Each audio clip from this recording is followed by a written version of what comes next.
Welcome everybody to day 2 of Oops All Zelda Weekend. My name is Jiggy and we're back. We're back with another incredible day of The Legend of Zelda. I'm very excited about it. I hope that you're all here. If you're in the chat, type 1. I want to know who's here. I want to know who's going to spend the entire day with us going through these amazing Legend of Zelda runs. What up there? How we doing? And welcome to the show. All right, let's go through the schedule today. We are kicking it off with Skyward Sword HD Harp with a variety pack.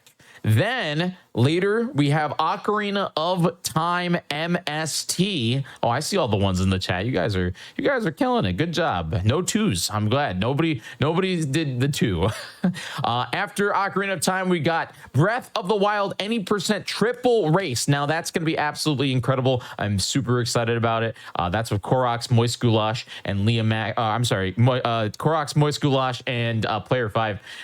Then at 5:51 tonight, 5:51, we have Tears of the Kingdom Bingo with Crafty Boss and Linkus 7.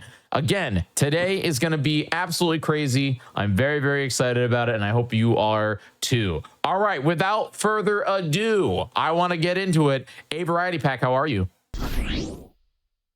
Hello there, everyone. I'm doing just fine. How are you doing? I'm very excited. I'm very excited about this run.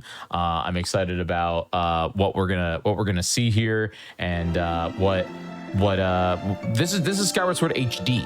Like, people forgot it existed, even though it's incredible.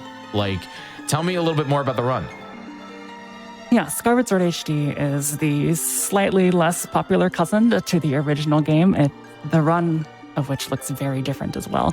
We will see all of those things on display, and we're only going to be doing Harp today, which means we're not going to be completing the game because that would be a 4.5 hour long ordeal, and I don't want to put Jiggy through that, so we're just going to stick with 1.5 hours or somewhere around there. Joined with me today, I have Mini352, who you might remember from yesterday, if you'd like to reintroduce yourself. Hi, I'm Mini. I'm here, ready to commentate some Skyward Sword. Now, Mini showcased some incredible Wind Waker yesterday. It was a really amazing run. It was great. So yeah, definitely excited to have you on for Skyward Sword HD. All right, so a variety pack. We're gonna see you spend all the time in the menu, right? That's the plan. We're only gonna be in the menu today. Unfortunately not, or perhaps fortunately, depending on who you are. Look, I'm here for the code injection. All right, that's why I'm here.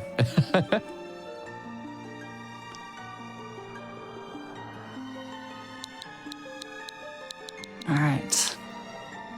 Anything else you need on my end? No, I think we're good. Are you ready to rock and roll? Are you cool to count us down? I think so. Ready, Minnie? I am so ready. All right. Then we will begin in 5, 4, 3, 2, 1. Let's begin. All right, ready to watch all these intro cutscenes, right? Yes, so one of the fantastic things about playing on the HD version of this game, that all of the cutscenes are skippable essentially from the beginning, from the outset. This was not the case in Skyward Sword SD. Would you like to speak a little bit more on that, Minnie? Yeah, so in SD, you can skip cutscenes, but only if you play on hero mode, which is unlocked by beating the game once. So pretty much all SD runs are done on hero mode, which isn't necessarily a bad thing, but it's just, we don't need to do that here, although you are playing on hero mode anyway. Yes. Isn't that right? We will be playing on hero mode for a few distinct reasons. One of them is because we actually do want to take significantly more damage when we need to damage ourselves down. Additionally, there's a bit of a strange interaction with our Skyward Strike that we will be explaining as we go along as well. As we make our way to the Tower of Goddess, we will pick up that stamina fruit, just so we don't have to see that text box later in the run where it might be a little bit more impactful. And we're going to avoid all of the turmoil that we would normally see at the beginning of the game, and simply make our way to the isle where Groose is now currently located. Now, you'll see I'm doing something a little bit interesting with my stamina. I'm not letting it recover all of the way, and that's for a very particular reason. The stamina wheel depletes at a fixed rate. It will go down from top to bottom at the exact same amount of time. However, the final 1/4 of the stamina bar recovers, I believe, or sorry, depletes at half the speed of the rest of the. Yeah, I think it depletes at half the speed, but recovers at the same speed. Yes, it recovers at the entire speed, yes. Optimal movement for this game, which that was not, involves depleting your stamina wheel essentially all the way that you can, letting it recover to 1/4, and then using only that sliver of stamina until you actually get to your desired destination. Rolling, perhaps you're a little bit more familiar with the rolling interactions better than I am.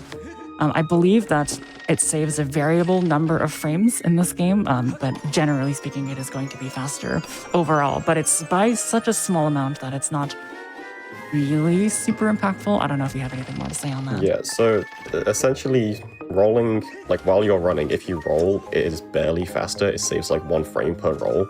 But rolling is really good for accelerating fast. So you usually want to roll once at the start of your movement and then just run the rest of the way, unless you have extra stamina, then you can do more rolls. Yes, indeed. So you'll get to see that on display as we make our way to the waterfall cave now that we have successfully retrieved our practice sword. Something that you'll be noticing is that my Joy-Cons are perhaps not the most functional that they've ever been in their very long lives. Sometimes my Joy-Cons make it so that the camera just does exactly what it's doing now and decides to sort of tilt up a little bit. I will do my best to circumnavigate that little problem, but it will require a little bit of input on my part. I mean, there was someone you could send your Joy-Cons to who would fix it for you for free. Yeah, if only. See, the thing is, I am a profoundly lazy person, so even though it is an option for me, it does still require effort on my part. All right, movement in Waterfall Cave is pretty bog standard. Luckily, I think we've timed it such that if we have exactly 1/4 of our stamina wheel remaining, we can just roll into the exit zone here and not actually waste any more time. Do you want to explain the interactions between doorways? Because I know that there's a couple different ones. In terms of like how best to optimize them. So for most loading zones, the optimal way is to go into first-person mode when you enter the loading zone, because when you exit a loading zone, Link can have a few different animations, like he'll be running through into the new area, or he'll be walking. But what you want is for him to spawn in with no speed at all, and if you go in with first-person, it will achieve that. That specific loading zone out of that cave is like one exception to that, and you can just roll into that loading zone and it's fine. I don't know if you do the first-person optimizations. I do, every so often. You do, okay. Yeah, pretty much all loading zones optimally, unless there's like a cutscene on the other end of it. You want to see up into it. All right, so now we are in the Loftwing tutorial, and I'll actually be performing a skip literally right now. Essentially what I have done is I have gotten myself as high as possible so that I can steer without ever having to flap. Additionally, when I was on the final text box of the first sort of prompt by Zelda, I went ahead and flapped at exactly the same time as I canceled it. This will hopefully mean that the sort of menus overwrite themselves and that I'm able to get past this little Loftwing flight tutorial slightly faster than I would normally otherwise. There we go. That was actually fairly fast. It can be a little bit difficult to ascertain if you have actually gotten it because the time is indeed variable, but you know, it's just a feeling thing as you normally get through speedruns. I see someone in chat said they quit this game mid-game because fire was too annoying, and that's okay because we're going to be doing that as well. Indeed. See, I'm actually curious to know what both of your favorite MacGuffin quest is in this game, because there's like what, 4 or 3? There's three. There are a 3 significant acts, right? number of them. I think for me it is the first one. It's the rocks. I really like the rocks. I'm most familiar with the rocks. Yes, I specifically do not like the Song of the Hero quest because of exclusively the Tad tones, which I know many will fight me over for the rest of the time. Tad tones. I know you like Tad tones, and I don't understand. The Master Sword quest is fun too, though. I'm with you. I'm with you, Avery. I think that this game is a solid, like it just has one extra act, and that is the Song of the Hero quest. Yes, indeed. I feel So like we're once not I got really the Master Sword, I'm sorry. I'm just explaining a couple things here. Yeah, you're fine. We are in the middle of the wing ceremony, which means we're not really going to be doing too much except just hoping that we can sort of predict where this golden locking is going to be going. In the first phase, it can either go left or right. Typically, we like to have it go right. I think it's ever so slightly faster. On the second time, however, it's going to be consistently going right. So we can sort of aim our Lockwing a little bit over in that direction, thereby dodging all of the eggs and letting us grab onto the Lockwing pretty quickly. That egg just sort of phased through us right there. And we want to land directly in the circle here, so I'll aim a little bit downwards and then pull my Joy-Cons back so that I can activate the sailcloth significantly higher before the prompt really wants us to. I think it wants us to sort of time it properly, but we're not going to do that. I just prefer to see myself land with a higher amount of gravity, so it looks a little bit faster, even if it's not actually significantly faster. Now, unfortunately, the speed of running in this Knight Academy is a little bit lower than it would be on the outside, so 7 to 8 rolls, and then followed up by a couple rolls after that. Once you've taken a small little stamina break, should do the trick.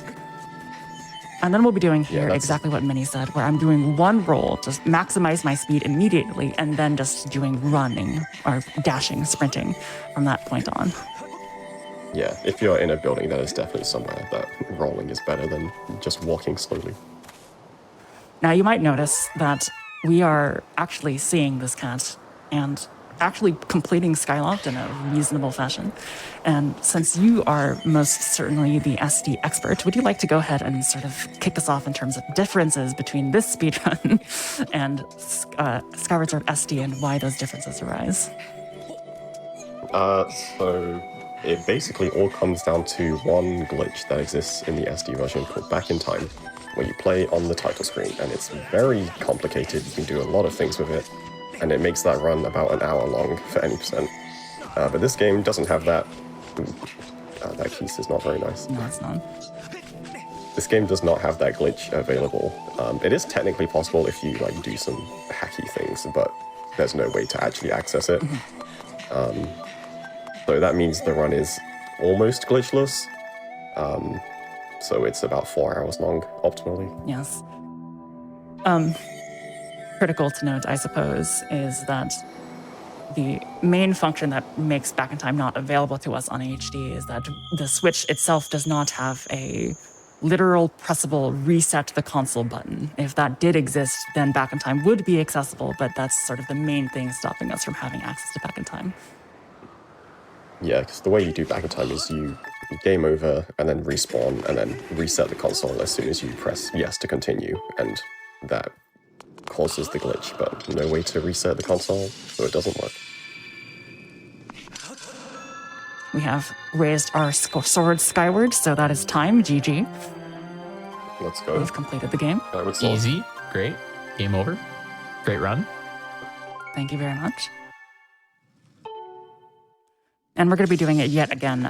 So you got 2 any percent completions in the span of, what is this, 11-ish minutes? Amazing. Pretty good. We had we're world gonna be record inputting the yesterday emerald. for Zelda's Adventure. So obviously. Oh, did we today. really? That's very awesome. Nice. Yeah. Doug got world record yesterday. Unfortunately, I don't think we're going to be breaking any world records in Harv. I have to provide the audience a little bit of background information, a little bit of behind the scenes, and that Jiggy has sort of taken me out of retirement for this particular game. So I will be doing my best, but if there are any major flaws with the run, I would like you to direct that disappointment towards Jiggy and not myself. I'm doing what I've been told. And then I will just blame chat. That's the real thing. If we blame chat, then it's no one's problem, right? It's their problem.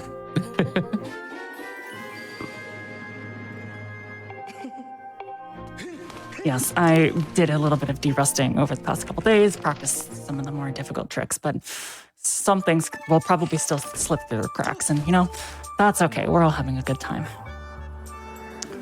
Luckily, we don't need to actually collect any rupees. Instructor, I believe that's Horwell, I could be wrong, decides to... I think You so. think so? He just decides to give us a shield, so that's going to be very looks like an useful instructor. since we're going to be needing the shield for a significant number of things throughout this run. It would be a huge pain if the beginning of this run was spent grinding rupees so you could purchase a shield. Although I think from what I was seeing EJ125 do with Wind Waker testing yesterday, it looks like grinding rupees might be a significant part of your new Wind Waker run. Is that right? Yeah. We're looking into some changes, and Rupee Route is just the bane of our existence right now. All right, we have successfully made our way to the surface. How long does it take? Actually, I think it takes around the same amount of time to get to the surface in SD. It's just that the way in which you get there is significantly different, right? Yes. It's been a while for you, I know. I don't I'm remember. conjuring some Yeah. deep memories. Well, I know they enter Skyview about 20 minutes, though they get to the surface like 5 minutes before that. Gotcha. All right, we'll be doing a bit of a jump slash here to make sure we avoid that first Deku Baba, and doing that lets us simply run past the second Deku Baba. This final pair of Babas here can simply be side jumped between. Don't have to worry about them too much, taking any damage. Optimally, what you should be doing here is pulling out the sailcloth at literally the last possible second. Very precise, but if you do it, it prevents you from having to do the sailcloth falling animation that is typically attached to that motion. Additionally, we want to make sure we pull out our sword at the very last second before we enter this cutscene with the spike here. It lets us have access to the sword to immediately charge it as we run up to it. And the only reason we do that is to make sure that we don't have to watch the projectile of the Skyward Strike travel any distance. It's just going to be right there. We want to, as that one chatter has said, we want to make sure that we have Fee talk for as little time as possible. So we're going to say no to her as she asks us if we want to see how gates work. And then we will be jump slashing into these wind turbines so that we don't have to accidentally incur a phase where the wind gusts are not actually present. They'll always be present if we jump slash into them. Yeah, those wind things are very strange. They can just kind of appear and disappear sometimes. Mm-hmm. Now we'll be collecting something that I must admit is slow. So I am sorry if that's a dirty word here on the GDQ Hotfix channel, but we will be collecting. No, I'm pro slow. That's the thing. You're I'm pro slow? very- Okay, good to know. Yeah. Fast should nah.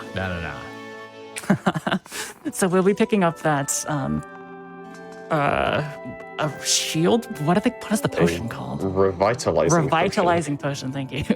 It's not required that we get it, but it does make a couple things more consistent. Ironically, if we were doing any percent the entire 4.5 hour long ordeal, that getting that bottle would in fact be required. But since we're just doing harp, it's not actually necessary for us to get. It does give us a potion that restores 4 hearts, so I will be sure to use that when I find myself in a pinch, which, since this is a marathon showcase, is probably going to happen at least once, so good to have some backup. And now we're going to enter our first real fight of the game with a bunch of bokoblins. Now, we did mention that playing on hero mode lets us take additional damage when we want to, which is really nice, but it also makes it so that our Skyward Strike is already super powered, akin to the final power of the game. If you'd like to sort of discuss the ramifications of that mini. Yeah, it's very strange. So normally when you play through the game, your Skyward Strike, upgrades as you upgrade your sword. But on hero mode, it just does the highest amount of damage as soon as you start the game. And the other good thing about the Skyward Strike is it can go through multiple enemies. So as you just saw, she just killed, 4 or 5 bokoblins with one single Skyward Strike, because it's just overpowered and lets you do that. And we'll be seeing that a few more times in Farron. Mm-hmm. One thing the Skyward that's Strike is really important to very note useful. is that you do not want to stand super close to your enemies when you're using that. You want to make sure that you're a slight distance away. The reason for that is if you're too close, it'll hit the enemy, and therefore the sword slash will actually be the damage that is read on the enemy as opposed to the actual Skyward Strike. Nice jump. Thank you for that nice jump. It's worth noting that Mini 352 here is the ultimate reason why I'm able to do that trick consistently now. I remember the one drawing stream that I was little doing paint that. images. Yeah. And we were just Like, workshopping it. here's my picture of the log. You gotta stand on this point. All right, we'll be doing the exact same trick here. Running away from these enemies, not because we're cowards, although we're slightly cowards. And then sending our Skyward Strike back, and the projectile, only the projectile of the Skyward Strike is going to hit the enemies, thereby killing them. You also saw my camera sort of zoom up there a little bit. That is a result of my poor Joy-Cons. So hopefully I'll be able to maintain that with great ease as we continue along. We are going to meet Machi here, the first of several Kikwi for our first fetch quest of the game. We'll be finding all of the Kikwi just so that we can talk to Pucha, who is the Kikwi Elder, and make our way to Skyview Temple. Is Kikwi the official plural of Kikwi? I don't have a response to that. I would imagine so. I don't know. I'm just wondering. Kikwis. I don't know. Kikwis sort of sounds... I think it's like, yeah, I think if you just say the Kikwi and that's just multiple of them, it's kind of like moose and meese, you know? I mean, it's sort of like Pokemon to me. Like if I saw a bunch of Incineroars, I would say, look at all those Incineroar. But maybe I'm alone on that one. No, I think you're right. I don't know anything about Pokemon. Yeah, I know.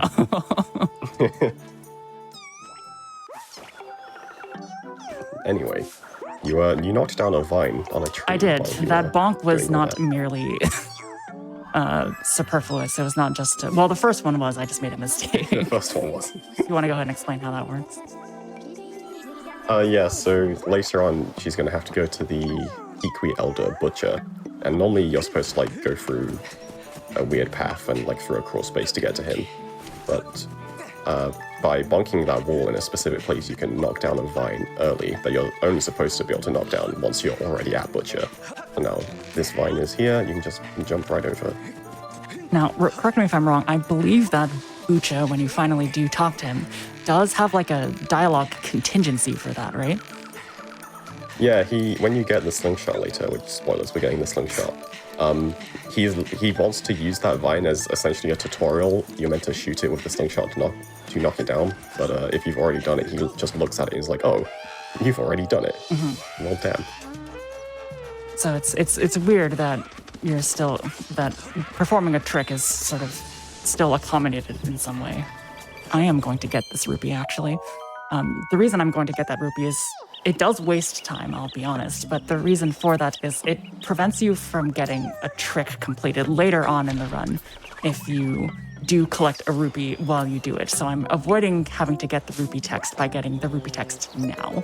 Ideally, I would have picked up the blue rupee that we saw dropped by the first set of Bokoblin, but I was just a little bit too slow running over there.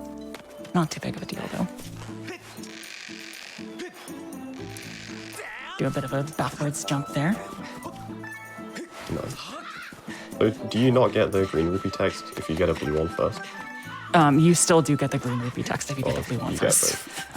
It's just that the grass coming up does drop both blue and green rupees, so I just want to be extra cautious. So this Kikwi up here is going to be a little bit obnoxious. So we're going to be cutting the grass in which they're hiding in a very particular way. We're going to do one skyward vertical slash, followed by a normal spin attack, followed by a skyward spin attack, if you didn't know that those exist, which allows us to cut the grass in such a way where Erla, I think is the name of the Kikwi, where Erla will not sort of walk away and try to crawl away from you. If you do it ever so slightly wrong, he will spend several seconds just sort of walking away from you, and you have to sort of have to sit there until they're ready to actually talk to you. So, but I was promised some green and blue rupees from that grass, and none of them spawned. I mean, I feel cheated. would you like me to give you 6 rupees later on You sometime in picked the up day? that green rupee for no reason. I can still get green rupees later on in the run. So maybe I am just simply preparing. I'm preparing for the long game here. So you might have noticed that we actually just avoided talking to Bucha for when we passed by him the first time. It's not simply to be rude, although it is indeed slightly rude. It was because you don't actually need to talk to him the first time. He sort of has another dialogue contingency where he says, oh, you've already found all of my kikuis. I guess we don't need to go through this whole rigmarole. So he will collapse onto his stomach and provide us with access to the slingshot now that we've completed the first fetch quest. Yeah, he was also perfectly camouflaged. You didn't see him the first time. We'll be doing a bit of an interesting way to pick this up. We're going to run up Bucha's body and then immediately side hop off his back. The reason for that is we want to avoid the extra time associated with picking up the slingshot on his back and then having to do some sort of movement off his back as well. This will immediately start the cutscene where he talks to us about knocking down this vine, as opposed to, I guess, separating them to do distinct actions. Yeah, if you just grab it normally, he'll like wait for you to jump off his back and then start the next cutscene. Right. We will get our first shot of HD motion controls, which I'll talk about after we complete the next trick, but they are definitely their own beast. As we make our way to the most contentious trick, at least for me in this run. For some reason, I've just been having a heck of a time trying to complete it correctly. This is Cube Warp. If you'd like to sort of explain what I'm going to be attempting to do. Yeah, so coming up is the first instance of what's called a Goddess Cube in this game. And essentially it is a cube, and you Skyward strike it, and it causes some things to happen that aren't important. But this first one is supposed to be required. And it has a very special property that if you Skyward strike it, then the game will teleport Link up to where it is to do like the kind of cutscene of, hey, you did the first cube. But that's very useful because teleporting up to the cube will skip some of the movement around this area.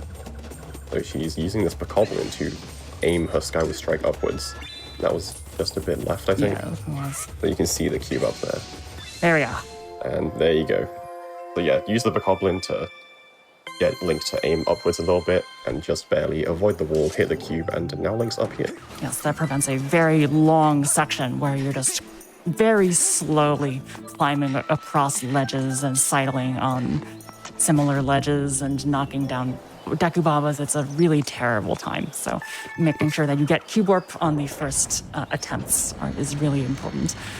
You only get 3 shots, and I was on my 3rd shot, so I would have had to do the very slow movement if it wasn't for the fact that I clutched it at the very last second. That was pretty clutch. Alright, first dungeon of 3. Indeed. Skyview Temple. Oh, I guess we never actually mentioned why it's called Harp. So this speedrun is called Harp.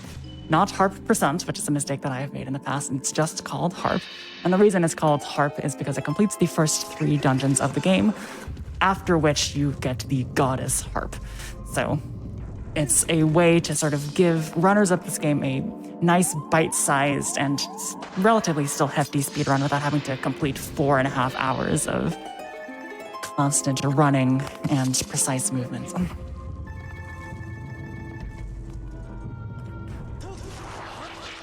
So I believe the core conceit of this room is that we're supposed to hit one switch that is below and one switch that is above. That is the one that is below.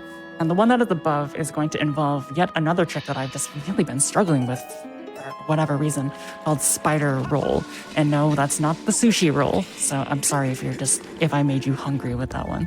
We're going to be rolling past this spider here by rolling directly into his web and avoiding the damage hitbox that you would normally get if you actually did touch the spider. That was really, really nice.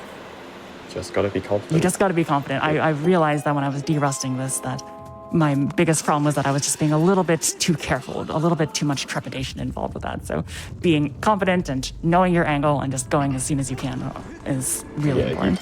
You really gotta just roll like into the spider. You try to avoid him and he'll just hit Yeah. you. You just gotta go straight through him. Which seems counterintuitive, but nice bonk. Nice Bokoblin. Yeah. We're going to be rolling through. We rolled through a couple spider webs, and spider webs have a very interesting property. Ideally, you want to sort of roll, obviously, as close to the web as you possibly can. I am under the placebo belief that rolling at the very side of them also helps you get through them without having to get stuck in the web. I don't think that is true. I think that's just a placebo. But I think that is true. You think it is true? Because they kind of like extend outwards more from the middle because they're attached to the sides. Just a little bit more tension. Yeah. Or at least if we're talking about traditional physics. I do think that is a thing, but like you can get through them just going straight through the middle, but I think it is more precise. And I don't know about you, but I love shortcuts, so I will do whatever I can in my power to make sure that we... Hey, there's a blue rupee there. I should pick it up just for fun. Nah. What? I know Jicky said that they're okay with slow, but I have messed enough things up where I feel like I should make at least a couple seconds back up by not collecting superfluous items. You've used up all your slow already. I have a certain allotment of slow. How do you unlock more slow? I'm very interested. You unlock more slow by you build it up over time by being fast. Yeah, every gold split gives you 2 more slow. 2 more slow points. Cool. I'm learning things about being a speedrunner here. You know, this is great information. Yeah, this is just common knowledge among speedrunners. All right. All right, so that was a very difficult puzzle, hitting that switch right in front of you. We did actually make sure that we collected 5 more Deku seeds. What are they called? Are they called Deku seeds in this game? I don't think they're called Deku seeds in this game. Yes, they are. I think so. And either way, we do make sure that we collected a few extra ones just so that we didn't run out, since they do actually serve a fairly important purpose throughout the rest of this run in all 3 of the dungeons. Nice fight. Yes, that was a good fight. I do it a little bit in a slow way by maybe 1 second. Ideally, you're supposed to incorporate a couple more spin attacks, but I find that it's just a little bit safer and doesn't waste that much time if you just use normal slashes for the 2nd and 3rd phases. Yeah, and that fight in this run is one of the main reasons for getting a shield as well. That just being able to shield him like completely disables him from attacking, like knocks his arms off, and then gives you a very fast fight. Yes, indeed. With the boss of this dungeon, Girhim, there is a way to do it without the shield. I am extremely bad at it, so collecting the shield and doing the fight with the shield, I believe, wastes negligible amounts of time, so it is going to be serving my purposes fairly nicely, at least until the end of this dungeon. We don't get to use it at all in the 2nd area of this game because that is entirely composed of fire. Composed, one of those 2 words, of fire. So if your wooden shield, for whatever reason, touches fire, then it will burn, and you will no longer have access to a shield. Yes, that would be unfortunate. All right, we are going to be extremely mean to this spider. He's going to get flipped over immediately and then die. What? That was unnecessary. It is actually necessary. I think that that door doesn't open unless you do kill that. I can't think of the name of the spider. It's not called spider. Skulltula. This is how you know I'm not a prolific Zelda speedrunner. I don't remember the name Skulltula.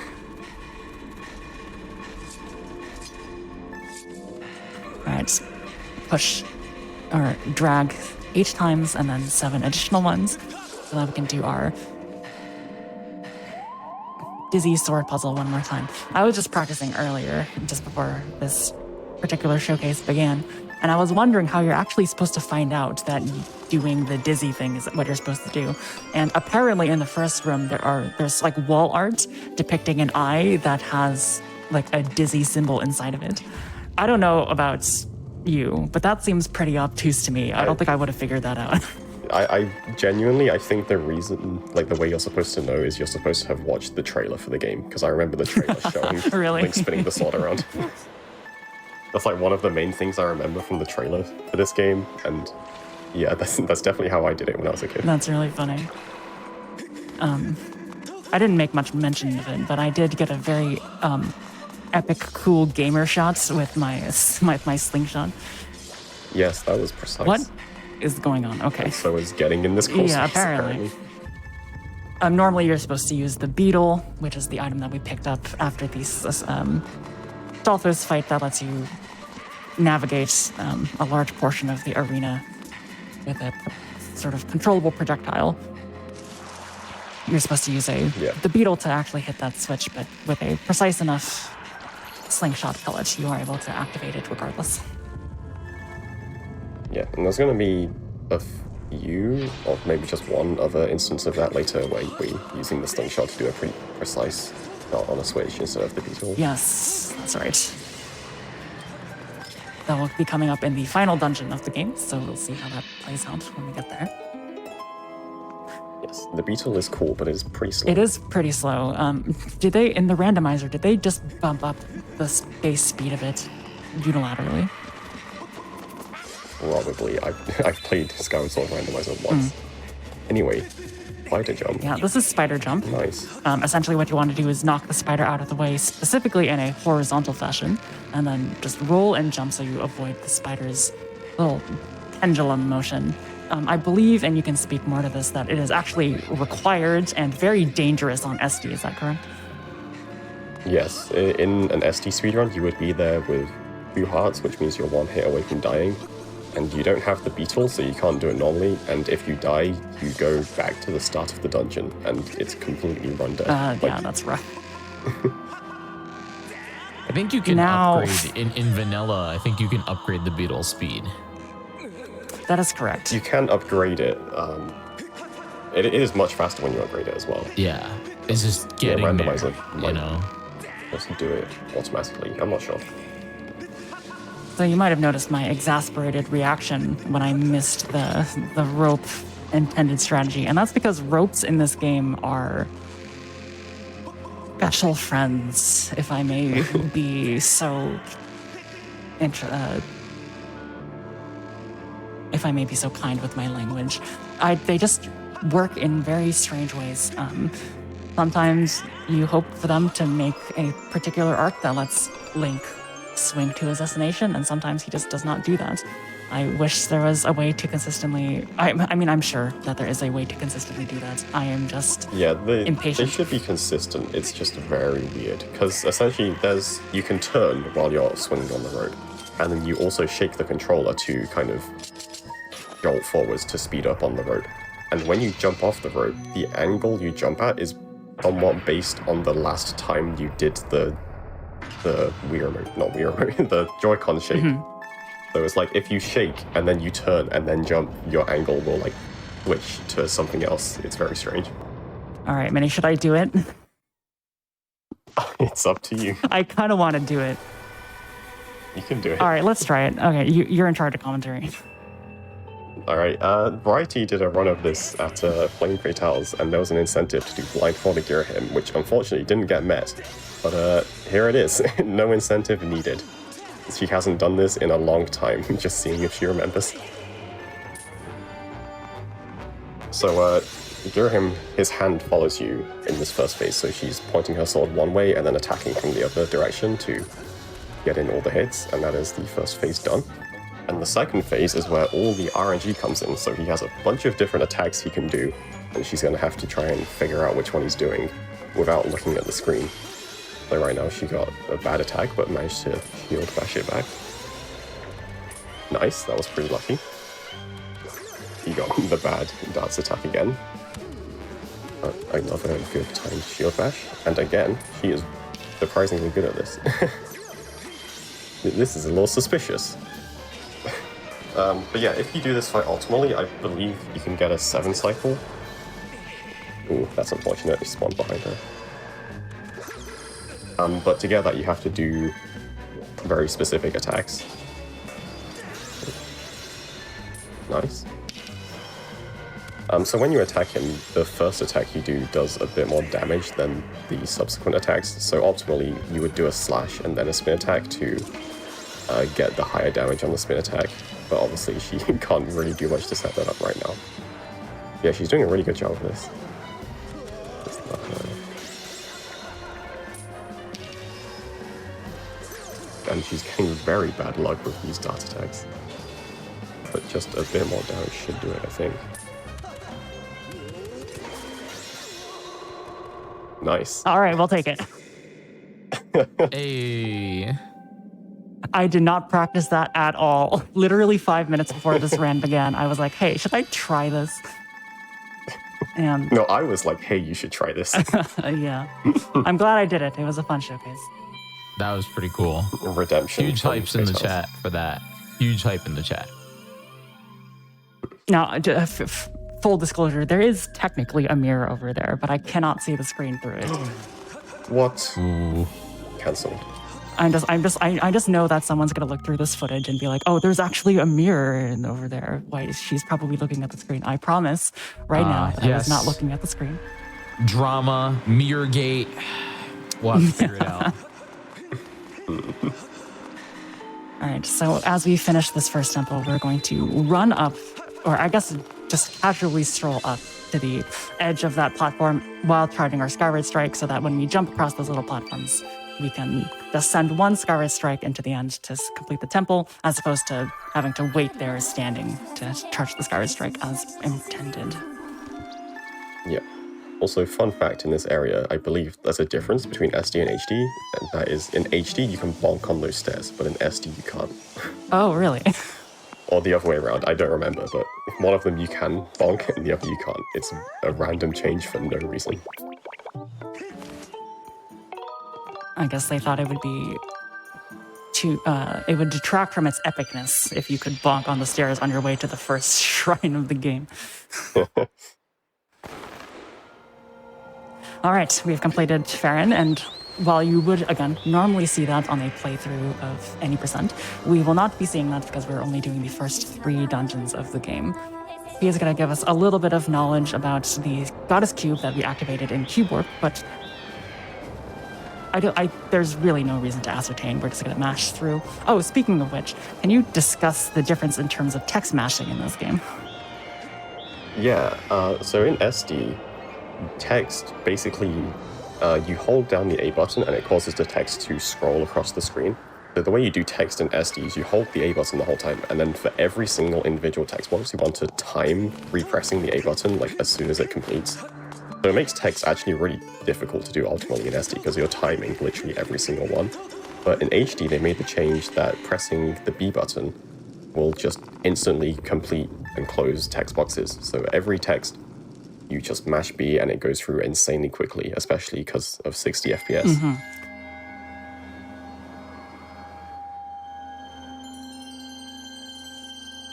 Oh, there was some statistic regarding that. Was it? Maybe someone in chat will know, since I see a couple of Zelda community members. I know that there was some statistic regarding how much faster that actually does make the run relative to no bit in Skyward Sword SD. I'm sure someone knows it. I don't know that off the top of my head, unfortunately. I'm also not sure.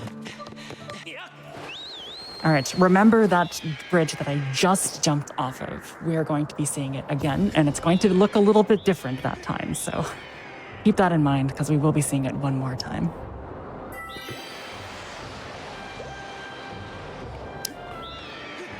Right, go into the second surface area. Eldin. Indeed. You'll notice that I actually removed my shields before I entered this area. In my splits, which I don't currently have open, but in my splits, I do have written "remove shield" because I have been burned both literally and figuratively by that one too many times. All right, activate our first cutscene with the race of this area, which is the magma.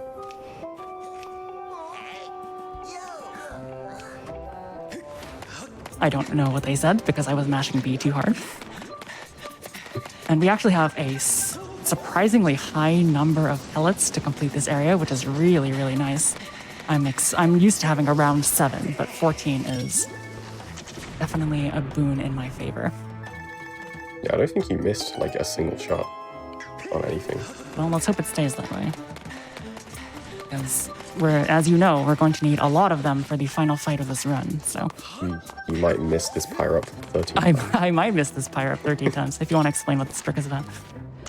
Yeah, so if you were to jump down there to that enemy, which is called a pyre up, there would be a little cutscene which shows him running into his little hidey hole, and then you have to kill him to get past. But if you just shoot him with a slingshot pellet, then it will essentially let you skip that cutscene and run past him before he starts spewing fire out. Indeed. Secondarily, we're performing this very interesting trick here, where we're essentially rolling a bomb across the bridge so that we can lower the lava to enter this next section of the game. Now, interestingly, I did it in such a way where I ran across the bridge as the bomb was going down because I had such confidence that it was actually going to work that way. I have to maneuver that in a very specific way where I make sure both of the pyreps do see me. Otherwise, they will try to spew their fire at me from behind me, which is extremely dangerous, especially since I'm holding a bomb. I could hit the lava as well, and it would just be a disaster. So, maneuvering my position in such a way where I can make sure that they're never going to see me is really important.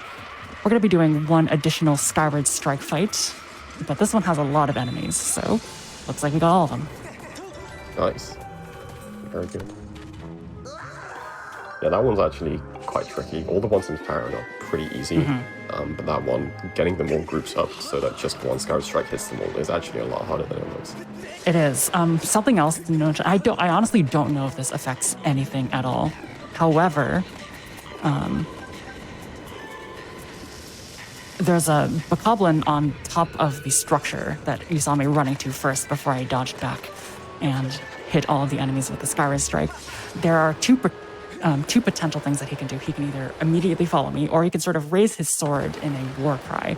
I believe that if he does do the war cry, it is worth waiting a little bit just to make sure that he's staying with the group. Otherwise, you can end up with a situation where he's stuck behind one of the rock pillars, and your Skyward strike fight does indeed fail. Yeah, that sounds right. I've never actually paid attention to that, but yeah, that would make sense. I hate to admit that I found out only recently that you can Skyward strike via a stab to do the beam from original Zelda. Yeah, very rarely seen. Yeah. Skyward stab. Very rarely seen. You do actually use it in any percent, if I remember correctly, although it has been. You do on Girahim 3. Yes, that's right. Very good. Do you want to describe star sprinting? Because I'm going to have to be doing a couple things here. Yeah, so here are some slippery slopes. If you just try to walk up these slopes, then Link will slide all the way back down to the bottom. So you have to sprint up them, but that takes a lot of stamina. And so to preserve some stamina, and also in that case to kind of delay running up a bit, because the bokoblin was throwing a boulder down, and we didn't want to go up too fast. He's doing what's called stutter sprinting, which is where you press the button to dash on the slope, and then you let go for a short amount of time. And then before Link starts sliding down the slope, you start sprinting again. So you kind of go on and off, sprinting, alternating, and that lets you save some stamina, and in that case, go up the slope a little slower. Yeah, well, we won't be doing it here, but there is such a starter sprint in the dungeon that we're trying to enter currently that is very, very long. So it's good to make sure that you have that on point. I actually find the one that we just did a little bit more difficult, actually, because it involves also timing the bokoblin. If you go up a little bit too high with your starter sprinting, the bokoblin will stop rolling the boulder, which takes a long time, and just go out to holding his sword, which is really bad because that means when you try to climb up the ledge, he will simply knock you back down. Yeah, the reason for the stutter sprint on that slope was because you have to go up the slope a little bit to activate the bokoblin to get him to throw the boulder. But if you go up too much, then he will pull his sword out. So you have to kind of start going up the slope and then delay yourself a little bit and then go the rest of the way. I thought that didn't work. Nice. So I sort of blindly threw a bomb behind me to open that cave area there that needs to have a bomb attached to it to blow it up. And normally I'm not able to get to that second key shard before that wall explodes, but I guess my movement was just that extra crisp today. Nice. That gives you +1 slow. Yeah, +1 slow. It's like brownie points for speedrunning. Yeah, we just gotta collect these 5 key shards now. Already got 2 of them. Third one just down here, which is why she threw that bomb earlier, to avoid having to go back up to throw it again. And now it is time for probably one of the cooler tricks in this run.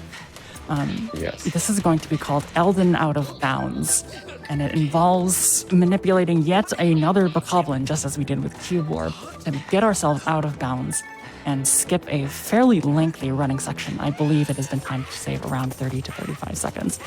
I forget what the community named him, but we are going to lead this bokoblin up the stairs.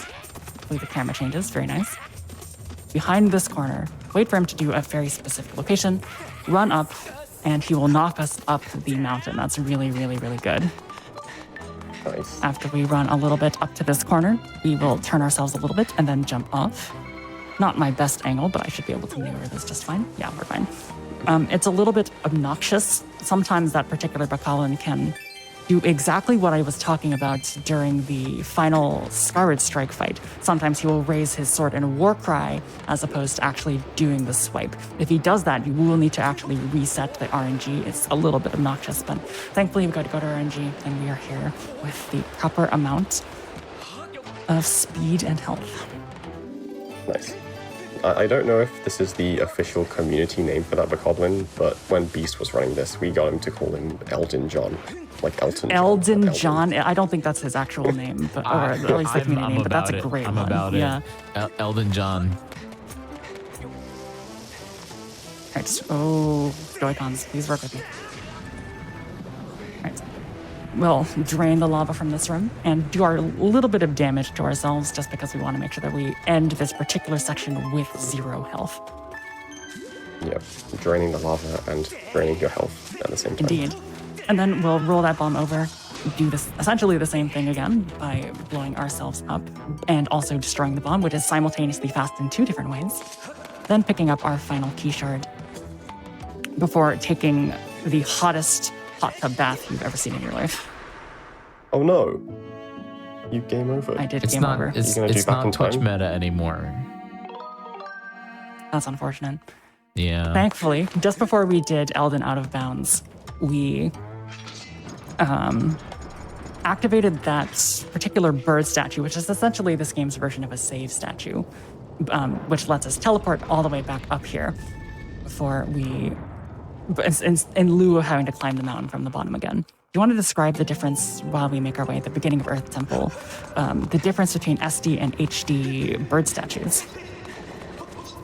Yeah, so basically one of the quality of life changes that they made for HD is that in order to save your game at a bird statue, you just have to run near it and then the game will do an autosave. And that also counts for updating where the game will respawn you if you game over. So when she said she activated the bird statue, she really just means she ran close to it and then the game recognized it and said, all right, respawn here if you game over. Now, in comparison, this is a very difficult thing to do. Essentially, what I'm going to try to do is send a Skyward strike and roll off at just the right time so that we don't have to actually wait for the cutscene and we'll sort of be able to move forward without having to watch it. We will actually, maybe not, because he's a little bit too close to the edge for my liking. Yeah, this should be fine. I believe the reason that that sort of somersault trick works is because you are the game considers you to be over a death plane when you're actually doing the roll, so the game just does not activate the cutscene.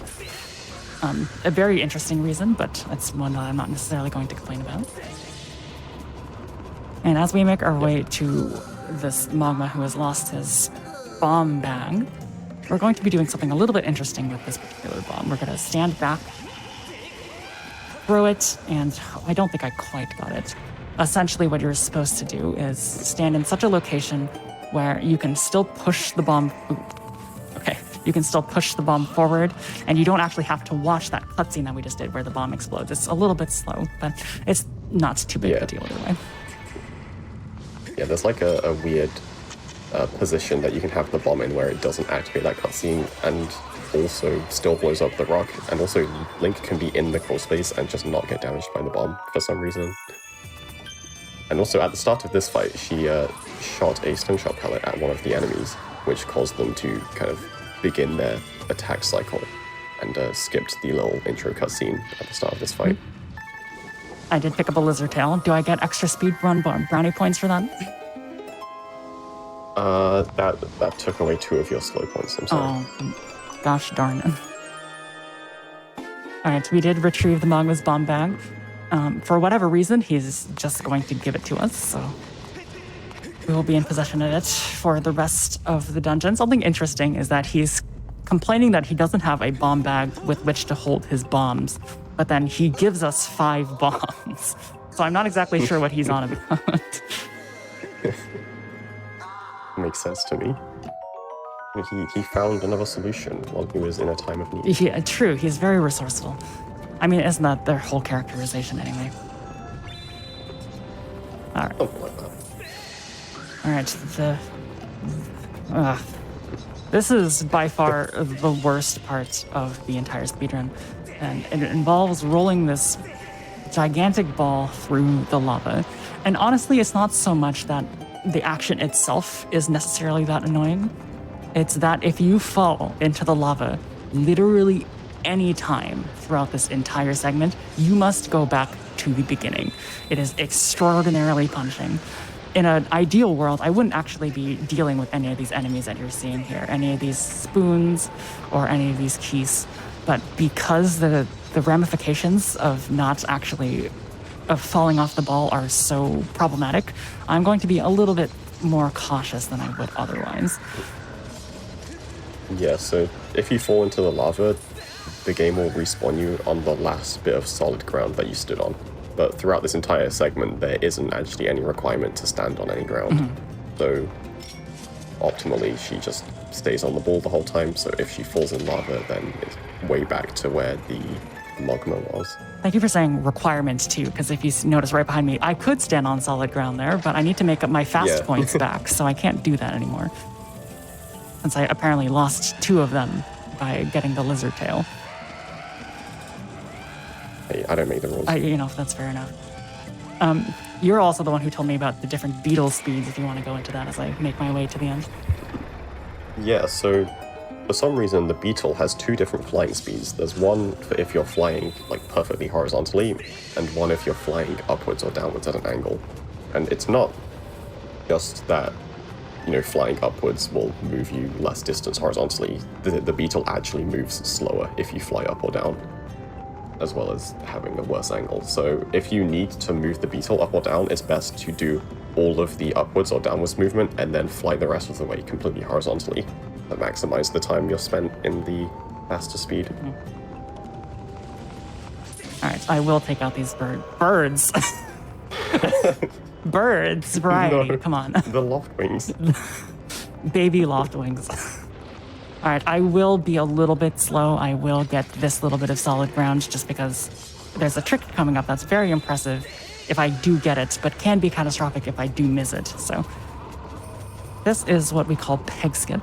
What I'm going to be doing is rolling into this peg here and just really... That's okay. You can try again. again. I can try again. And ideally what's going to happen is just as the peg is going to actually be inserted entirely, I can do a jump slash and avoid having to have the entire... just missed it. Ooh, Very close, very close. very close. Yes. Yeah, you saw that platform raised. She would have landed on it and then be taken up with it during the cutscene. Yes. But she can do a slightly different version of it here. I'll be doing sort of the middle consolation prize version of it, so to speak. This one's definitely simpler. It's important to note that the reason that I got that sort of safe haven space on solid ground there a little while back is because if you miss the jump slash catastrophically, you will land in the lava, and guess what? You have not actually hit solid ground, so you would be taken all the way back to the beginning of the dungeon, and no one wants that. So I decided to exercise a little bit of caution to make sure that I was properly situated, shall we say. All right, so here is that stutter sprinting section that we were talking about before. We're not going to do it right now. Oh, I don't think that actually got both of them. Okay, I'll have to do that again. Did not. All right, let's wait for that to reset. So what I'm going to do is run up such that both of these sets of rocks... I did get it that time, right? Yeah. Oh, no. Wow. Okay, yeah. Okay, Wait I guess I'll a just have bit to, like, more, I really guess. wait. Yeah, these rocks have weird timing. Yeah, so, okay, there we Oh, go. no. There you go. So I will allow both sets of rocks to fall, and during their recharge animations, which I guess we've just figured out are fairly lengthy, we will be doing this fairly long starter sprint all the way up at the top of this. Normally, you're supposed to do this very long and involved segment where you use a bomb and you roll it through a hole and you destroy a rock, but no one wants to see that. So instead, we're going to be utilizing our starter sprint technique to make our way to the top without any too much of a hitch. Exercise our fast rolling, presumably, and get our boss key. And then we're going to be trying to defeat Skaldera in a way that is very quick, but it is extremely precise. I was doing a D-rest of this a couple of days ago, and I just sat here for 20 minutes and let the timer keep running as I did it to see if I could get it once, and I got it exactly once. So I guess we'll see if we can get it today. If I can do blindfolded Gyrium, I can do this, right? Yeah, surely. Easy. One of my favorite Zelda bosses of all time right here is the rock from Indiana Jones. Oh, okay. I thought you were going to say Skaldera, and I was like, that's a very hot take. I don't think a lot This of people one right like here, Skaldera. the boss you're fighting right now, the rock from Indiana Jones. Yeah, it is the same rock. It's the same exact one. Every Scooby-Doo trap ever devised. You think it's a hot take? You don't think people like this boss? From what my experience of talking to fans of the Zelda series, Skaldera tends to rank fairly lowly on lists of bosses that people like.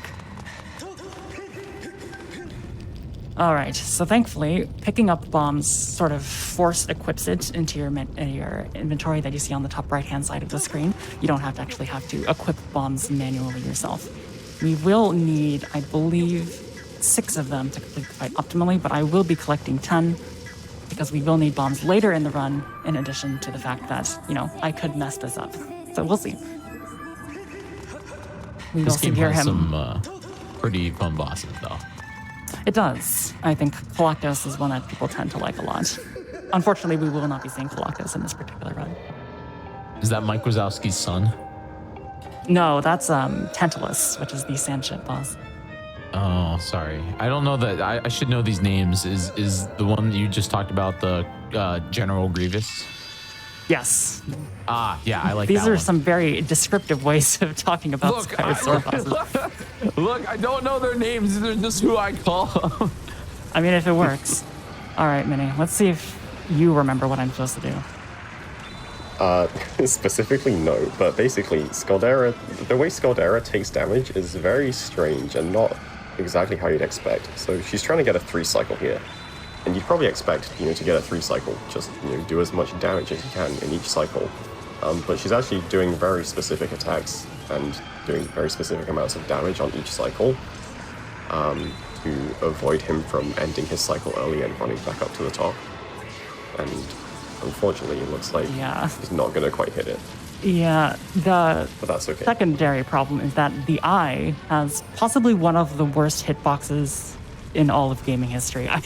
Yes, they seem to have made it worse on the HD version, because I've never actually run HD, I've only run SD, and that is unfortunate. Okay, I was a little bit preemptive, I suppose, with my throwing of the bomb. Okay, well, round Yeah, 2. in SD, Sorry, go I for think it. the eye hitbox is not that bad, but here it seems pretty terrible. Yeah, you saw me trying to spin attack that eye, and it just was not hitting. There's been times where I have had the proper Skyward strike, and I've tried to hit the eye, and it just phases right through it for some reason. I don't. Maybe I am the weird one. Maybe I just have some perception issues. But it really feels like I should be hitting some of these shots, and I just don't get them. Yeah. I think the issue is that you have vision right now. I think you can only do bosses I blindfolded. can only do bosses blindfolded. But Scaldero blindfolded would actually not be impossible. It would be luck reliant, because I believe the position that the eye spawns in first is indeed RNG, right? Yes, it is. Yeah, the eye can spawn either left, right, or center. On the first cycle, it will spawn in one of those randomly. The second cycle, it will spawn in the same one as the first cycle. And then the third cycle, it will spawn in one of the two other ones. Mm-hmm. All right, round 2. All right, 3 cycle this time. No, it needs to be a 2 cycle. I need to make up my speed points. Oh, true. 0 cycle? He's dead already?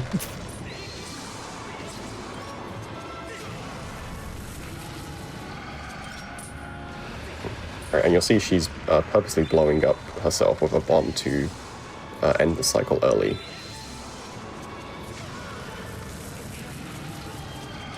Yes, that also prevents him from climbing up the arena, which is exactly what we do not want to see.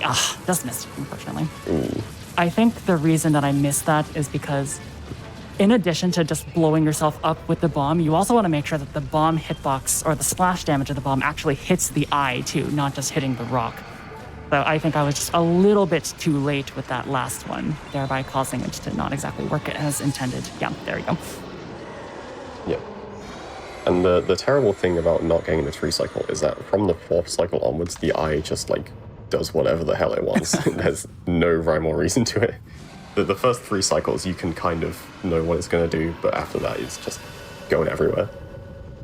Yeah, so I just had to sort of... I picked a location to stand where I felt like the hitbox would be the most generous and just waited there until the eye got to there. But the eye does actually move at such a rapid pace, like Minnie said, that it's possible that by the time I react to it properly, it would just be in a different location. So it is a very erratically moving eye, for sure. So yeah, that was not my finest work, but it was work, I suppose. All right, we're going to make our way to the end of this temple, do exactly what we did last time, where we charge our sword on our way to actually activate the sigil at the end of the shrine here.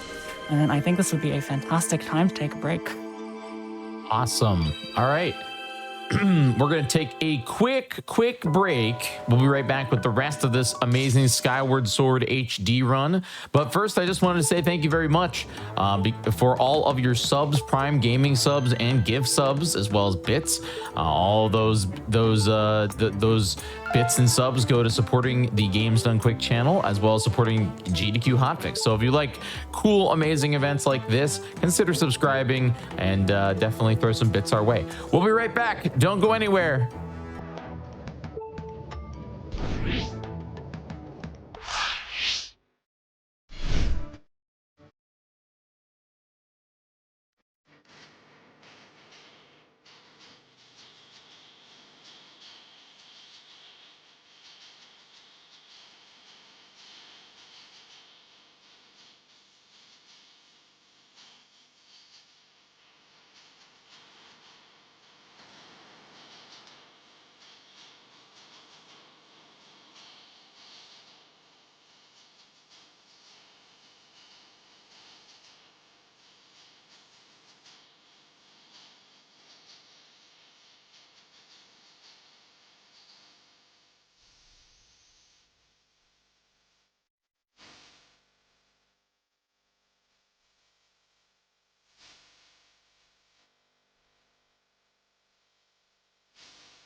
Welcome back, everybody, to the GDQ Hotfix Oops All Zelda Weekend. Oops All Zelda Weekend here. We are about to get back into this incredible Skyward Sword HD run. But before we do, I just want to say, if you missed any of yesterday, or if you missed any of our incredible Games Done Quick Hotfix shows, you can check it out at youtube.com/GamesDoneQuick.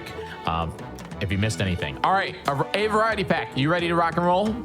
Let's do it. All right, let's count down that timer again in 5, 4, 3, 2, 1, go. All right, last time on Skyward Sword HD Harp, we completed Skaldera, the final boss of the Earth Temple, with absolutely no problems. It went perfectly. So we will be moving on to the third area and third dungeon of the game, taking place in Lanayru, which is sort of the desert area. While we make our way there, though, Minnie, do you want to talk about the fastest way to traverse the sky, since it's a little bit unintuitive? Yeah, so these rocks with holes in them, I believe we call them zippers. They give you a bit of a speed boost, quite a lot of a speed boost. And you also have these 3 charges that you can use to go fast, and they will recharge over time. So generally you want to use the charges, just 3 in a row, don't like wait between them, and then let them recharge.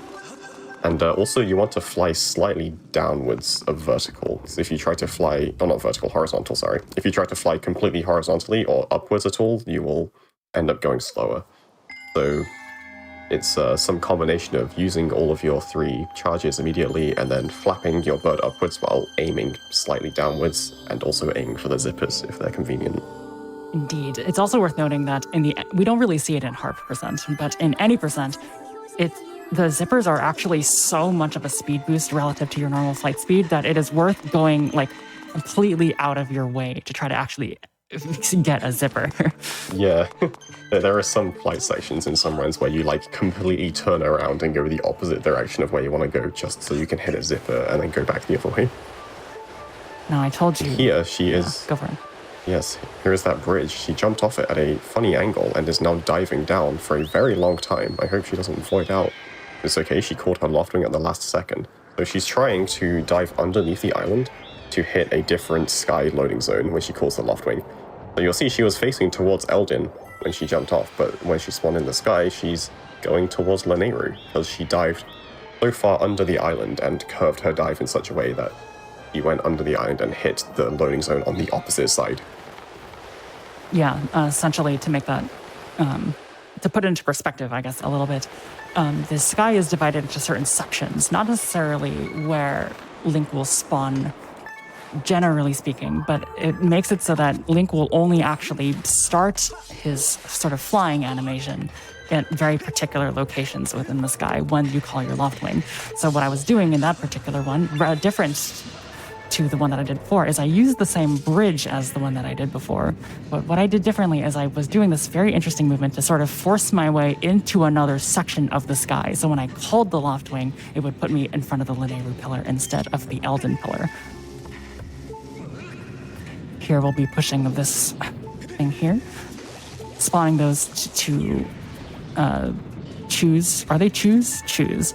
Spawning those 2 electric shoes in. And we threw a bomb at the top of the little cliff there, just because we knew that with proper timing, we wouldn't actually have to take them out with our sword or any of our myriad ways to take out enemies in this game. We could just have the bomb do the work for us, and we could just go on with our life pushing that particular minecart. We want to activate that time shift stone, which reverts things not to the future, although that may be what it looks like, but actually to the past, from a fair bit of distance away, so we don't have to see a cutscene and then see it later, or sort of we're wanting to delay a cutscene, I guess, to put it in simpler terms.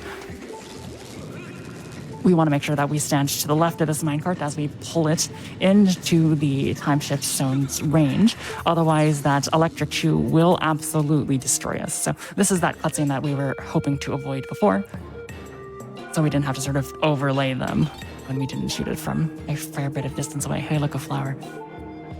What? You stopped spinning? Oh, sorry. How could you? All right. Now, I'm going to be focusing on making sure that my positions are correct. So if you want to explain brake sliding in Yi's position, you would be a better candidate than Yes, so I'm about to see a trait called a brake slide, which is a thing that exists in a few different Zelda games. And it involves, in this case, dashing into some quicksand, and then she's going to pause the game, and then when she unpauses, she's going to hold target and very slightly down on her control stick in what's called an ESS position. And you saw what that let her do was kind of slide across the sand in a weird way.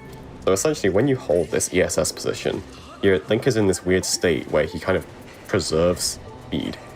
And in the particular case of being in quicksand, that lets him move in the quicksand without getting the kind of lower speed that you get from the sand. So she can just slide across the sand and get much further than you would normally be able to. And yeah, those were both very good. Yep. Oh, that's a little scary. I know these bats will try to take me out. Well, let's take them out first. I learned through no fault of my own yesterday that dying anywhere in the beginning of this segment sends you back all the way to the beginning of the linear section, which we obviously don't want to see. So we are going to be very cautious, I suppose, with how we deal with enemies. Like I said, in hero mode, we take double the damage, which is a blessing in terms of how much damage we're actually able to do to ourselves when we need to actually perform a death warp. But all other times when you're not intending to take damage, it can be very scary.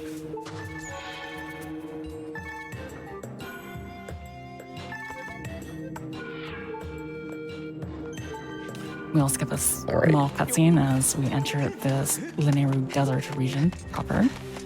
And you'll see these little crab guys here. We're going to do our best to avoid them being on camera, but sometimes that's just not going to be a possibility. This one looks like it's going to try to attack us, but I think we've dodged it properly. We'll run up that box, sort of countering what the game expects us to do by running up a small ramp. Use a bomb to destroy this rock. And then instead of having to hit it with our slingshot or anything, we can simply run up to it. And if we're close enough, we can do a vertical spin attack, which will allow us to activate the time shift stem. I'm hoping that this enemy will move to the left. It has, which is very nice. This will hopefully let me do this fight the fast way, which I think it did. Yes, both enemies are taken out. If the enemy moved to the right, the consequences of that would be that I would have to actually fight the enemy because the enemy would run away from the bomb. If he moves to the left as he did properly, it will allow him basically to leave the range of the time shift stone, meaning that he will just cease to exist, I guess, for lack of a better term. Yep, he just runs out of the range. So here's another brake slide. In fact, probably another 2 brake slides. And hopefully she can get this first try, because this is pretty tricky. Okay, very good. Nice. Alright, so that probably didn't look like much, but that skipped a whole bunch of the Linearu Desert section. It's called the Temple of Time skip. So normally you're supposed to, go through a bunch of the desert, using the new hook beetle she just got, drop some bombs, do some stuff, and then go to the Temple of Time area, ride a bunch of minecarts, and then run all the way around. But that pair of brake slides just skipped all of that completely, and she is right into the section where she has to get the 3 nodes to be able to enter the last dungeon of the run. What do you think? That probably saved like 40 minutes, right? Around that? Yeah, probably more. Probably 40 hours if I had to guess. 40 hours? Damn. It is a very slow trial, so... That's why I just was thinking 40 minutes. I was trying to remember how long. All right. It's okay. There was a statue outside. There was, yeah. So I won't have to go all the way back to the beginning. But yeah, that Ampola, is that what they're called? That particular Ampola's enemy is not supposed to be able to see me, but because the first one did, it just sort of caused a chain reaction. Enemies behave a little bit strangely in this game, in the sense it's gonna see me again. In the sense that if they're off camera, they essentially don't exist, I guess, in the game's sort of coding, or at least in terms of what enemies can see. Is that gonna see me again? It's not, so I can make my way across. Another brake slide coming up. Indeed. You'll notice also that there was a time shift stone, but I elected not to hit it. Ugh. That should be fine. Yeah. Because we want to make sure we activate it on this side of the gap that it will create if I did activate it, so we can make our way to the node a little bit faster than we would otherwise. Yeah, the intended strat here is to kill that Ampulus and ride his shell across the sand, but that is pretty slow. Instead, we'll be using the hook beetle and navigating it all the way to this electrical platform here so that it can charge up the sort of generator, so to speak, and open that door for us.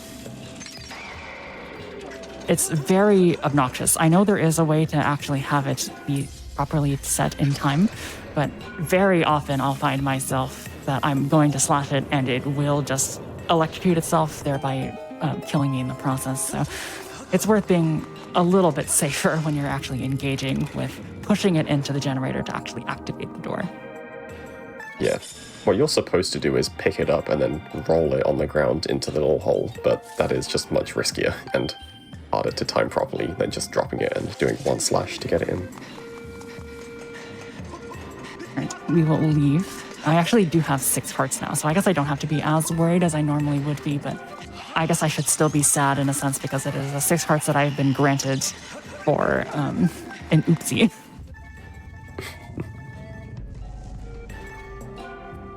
But that's okay.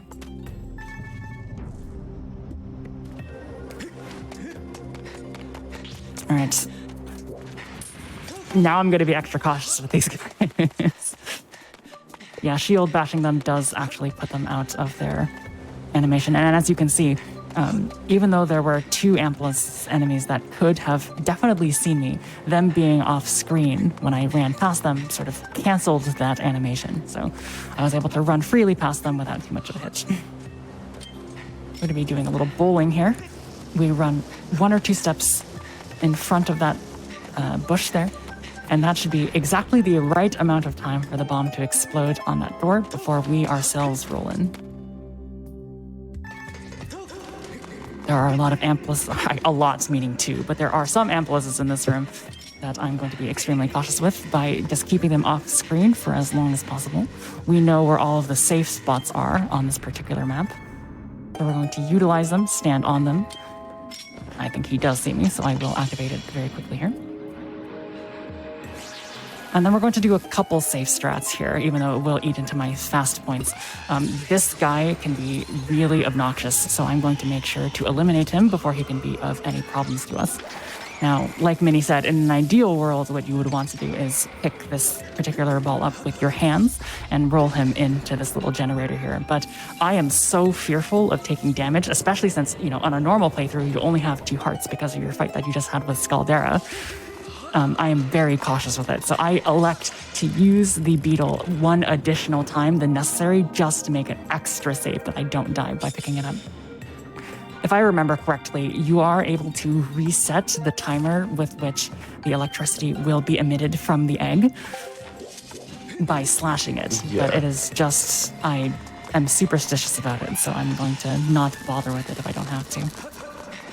Yeah, and the thing with that is even the first slash, you can just get bad timing on that as well. True. So.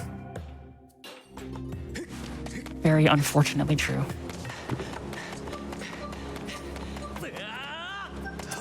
All right, Fee is going to tell us that we have additional markers that we can use to mark all of the safe locations in the sand, but we are speedrunners. We know exactly where they are. Can I get a poll in chat as we make our way to the final node?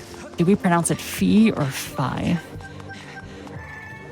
I definitely used to pronounce it B, but I've kind of started saying Phi just because that seems like what everyone else says. It does seem to be what a lot of other people say, but I cannot help myself but see Fee when I see Fi for some reason.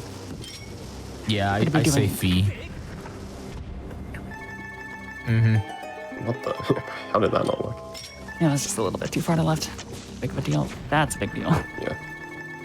So she wanted the bomb to get blown up by the first what even is it, the first statue thing falling on top of it, but it just kind of pushed it to the side instead. Yeah, ideally the bomb would have blown up if that tablet, I guess we should call it, if that tablet falls onto the bomb as it's falling from the other bomb that we used. I was just a little bit too far to the left, unfortunately. But that's okay. We activated the node, and we will soon be making our way into the final dungeon of this run. So yes, like I said, this category is ideally around 1 hour and 25-ish minutes. Very hard to get it in that amount of time. This is a very tricky category. All Zelda games are tricky, all in vastly different ways too.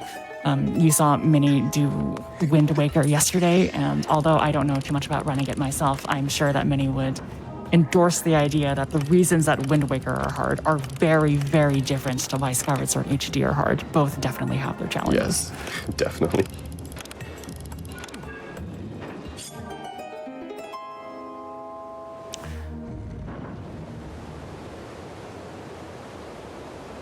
Alright, got a bit of a long cutscene here. I'm still not exactly sure what causes a cutscene to be skippable or not in this game, because although the game is nicer on standard mode by letting you skip all of the cutscenes, what it decides to be considered to a skippable cutscene can be a little bit nebulous or perhaps abstract.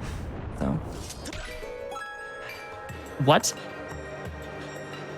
What? Hello?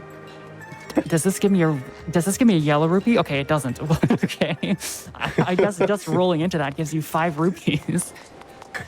I never knew that. Okay. That's never happened before. I Said was the thing. completely unaware of that. All right, so although we were reluctant to use the hook beetle for its intended purpose to carry bombs across sand, we are going to be using it a couple times here. That's the most notable exception. We want to stand in just the right place to where that spume cannot hit us, as well as the baby scorpion enemies here will not be able to hit us either. Use our hook beetle to carry that bomb all the way to that tablet, knock it down so we can actually hit that lever without having to be hit in the process, I suppose. See, I told you getting those green rupees would be useful.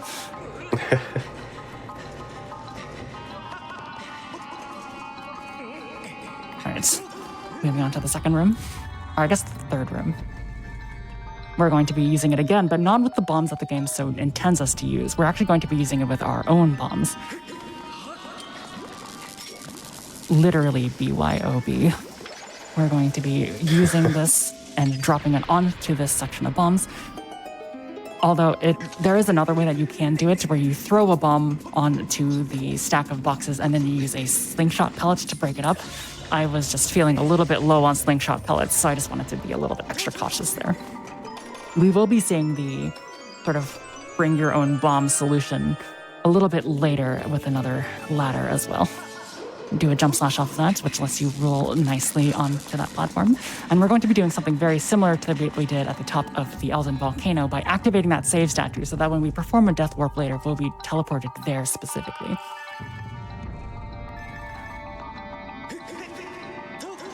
Now, in the past, I would have said that those Staldras have never hit me before, but most recently in my D-Rust runs, I have been hit and killed by them. So I no longer have the opportunity to say that I am damageless from those enemies. Normally, I would say something to the effect of, like, why are they even here? I've never been hit by them, but now I can't say that anymore. Here's that second bomb solution that we were talking about before. Blows up that box on top of here. And then Minnie alluded to something a long time ago where I would be using a very precise slingshot shot instead of using the beetle. And this is that section right now. We want to hit this time shift stone. And even though using the beetle would be definitely more safe, using a slingshot pellet with a very particular angle lets us hit it in a significantly faster time, since we don't have the speed beetle yet, or what is it called? What is it called, actually? What is it called? I don't know. Whatever. I just know the beetle. Yeah, the speedier beetle. Since we don't have it, it would be very slow to just use it without any upgrades. So using the slingshot is a nice sort of way to circumnavigate that. Now there is a Beamos up here that will be very annoying to me, so I am going to sort of return its beam back to it with a shield. I'm not exactly sure how that works, but it does make it so that I don't have to take any damage. Yeah, that's how lasers work. That is how lasers work. Now, it technically would have benefited me to take damage there, because I will need to actually perform a death warp in here, but with how poor some of the quality of the speedrun has been so far, I'm gonna be a little bit more cautious than I normally might otherwise be. Jump across these boxes, and since we have so many bombs from those bomb refills, we will take away 4 hearts of our health, so that when we collect the dungeon item at the top of this ladder, we will be able to warp all the way back to that statue that I was alluding to before. Place a bomb there, and we will be collecting everyone's favorite item in any Zelda game, the Gustabella. The leaf blower. The leaf blower, the reverse vacuum cleaner. Although it is used very much like a vacuum cleaner for several side quests in this game. Yes. Essentially what this lets us do is blow away certain obstacles in our way that we don't want to be there. So for example, in this room that we are going to return to, we're going to look left, and there's going to be some sand that's impeding our ability to push these sort of heavy boxes. So what we're going to do is sort of clean them off a little bit by blowing the dust away. There are these... And much like the sand, the audience is also blown away by this thrilling gameplay of blowing sand. Where did that come from? Are you guys blown away by this? Alright. Hopefully we don't get hit by this stall tree either. Alright, it's very nice. And now we will be performing the second to last break slide of the run. We want to make sure we take out this Froak enemy here. And then we'll need to perform yet another double break slide. That one was pretty good. Very nice. Nice. When you are blowing sand away from time shift stones, you don't need to blow them off all the way. What you can do is make it so that you just simply reveal the top of it, and then you can hit it with your sword. There is still a statute of limitations to that, though. I think it can't just be the very tip top of it, right? And you need to see like a significant portion of the top. Is that correct? Yeah, pretty much. Just as soon as you can see a bit of the top. And yeah. So while we push this little platform, we are going to be constantly bombarded with missiles from our dear friend the Centrope here. So much like we were talking about with those other Ampelus enemies, we're going to try to keep them off of screen for as long as possible. The reason for that is he has a very particularly annoying attack that involves sending 2 sort of nodes at you. They're not difficult to take out. You can simply slash them vertically and horizontally once to get rid of them. But since we want to be fast and we want to make sure that we activate that pinwheel as fast as possible, it behooves us to not have to worry about them constantly beeping behind our back in threat of exploding. So by keeping him off screen for as long as possible, we can sort of avoid that attack if need be. In fact, you're actually seeing a demonstration of the power of keeping things off screen. Those 2 Staldra enemies definitely would know that I'm there if this was, real life. But because Joy-Cons. But because they were simply behind me as I was performing this box pushing maneuver, they simply did not know that I was there. So I was able to do my business without any hindrances.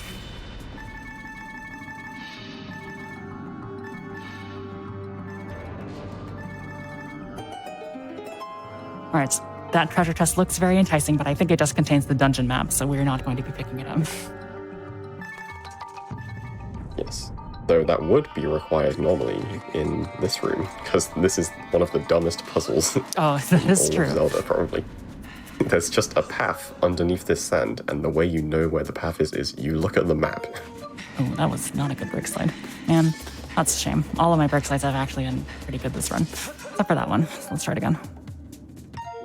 There we go. Nice. The people deserve to see the brake lines. Yet another example of things being off camera. That 2 is literally right behind us, but it will not try to accost us for any reason. You might notice that I have run out of stamina here, and I will continue to run out of stamina as I am crawling. This is on purpose. Your crawling speed when you run out of stamina is equal to your base crawling speed. There is only something to gain by using your stamina in a crawling space. So we will purposefully deplete our stamina during these crawling sections so that we can move only with greater speed. We don't actually have to wait for the stamina to reset itself without a complete refill.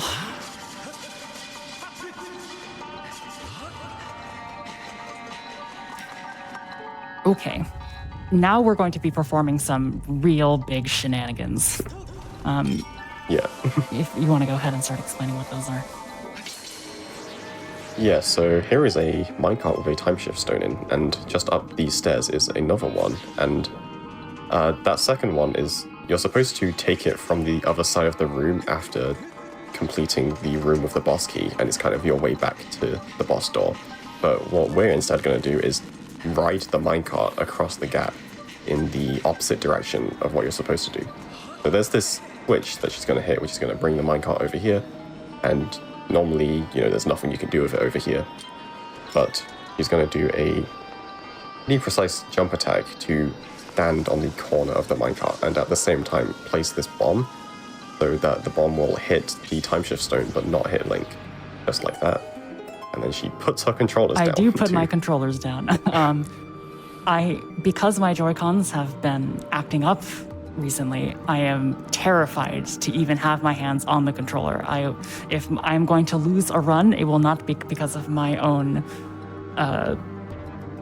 lack of care, I suppose. It will be because of the intense hardware problems that I am experiencing. So I currently am not holding any controllers. You saw a speed run done with no eyes. Now you can see done with no hands. And then we'll make our way into this next and actually very dangerous room. There's a lot of things that we have to juggle here. Yeah, this is probably one of the most involved rooms in any dungeon in this game speedrun. There's a lot going on. So first we're going to want to pull this lever so we have access to this little platform, which will activate when we activate our time shift stone.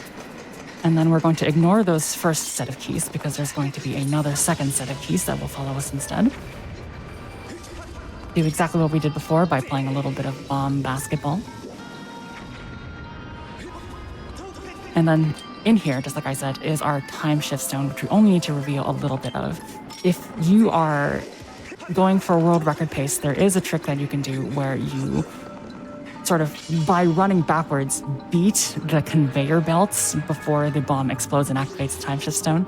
Because I'm sort of already running a little bit behind, I'm going to be foregoing that, and I will simply wait my turn to go. Pick up the bomb refill here, which will be very important later on. Make our way across this gap, and then we'll be dealing with yet another Centro. For whatever reason, this Centro, while it does shoot a lot of missiles at me, I can't think of any time that it's actually given me those bombs that I was talking about before. I don't know if the Centro is just programmed not to sort of give those out, but you're not going to hear any complaining from me. Now, the problem with the Centro is that it patrols the entire room, not just the half that we are currently in.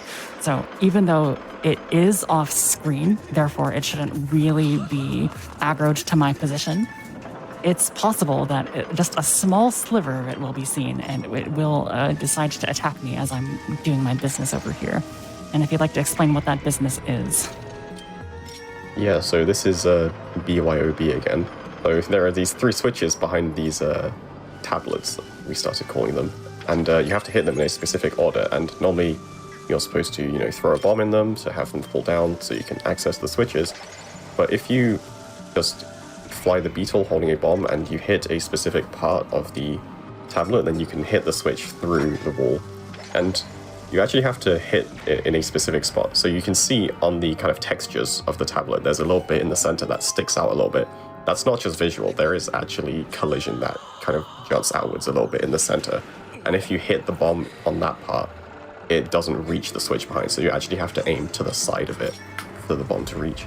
Yep. And then she just jumped into the void, and it took her to the last solid ground she stood on, which was back over here. Yeah, it's worth noting, although, oh my gosh. Okay, let's be careful, let's be careful. Dying here is he actually decided, really he bad. chose violence today. Okay, we have this. I told you it wouldn't just be Hey. a MacGuffin. We are actually going to use it. Man, these guys are just not being very kind to me today. That's fine. Yeah, and a fun thing about this room is that Centro we were talking about can shoot you through the tiny little hole that leads into this room. So there are clips of people, like, as they're getting the boss key chest, the Centro shoots them from all the way back there through both of those doors and hits Link. But luckily that didn't happen. Yeah, it's particularly bad since, as you see, I would prefer to be on very low health here. So if you die in this room, you must go all the way back to that save statue that I activated in the previous room where I was doing those bomb and minecart shenanigans. Essentially run dead if that happens, so I'm glad that I had the potion to sort of give myself a little bit of extra leeway. I have 11 pellets, which is really, really nice, because we have our final boss coming here against... Molder. I keep wanting to call it Argarok for some reason, even though that's extremely not correct. Argarok is the dragon boss from Twilight Princess, which is a very long and involved fight, which this is sort of the antithesis of. It's actually a very quick fight. And the reason for that is because, much like every single other Nintendo boss ever devised, has weak points on its hands and then one additional one on its face. So what we're going to do is we're going to sort of exploit the fact that those weak points can be stunned, while also simultaneously pushing him back towards the wall for a very specific reason. All right, let's push him back. He's gonna attack us with this one first. We're gonna do one slash, and then we're gonna pull out. Okay, Joy-Con's acting up a little bit. We're gonna pull out our slingshot and continuously stun lock it into oblivion. There we go. Second one has less health, so it should be less of a problem. Okay, he's going to be doing the tail attack. Not much you can do against that, so I will wait for him to actually attack me with pincer, and then we will do exactly what we did with the other one, less health, since it is indeed a smaller claw. Finally, once he opened his eye, we backed him against the wall, so he should be extremely weak to 4 consecutive stabs, which is the only time we use a stab in this particular run, I believe. And that is Moldarok down. Very, very quick fight. Nice. Actually, I believe you stabbed that minecart timeshift stone. Okay, fine. I don't think there's any other way to damage Moldarok, though, other than the stab, right? Yeah, I think so. Yeah, final boss of the game. There's no more game after this. We have completed the entire game. Over. Nothing after this at all. So there is a little bit of fanfare at the end of this dungeon because it's the ending of the first quest of the game. So it's going to be a little bit more grandiose. So not only do we have to go through this goddess door here, but we also have to use our beetle one last time to activate a timeshift stone so we can be congratulated by a bunch of small robot statues. So like Minnie said, we're going to be using the optimal way to use the beetle by going up as much as we possibly can, and then only going horizontal from that point on. There's just 2 different flight speeds depending on the direction in which the beetle is going. So we have gotten ourselves to the proper height. And you saw it right there at the very end, the beetle gained its normal amount of speed back. So we were able to hit it, and now we will spin our way to victory. Yay. Not much more to say. So if you've got some post-credits stuff to rally up, now's a good time. I'm just excited for you to get the harp. It's in the title of the run, you know? That is true. If we want to actually get the harp, we actually do have to watch the cutscene. I think we have a little bit of time on my estimate. It's a fairly short cutscene. Time. Oh, that is time. Excuse me. Yeah. Oh, that was as soon as you leave the dungeon, that is time. That is my fault. Hey, old GG. Thank you very much. This was really, really good. Let's see the time here. I think it's a 1:38:50 if my brain, or 1:38:40. Sorry. 138.40. All right. Yeah, Underestimate. GG. I'll take Good it. stuff. Underestimate. Pretty incredible. Thank you very much. You get to watch the cutscene and get the harp, but a variety pack. Why don't you tell everybody at home why they should follow you and what you do? Because I know you do a lot more, not just Skyward Sword. I think when I found you were playing Bayonetta. Yeah, so I'm a Bayonetta speedrunner. I've been doing Bioshock one-handed and stuff like that lately. Most notably, perhaps, I'll be performing Valhalla Cyberpunk Bartender Action at AGDQ 2025, which does require the Joy-Cons, so I do need to get them fixed by then. But other than that, yeah, this has been really, really fun. Thank you very much for the opportunity to perform a run from my past. Minnie, perhaps you have some additional shout-outs you'd like to do as well. Yeah, thanks for having me. This was very fun, great run. And yeah, I do some speedruns as well. Right now, Wind Waker, as I did yesterday. And yeah, thanks for having me. Yes, definitely go follow A Variety Pack. You can check out the intro, the title of the show, and make sure that follow button is green. Definitely do that. Thank you very much for this awesome run. And it looks like we saw. Wait, I think Link just got it. I think Link got the harp. So that's all I wanted was to see the cutscene. So thank you very much. This was absolutely incredible. With that, we'll be right back. Don't go anywhere. Up next is Ocarina of Time MST.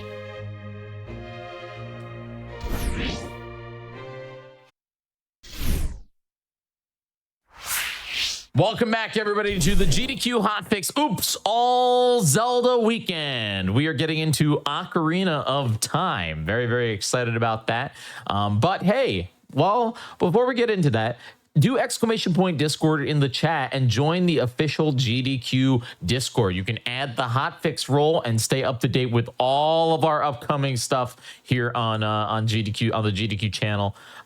Very, very excited about everything we have coming up. But yeah, let's get right into this Ocarina of Time MST with Amatesaru.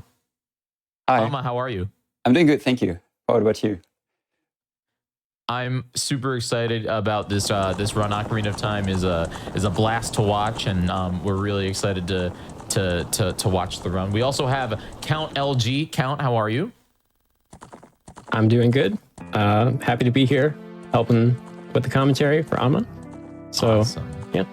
Ama, why don't you tell the audience just a little bit about you before we get right into this run? Oh boy. Well, hi.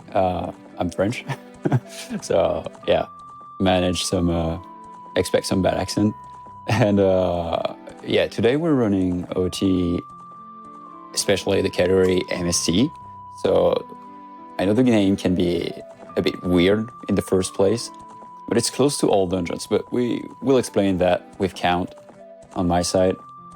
And yeah, hopefully you'll have a good time.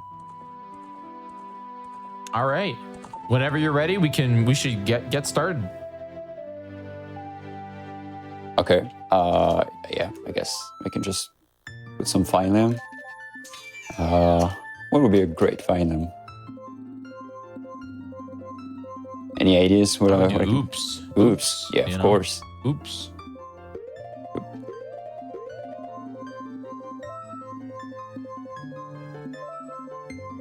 Whoops.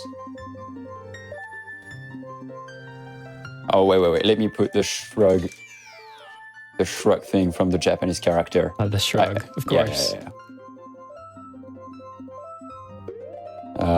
Where it is? Here. Whoops. Yeah. That one is perfect. Perfect. All right. So yeah, I'm ready to start whenever you are, guys. Yeah, we're good to go. Do you want Count? Do you want to do the countdown? Sure. Makes 5, sense, you know. 4, 3, 2, 1, go. All right. And good luck. Thank you very much. I did it. All right. So in Ocarina of Time speedruns, usually we have we can skip the intro, meaning like we allowed you to make a save file in Link's house and skip the intro. But sometimes for marathons, we just like to show the intro anyway, because it gives us a sec to talk about the game and everything.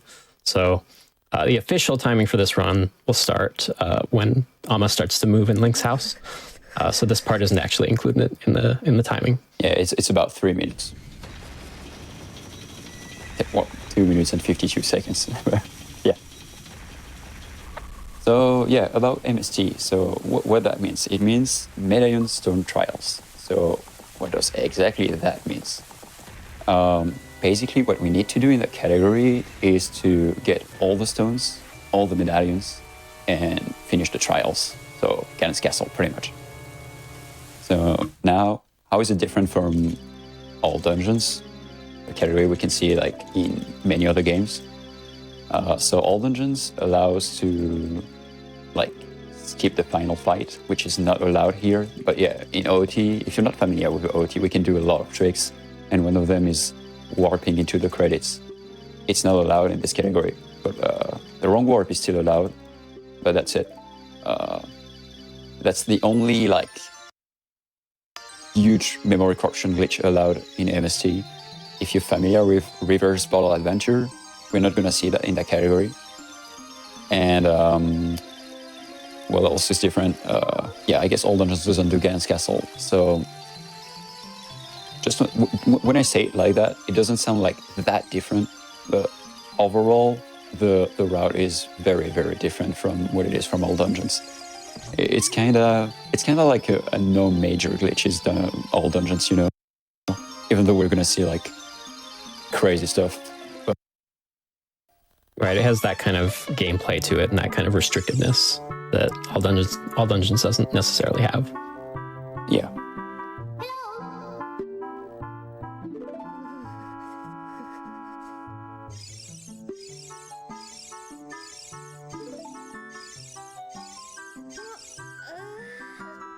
So yeah, everything is very different, and that's what makes it so cool to run both categories, you know.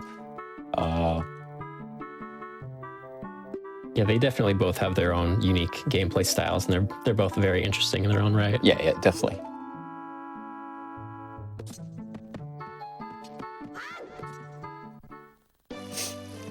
Okay, so yeah, this is technically where the runs start when you start moving Link. Oh, is this where time actually starts? No, don't worry about Okay, this. never mind. Oh, But yeah, it's when you hop out of the bed and start moving. So yeah, if you see like a huge gap of time, well, it's probably because I'm gonna mess up a lot of stuff, but it's also because we have that 3 extra minutes that are not counted anymore at the beginning of the run. We don't watch the intro anymore. Nice thing is that you can still watch the intro and the timing doesn't really change because it's normalized after the intro anyway. Yeah. There is one person here that really does the job.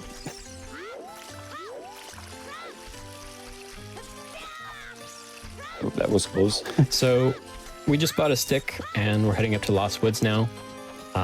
This is going to be coming up here, one of the most famous sequence breaks in the game. It's Forest Escape.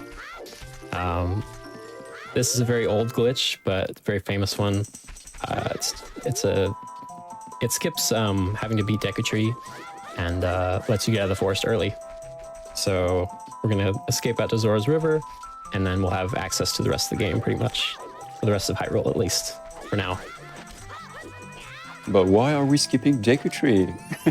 We have to do it. I mean, we do have to do it, so it seems counterintuitive to leave now.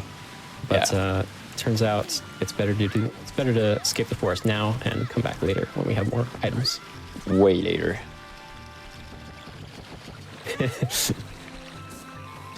Spoiler.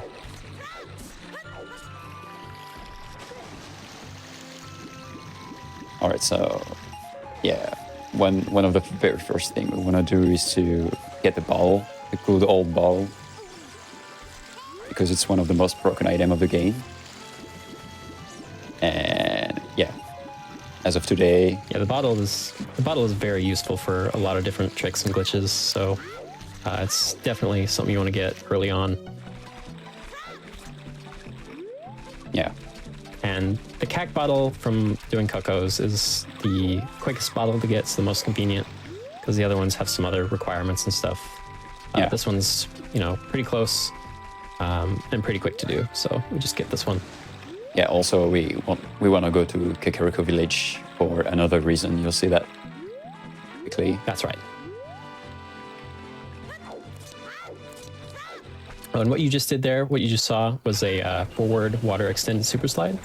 So Ama basically side hopped into the water and held a position on the control stick called ESS position, which maintains the speed you have from leaving the water with the side hop. And that lets him maintain that little slide you saw all the way past the stairs and up into Kakariko. And what that does is it actually skips the owl talking to you because the owl cannot talk to you while you're in a busy state. And ESS is considered like a busy state. So the owl actually cannot talk to you. And that's good because we don't want the cutscene to happen because it pauses time of day. And we actually want time of day to pass while we're in the time of day sections so that we can reach, so that we don't have to wait more later on for it to turn morning. Yeah, yeah. We need to be morning for doing the guards because we have to go for Zelda. Yeah. So we didn't say that, but technically my movements didn't really matter in Zora River for that specific reason. Just because, we have to spend a bit of time of day anyway. Yeah, so you're going to be waiting a bit later on anyway, so you have a little bit of leniency for, how you traverse the overworld areas. But in Kakariko Village, time of day is paused, so everything here definitely counts. Yes.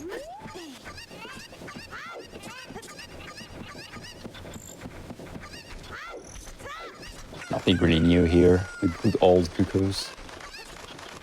Yep. Cocos are definitely a staple in Ocarina of Time speedruns. So many runs get the bottle early on because it's such a good item. Yeah. So you end up seeing this in a lot of categories.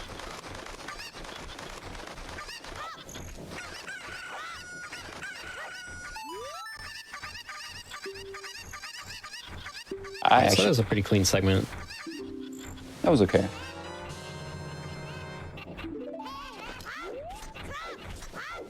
Oh, I don't want to do that. Just in case I want to break my stick now. Oh yeah. So right there, that's called a Navi dive, where you basically talk to Navi at the same time you're falling off a ledge, and the water basically just turns off while you're talking to Navi, so you can just fall straight through the water and enter bottom of the well early.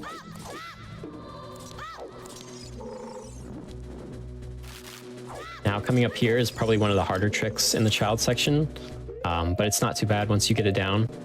This is a trick called Skulltula Push, where basically we're trying to clip out of bounds using the dying body of a Skulltula because it gives you a big push when you collide with it, basically. So he's going to try to kill the Skulltula in a very specific position and combine the speed of this backwalk with the push you get from the Skulltula, and it ends up clipping you out of bounds. So we can reach this out of bounds water and swim over to this chest, which contains a very useful item, bomb shoes. And the reason he was able to swim to that water there is because in this game, water actually extends infinitely downwards. So that water is actually the water you see up above in bottom of the well, the little shallow water you can walk through, but it extends infinitely downwards. So you can use it to swim to the bomb shoe chest after you clip out of bounds. It's very convenient. Yeah. But yeah. And also he did a vine clip after grabbing the Bonchu chest, which is basically where you re-grab vines at the same time you take damage, and it clips you through the wall. And that's just a little bit of a faster way to exit bottom of the well, because you void out and you respawn at the beginning. So that was a lot to take in. Yeah, awesome explanation. Thank you. It's a very fast-paced segment. Yeah. Very cool. Can't wait for Fire Temple. Fire Temple, yes. It's a lot of things to explain. Yeah, some of the dungeons in this run can be pretty crazy. Definitely seeing those later on. Yeah, bottom of the world was one of my least favorite place in the game for Yeah. speedrun. It is for every runners. You know, I used to like hate bottom of the world so much when I was doing 100% SRM. I figured out a new route where you could have done where it was possible to do it as adult. Oh, nice. And Yeah. It seems to be a hard dungeon, no matter what category you're playing. yeah. So right there, I just did what we call, I don't even know how it's called, just bazaar clip, I guess, or something. Yeah, so it basically is just jumping over the door to get to the loading zone behind the door, because the door actually is kind of remotely connected to that loading zone behind it. When you normally open the door, it just kind of activates the loading zone, even though you don't touch it. But the loading zone exists by itself behind the door anyway, so you can just jump straight over the door and touch the loading zone if you kind of jump in a precise way right there. So you can enter Bazaar at night, even though the door is locked, just by jumping over, which is very convenient because we can buy the Hylian shield and another Deku stick, which we need for a couple of tricks coming up here.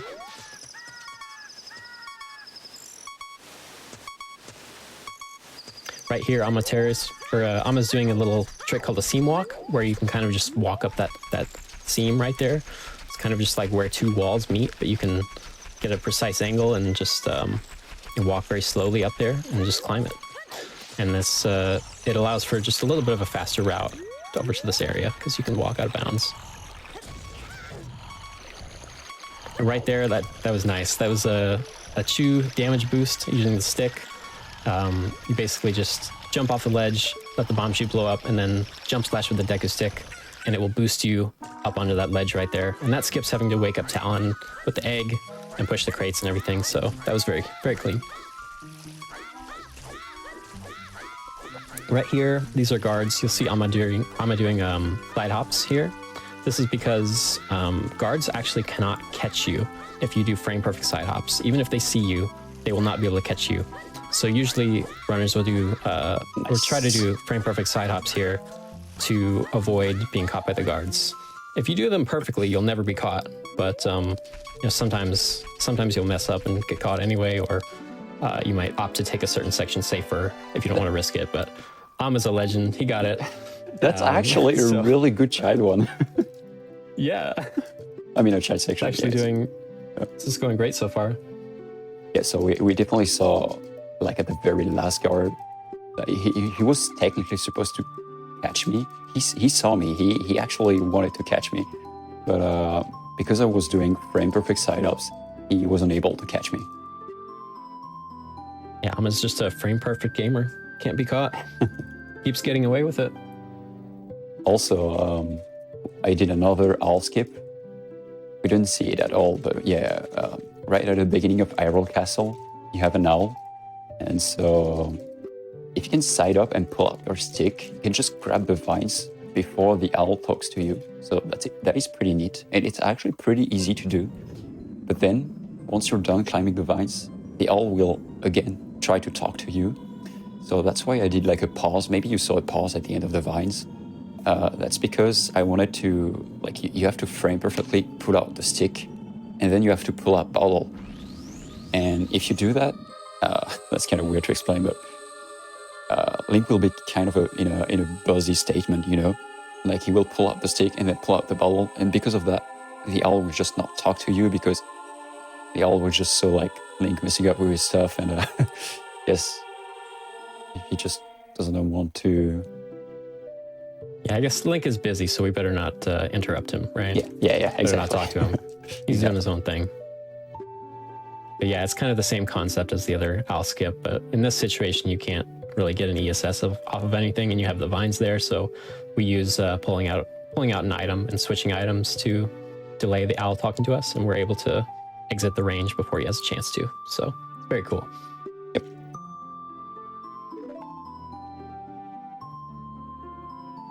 I would say this is like the weakest part of MST. It's right now, I would say, because in all dungeons, you are able to skip. You don't skip Zelda's Lullaby, that you just get Zelda's Lullaby another way. And it's not the case here in MST. You have to get it legit. And that makes it for like kind of a long child section, because you have like this entire cutscene and then you have Master Sword cutscene. So that's a lot of cutscenes in one time. I would say this is like just the only weak part of that run. But once we're done, it's going to be much cooler. You'll see that. Yeah, absolutely. So right here is a trick to skip watching the Zelda's Lullaby cutscene. An interesting thing is that when you start this cutscene, the game actually gives you Zelda's Lullaby immediately in your inventory, even though you haven't talked to Impa yet and like actually played the song with the song staff and everything. It gives it to you right away. So if you are able to die on the exact same frame the cutscene starts, then you will skip the entire cutscene but still get Zelda's Lullaby.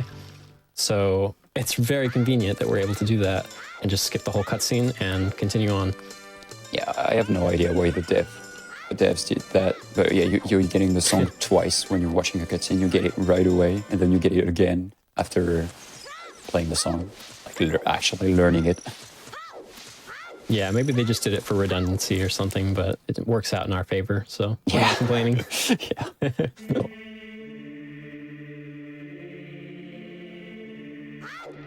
So here comes another very famous trick. This is Door of Time Skip. Normally you'd have to complete all of the child dungeons, get the 3 spiritual stones, get the Song of Time, and play the Song of Time to open the door. But turns out it's possible to skip the door completely itemless. You can just do a precise side hop there to clip out through a little crack in the door, retarget the wall, and you'll end up on the other side. And we're done And with this that child skips. section. Yeah, that skips having to do all the child dungeons. Of Which course, we will still have to do them later. Yeah. But yeah. It's another case where it's just better to do them later because you can do them with better items and stuff like that. So Wow, I'm actually looking at my time right now. I did like a 17:22 pulling out the Master Sword, which would be... that is actually super good. Yeah. Huge. would have been like a 14:50 or something. I think Yeah, that's quite good. it is really good. Considering I did like an extra safety pause for saving into bottom of the well, that is probably one of my best child section I've ever done. That's crazy.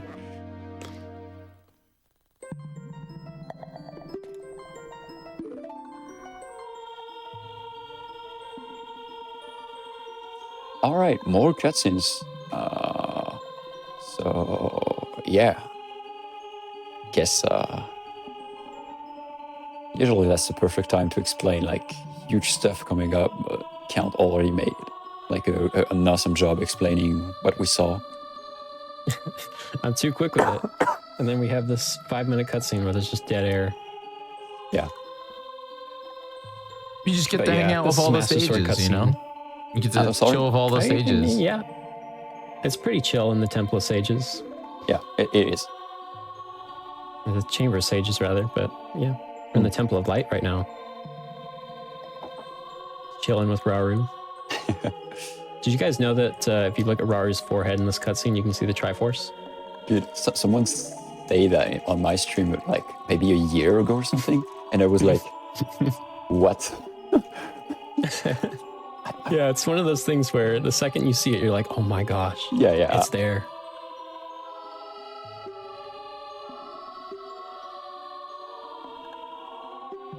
I already can't but think about his arms. Look, they kind of look like sausages to me. Because you know we can see his hands, and he has like this tie around his waist. I mean, not the waist, but Oh, yeah. the wrist, and it kind of looks like a sausage to me. Well, now you've just ruined Raru's arms forever for me, Alma, so thank you for that. No problem. I mean, someone already ruined his front, so I'm not interested. Rauru is sacred. Don't do this to me. yeah. We can still Too late now. you still have the Rauru in Tears of the Kingdom, I guess.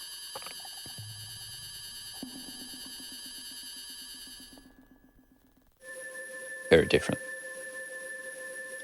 Very, Actually, very So that's the different. bulk of the cutscene over. But now we still have this extra cutscene here where we have to talk to Sheik. But then we'll be free. So one might ask if it's possible to skip that cutscene, and it technically is possible. But first of all, it's like one of the only trick of the game that is still TAS only. And second, even in TAS, it's just too slow to pull out. Like the setup to do it is just way too long. Yeah, in this case, at least, there's no feasible way to skip these cutscenes for Yeah. MST. Yet. Yet. Yeah. You never know with this game. It never ceases to amaze. Yeah. It's crazy to me that even Hendo SRM had to look at it.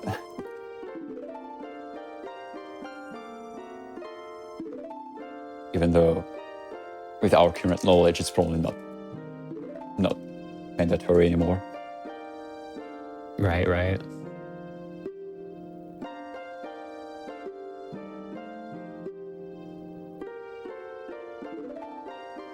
And we're back. So we're finally going to get some gameplay again. Right Whoa. here, you actually have to save warp just because, we skipped the door of time and it's solid on both sides. So you can't just walk out. You're actually trapped in that little room. Yeah, we So didn't a save warp is just the best way to respawn on the other side of the door so we can escape. we didn't see it, but yeah, the door time is here. I can just backwalk here, I guess, to show it. Yeah, the door is still here. Touching the controller is pretty rare here on this channel, so it's cool to see it. Yeah.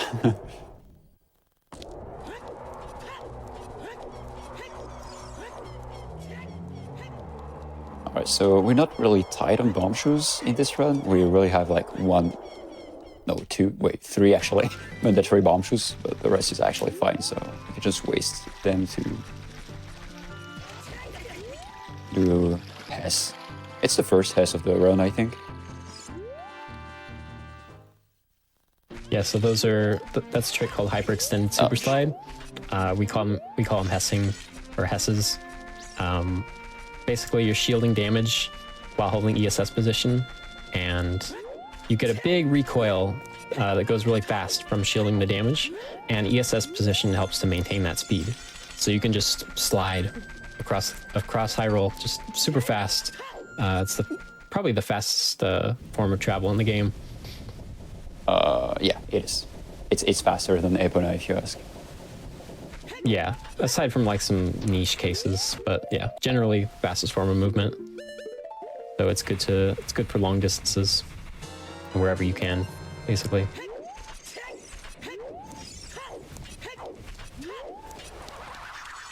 Here we actually doing what the game wants us to do. When you're playing casually, we're getting the hookshot. Hookshot is just Yeah, it too turns good. out the hookshot is just an extremely useful item. Yeah. Which is funny because it's also an item that you could always skip in every run. Like, even in Hundo, you could technically get it as your last item, and you will still be able to get everything else. Which is pretty fun. Yeah, but it's just so useful to have early on. Yeah. I actually tried to do like a hookshot-less run of MST once, and it was really hard. It was a really stupid idea. Don't do that. It helps in a lot of places, so yeah, I can imagine that would be painful. Yeah.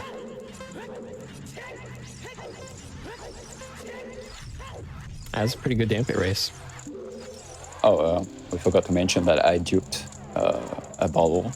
So I have two bottles now, but one is fake. One is usually when you dupe a bottle in this game, it's over another item in the inventory. So over, I don't know, nuts or lens of truth, stuff like that. But here I duped it over an empty C button. And one of my C button was just empty. And if you swap your bottle over this slot, you can just get a free bottle. But yeah, it doesn't really exist though.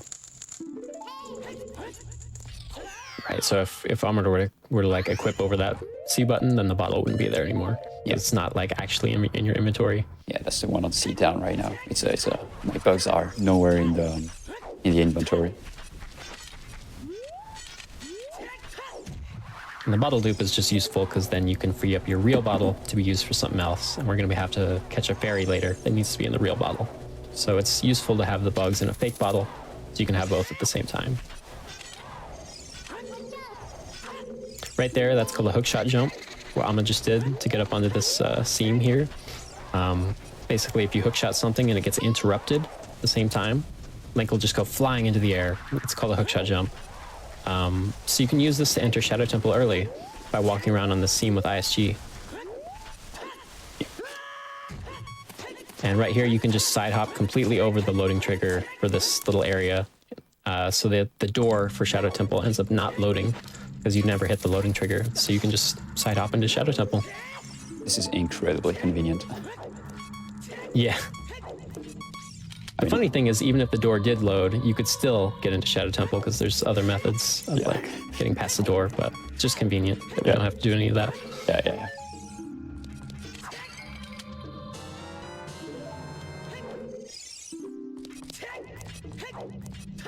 So the convenient Just thing, grabbing some. Oh, sorry. Go ahead. yeah, the convenient thing about hookshot is also that we are near Shadow Temple, and Shadow Temple has, well, that's one of the dungeons to do, of course. But that's also the dungeon where you have hover boots, and hover boots are really useful for speedrun. That's right. Hover boots are another big item, just like hookshot. Very, very useful, very universally applicable. Yeah. Help in a lot of cases, so it's just good to have them early on. This is why Shadow That's a Temple big is reason our, we come to. Yeah. Yeah, it's a big reason we come to Shadow Temple as our first dungeon, just to get hover boots.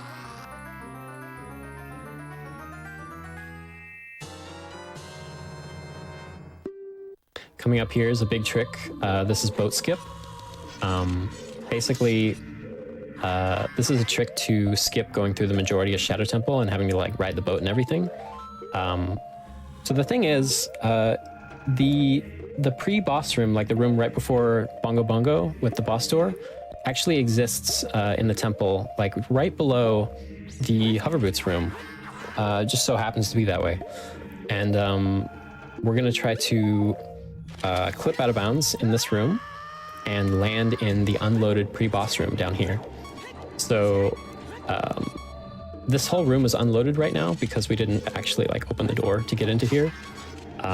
But the loading zone that takes you to Bongo Bongo still exists and is still present here, even though the room's not loaded. So we can do another trick to basically clip and access that loading zone, and it will take us straight to Bongo. So that's called a ledge clip right there, what he just did.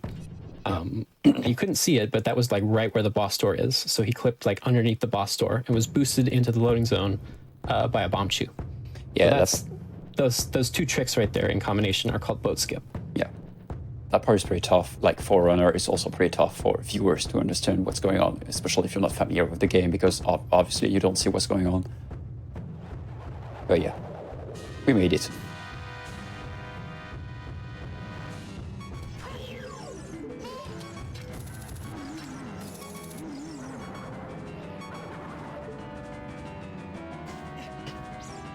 So here we're getting ISG. That way, well, for two reasons at least. We're not jumping with Bongo.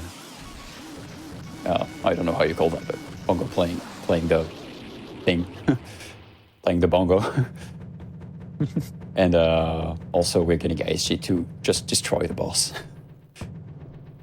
Yeah, ISG helps a lot here because you can just stun lock Bongo by hitting him repeatedly with ISG, because ISG hits on every frame, so it just is really good for boss fights in general. Yeah. There are not that many bosses where we're actually doing ISG, but yeah, it's convenient regardless. If you're just joining us here, welcome to Oops All Zelda Weekend. We are currently watching Ocarina of Time, MST. Yes. Thanks for hanging out with us. So Again, if you just saw it right there. Oh, sorry, go ahead. No. Hey, keep going. Okay, so if you just saw right there, Amma did a trick called Ocarina Items on the edge of the blue warp, which is where you end up playing an item other than an ocarina as an ocarina, basically. It's a trick with the bottle. It lets you play like your sword as an ocarina or your hookshot or whatever. And the whole reason he did that was so that he could regain control of Link while the blue warp was trying to take him away. And by doing that, he's able to die at the same time that the blue warp is trying to take him away. And by combining those two things at the very exact moment, at the same time, you're able to skip the cutscene by dying and still receive the medallion, similar to how the Zelda's Lullaby cutscene works. Yeah. So he's able to get the Shadow Medallion, but not have to watch the whole cutscene that way. If you see, I mean, maybe you can do like a pause at some point to show that I have everything in my inventory, maybe at the very end, so you can see that. In case people don't believe us. Yeah, exactly. But yeah, if you see a white flash after dying, that means I got the cutscene skip. Next time he resets, you can just look at the file select and you'll see all the medallions and stuff. I guess, yeah.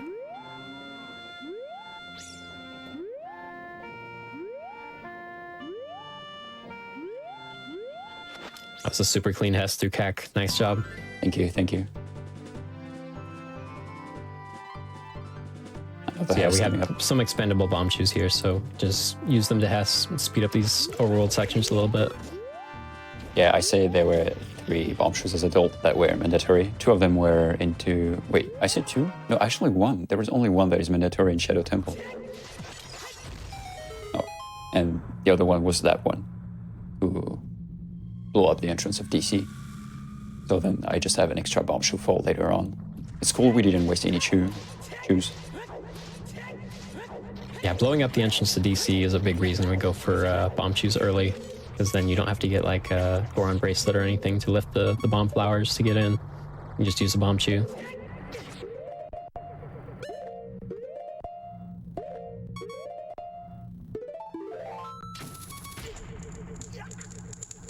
So that right there is another instance of hookshot jump, just like the one we used to get into Shadow Temple, although this time we're using a death to interrupt hookshotting the ladder.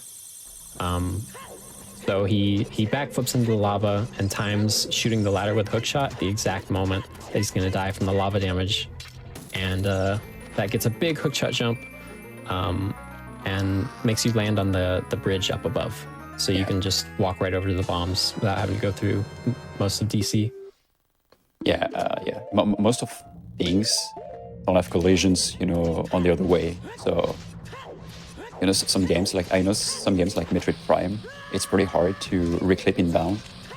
It's definitely not the case of Ocarina of Time, where if you want to reclip inbound after being out of bound, you just can walk through the wall. And that's the same. Yeah, OT definitely has a lot of like one-sided collision, and that bridge is a good example because you can just fly right through the underside of it. Yeah. So we're not finishing DC. Oh, that's rare. Every speedrunners love that jump.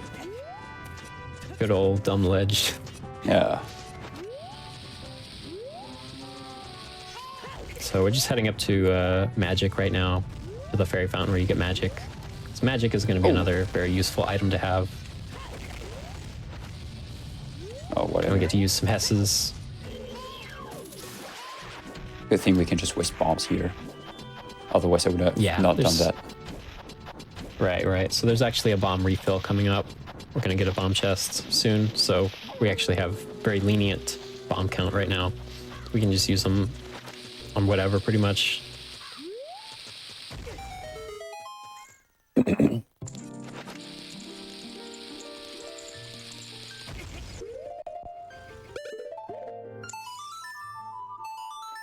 All right, so you just... So that's another...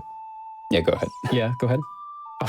That's another method of OI, Ocarina items, where you use a bomb instead of having to drop and catch something with your bottle. It's just a little bit of a faster way to do Ocarina items because you don't have to wait for the whole cutscene of like dropping something and picking something up. You can just use a bomb. But it is actually frame perfect. You have to press a cutscene item on a particular frame right when Link's about to put his hands down from carrying the bomb. So usually people will try to like one pause that or like pause right on the frame so they can just make sure that they get it. Because you don't want to like accidentally drop your bugs out of bounds or something. Yeah. It happened to me on a run, and it's pretty much run over if that happens. Yeah, or at least it'd be a big time loss. Yeah. In that case, that wouldn't be like a dead run because, well, I mean, that would be pretty sad. Yeah. Yeah. If you want to get a PB, it's going to be a huge time loss.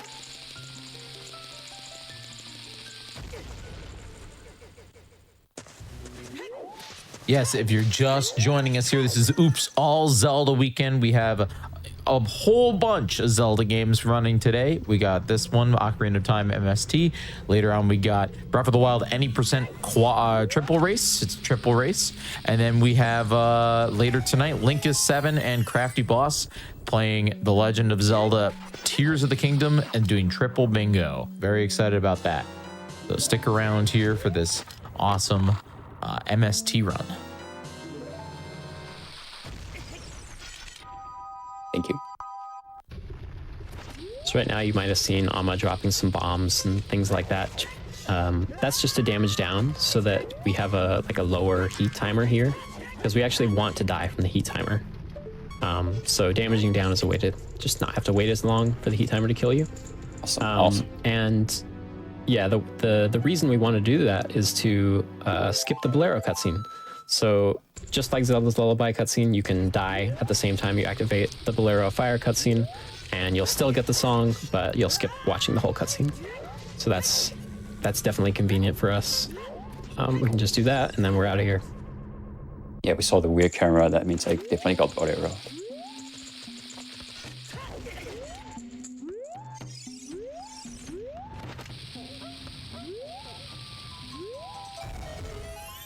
That's a cool Hess right there. You Hess up the stairs, really like the bomb, and blow up the rocks at the same time. Very cool.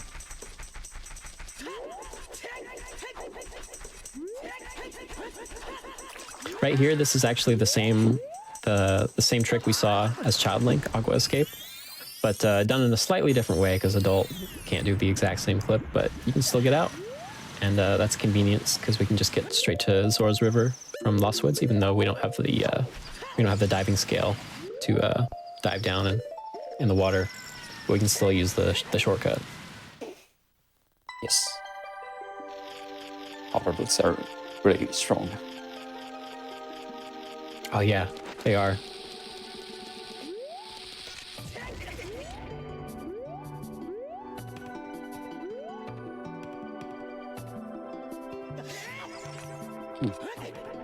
So that's a cool little Hess clip you can do. You can do that clip with the jump slash too, but Hess is a little bit faster.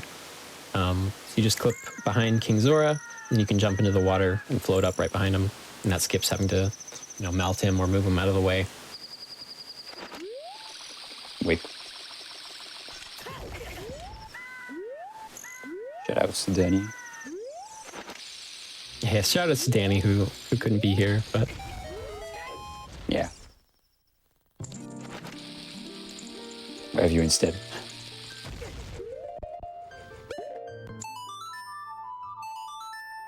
Awesome. This is a pretty good run so far. Like everything is actually going really well.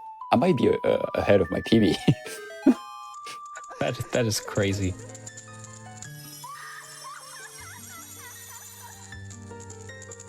So yeah, doing Bomb OI again, this time to get Farore's Wind. Farore's Wind is another useful item that we can use for a couple of tricks later on. Yes, yeah, it's very, very important. Yeah. Usually, so if you're not aware about this, Farore's Wind is, well, you can only use it in dungeons, and more specifically, you can only use it you cannot use it in the boss room. So if you think about, wrong warping with Farore's Wind in MST, like using the Farore's Wind at the same time the blue warp teleports you, it's not possible, or maybe it is. Yeah, so usually you can't use Farore's Wind inside of boss rooms, as Amma said. So other categories will typically put Farore's Wind on B with a glitch called Bottle Adventure, which actually does let you use it in boss rooms. But in MST, we can't use Bottle Adventure because it's banned. So you usually don't have access to Farore's Wind in boss rooms, but we'll see. We might find a cheeky little use for it somewhere.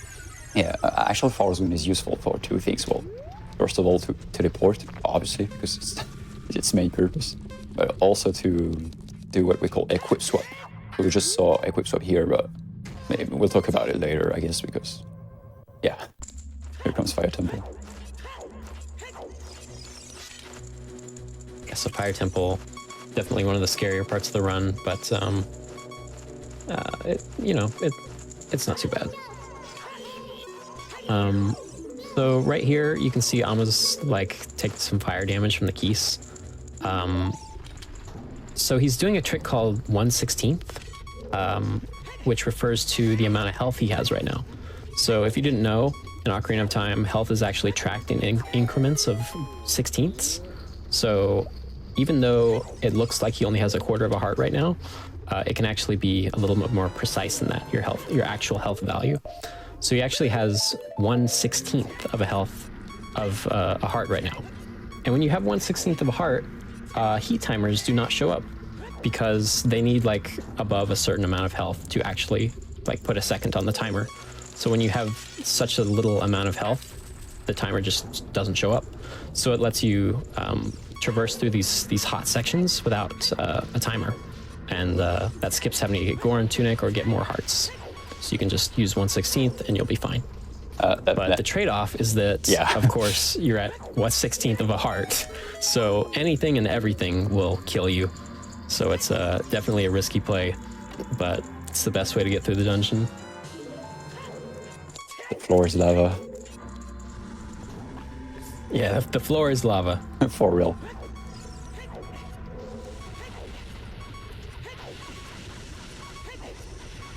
So yeah, you can see like everything is super scary right there.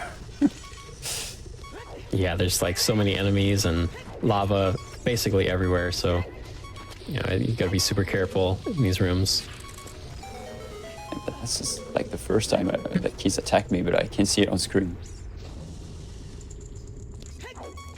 Anyways. I also skipped the Arena cutscene by doing like some weird stuff.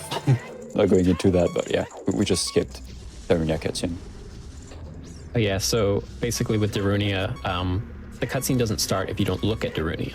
So if you do like a camera glitch to just like turn the camera away from him when you're coming through the room, the cutscene won't start. So you can just keep the camera away from Darunia, just keep him off screen, and he won't be able to talk to you and initiate the cutscene. Just That is why casually I had- hanging out at that, quarter of a heart, right? Yeah. Yeah, Any not more? scary at all. Yeah, not needed. That makes things really hot. You get it? Uh-huh. Eh.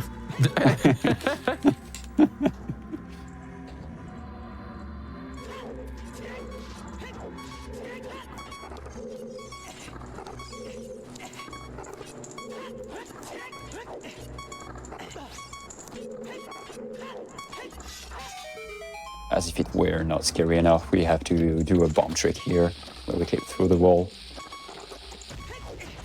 But I'm taking advantage of the invincibility roll. Maybe you saw me rolling into the lava, and I didn't take damage at all. It's because at the end of a roll, Link is invincible, and so I can just walk through the lava, kinda, for a very short amount of time. It's still pretty precise. And I just did it again here. Like, it's a specific setup. It's not the fastest setup, but it's the fastest setup to not take damage, to clip through that wall.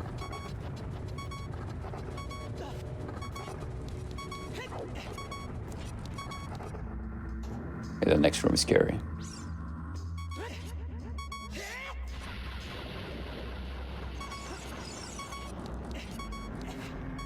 Okay. Yeah, so that bubble right there can be kind of scary. So usually people will try to like bait him or do something to get rid of him, so you don't have to worry. Yeah, I actually play kind of safe here, like half safe. Yeah, it worked out there, so everything's good. In this room, you can do like a Hess to skip some of these firewalls, because if you're moving fast enough, they don't have time to pop up and get in your way. So you just Hess past them.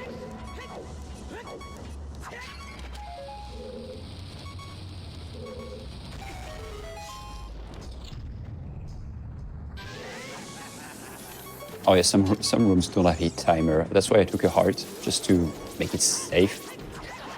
But there was no hit timer after the room where I took the heart, just because, yeah, some rooms don't have the hit timer, which is super convenient.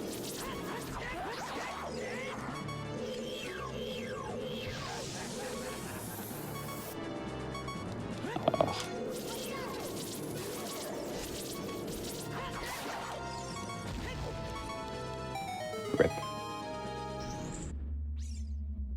Pas d'RNG.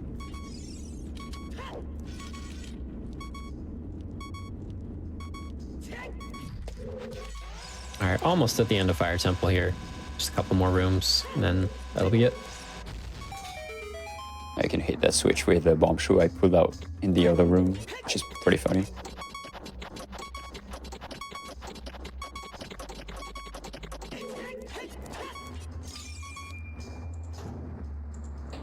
I always assumed you were supposed to be at the flare dancer with the hookshot. But yeah, I think you can also use bombs to stun him, or stun it. Yeah, Flare Dancer will be stunned with like explosions, but you can just use hookshot too.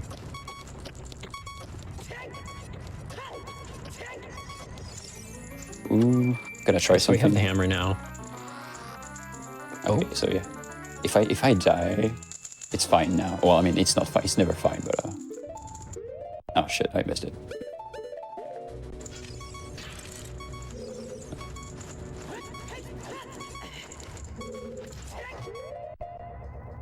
It's okay. That's okay. This is another boss key skip, kind of like the one in Shadow Temple, where you can clip out of bounds with the hammer recoil, like the speed from the hammer recoiling off the wall, and equip hover boots to like keep some of that speed.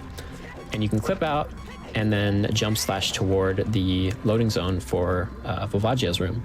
So it's very convenient that you can do that from the hammer chest, because you only need to get the hammer to be able to defeat Volvagia. So you can just go straight from the hammer to the boss, which is very nice. Keep in mind that if the loading zone of the boss is below us, that means the dungeon is dead. Yeah. Basically, the way that works is that you can trigger loading zones from really high above them, as long as you're like moving downward and you're like above them, basically, or like, yeah. So if you fall into one, even if you're like really high above it, it'll still trigger. So that's nice. I can't believe that they patched in the boss from Echoes of Wisdom to this game. This is crazy. I can't believe they patched in the boss from Zelda 2 into this game. Even more crazy. Oh my god, I didn't even think about that. Oh yeah.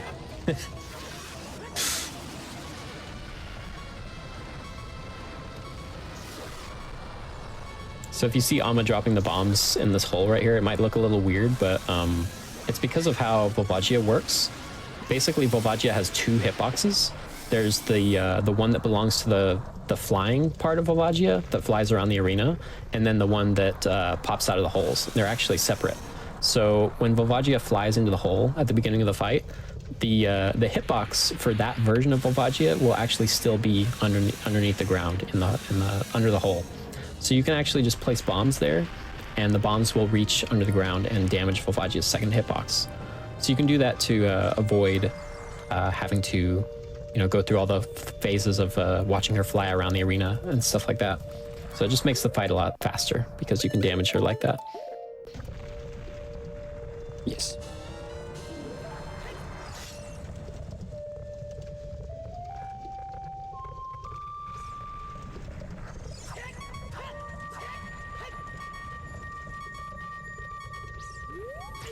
Right here, I think this is our first instance of a wrong warp.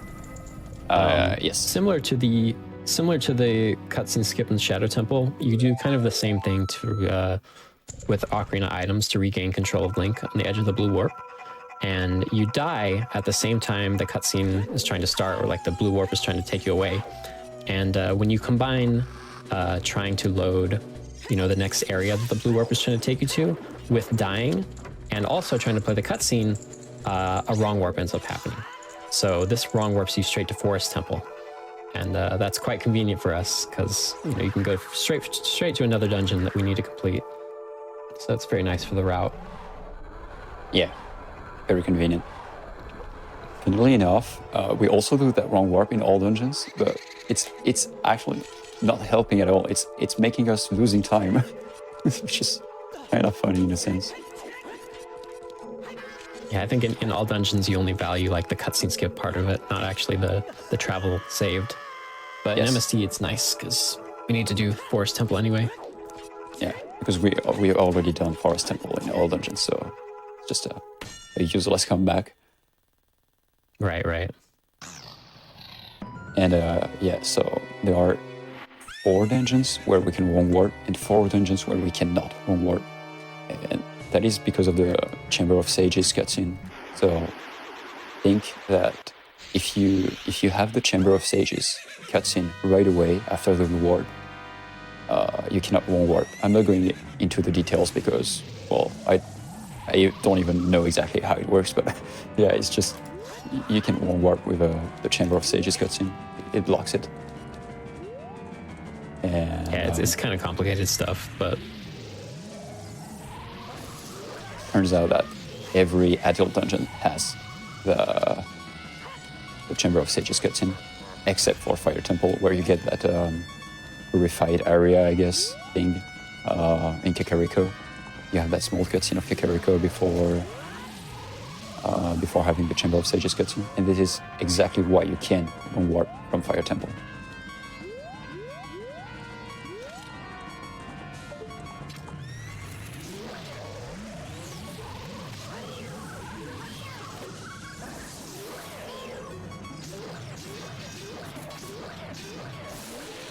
This is where you can wrong warp from the 3 giant dungeons too. Alright, so that you was... saw right there, ISG helped out a lot against Phantom Ganon, and the hookshot was not actually damaging Phantom Ganon, but it makes him like spin his staff around, which allows you to like re-stun him and keep him grounded so that ISG can keep doing damage, because otherwise he'd get up and fly away after a couple hits. Yeah. He is one of the most annoying boss of the run, I would say. He's kind of cool, but also kind of annoying. Tough to explain. Alright, so you might have noticed that we didn't get the bow, and we actually need the bow to shoot light arrows at the end of the run for Gun's Castle. And, yeah. Don't worry, I didn't forget this.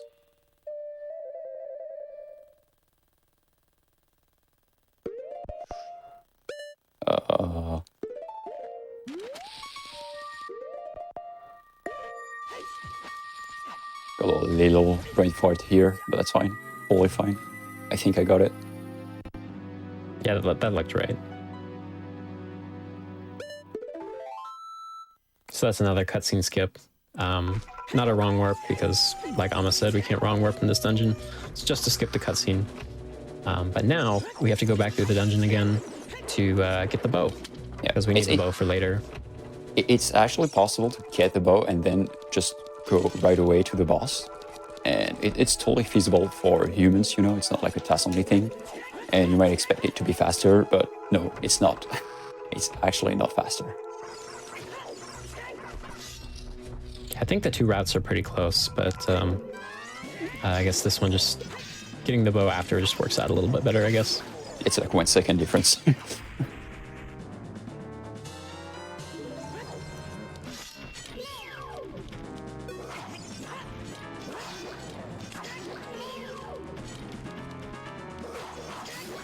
Oh no, I got hit.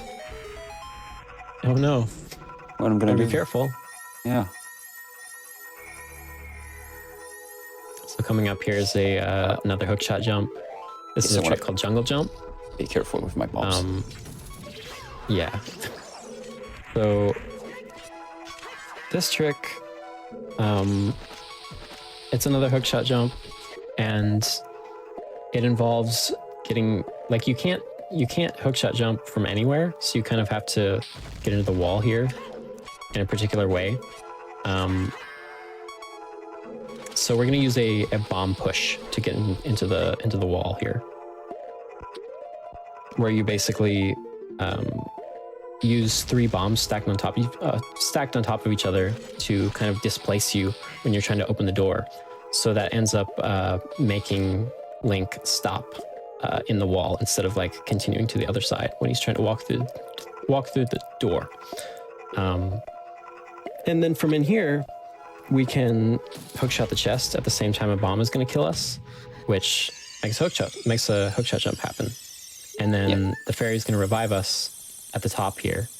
And because of the glitch we did with the door, we're actually resetting our entrance point to be up here in this room instead of down below, like it normally would be. And that allows us to set FW and then come back to this room, like re-warp here again, and that will trigger the Stalfos to show up, because you actually need to enter this room from high enough to make them spawn. So if we just did the hookshot jump and didn't do the entrance point trick, then the Stalfos wouldn't even show up. So that's why we have to do that. Yeah. Very, very complicated trick. Pretty hard. And you saw me losing 3 bombs, which is kind of bad considering I didn't get the good RNG in Fire Temple. So that means I only have 1 bomb to spare, which is okay-ish, but yeah. Oh, wait, should I stop the run here? Yeah, I was gonna just ask if this was a good spot to take a quick break. Yeah, I think it is. So I guess I just take a break. Yeah, yep. We'll be right back. We're just gonna take a quick break. Don't go anywhere, everybody. We'll be back with the rest of this Ocarina of Time run in just a few moments.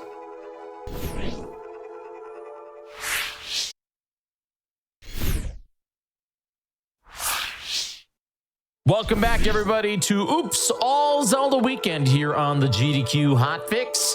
Let's get right back into Ocarina of Time MST. Ready to rock and roll? You're doing good, thank you. Let's go. All right. Do we have like a small timer or something, like a countdown? Just recount down. All right, 5, 4, 3, 2, 1, go. All right. Okay, so before the break, we just got the bow, and we're done with Forest Temple here. So now we're heading to Dark Magic, pretty much.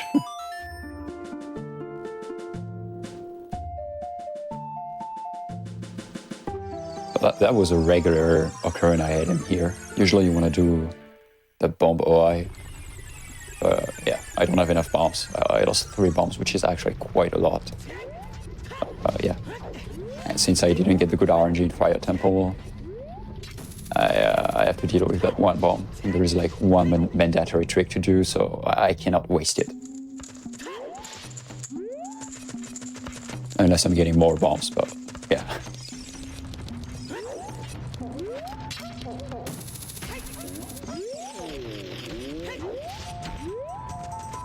Alright, so now we're heading to Water Temple, but before that we need to do a very special trick called, how is that even called? It's like restricted item Force Wind or something? Restricted item down A Force Wind. It's a crazy name. Yeah, something like that. Yeah. It's basically a way to use Furrow's Wind outside of dungeons. So you'll see almost going to hit the Gossip Stone there, which is going to delay the text from popping up because it's off screen, it's cold. So, and then the next time he looks at it right there, it's going to have the text pop up, but he's going to do a glitch with the ladder at the same time and then drop the fish while the text is on screen.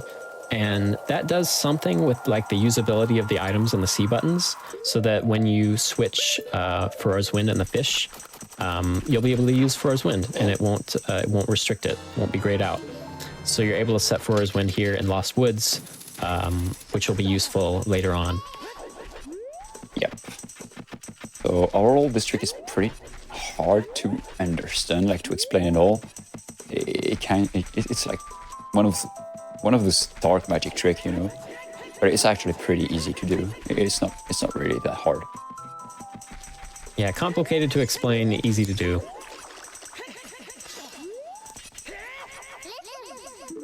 Yeah, I got that fish back, don't worry. I'm getting the fish we're getting the fish to get him. Don't worry about this.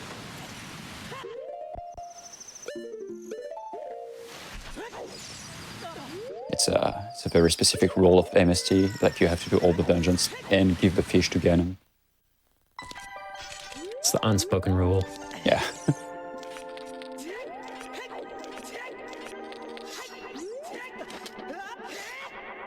Alright, so neat trick here to click through the ladder, and that way we can just go through the loading zone to Lake Alia.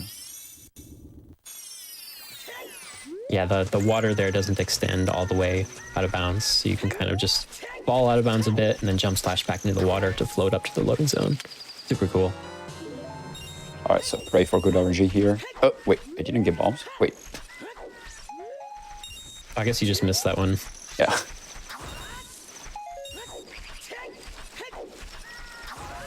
Yeah, so here you want to refill up on bombs, but every piece of grass only has like a 1 in 16 chance to drop a bomb. So sometimes you'll get super lucky and get like a full refill, and then other times you'll get like no bombs. So it's kind of, it can go a lot of different ways. It's kind But of thankfully you can always like reload and try again.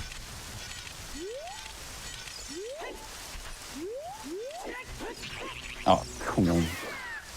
Oh, that Gwei. Away. That Gwei can kind of mess with your setup sometimes.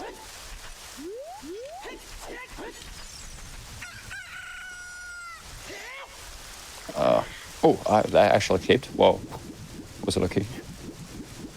Yeah, so that's a way to clip into Water Temple, which skips having to like open the gate and everything. I'm already tying bombs right now. That's kind of bad.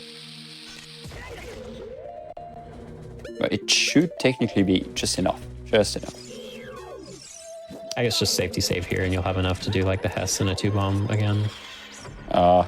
Well, you'd have to cutscene skip, so I don't know.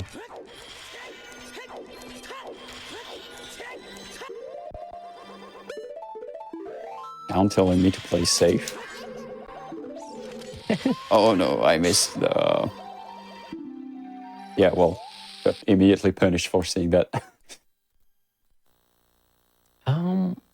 I think you could you do a hammer slide to the boss door and then you'd have 2 for a BK skip and then 1 for the cutscene skip? Yeah, that's okay. I thought I got SG, but I was talking too much. Or distracting him. I'm distracting myself. Don't worry about this. Guess I can try to make a flip with that guy.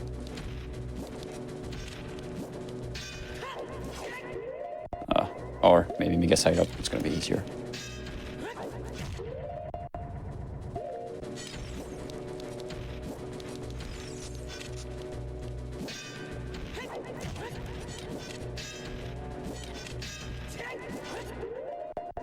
I hate that trick. I hate that trick.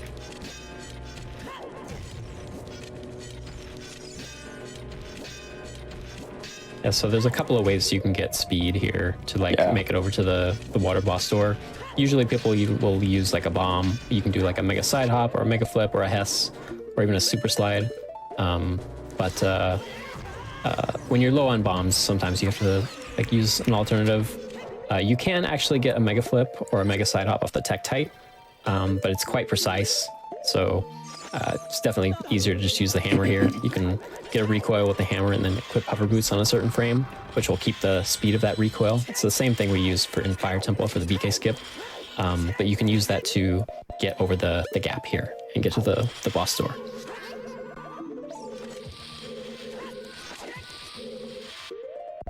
And then here, Alma's going to do a clip called a trick called a low height ground clip, which is basically using a combination of downward speed and the knockback from a bomb to push you through the door, basically. Yep. Too bad I've messed up. Like the easiest trick of the easiest part of the trick earlier on. That's okay. Oh yeah, so we didn't talk about it, but I mean it's a very common thing for a speedrun, but we're playing on the Japanese version because it has faster text, and we don't really need to read at any point in this run, even in even in a 100% speed run. So we're fine with the Japanese language here. It's not like a Final Fantasy run where you kind of have to know the language to know the items and stuff. It doesn't matter here. See, I looked at it more as it's not a real speed run unless you read all the text boxes, so then you know the lore. Like, how else are you supposed to fight Ganon? Oh, Lord. It's okay. We have a strategy guide. You don't need to read it, anything in the game. I can't but think about playing that. it's in French now. French is really slow. Yeah, the thing about this game is that text like scrolls one character at a time. So any language that has like fewer or more characters will cause the the total time spent on text to be like way longer or way shorter. The Japanese usually just uses less characters to convey meaning and like make up words. So it ends up being a lot less text overall to display.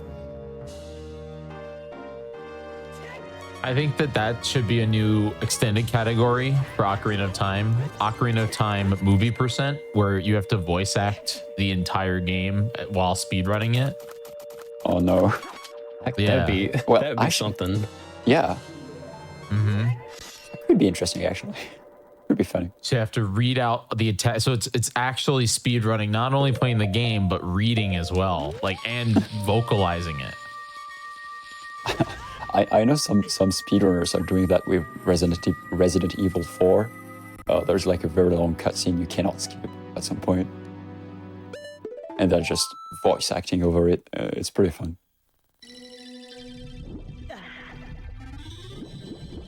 Okay, so I don't have bombs anymore, but at least I skipped the cutscene. So that means I need bombs here. I think I need just 5, but if I only get 5, I'm just gonna go for more, just for safety.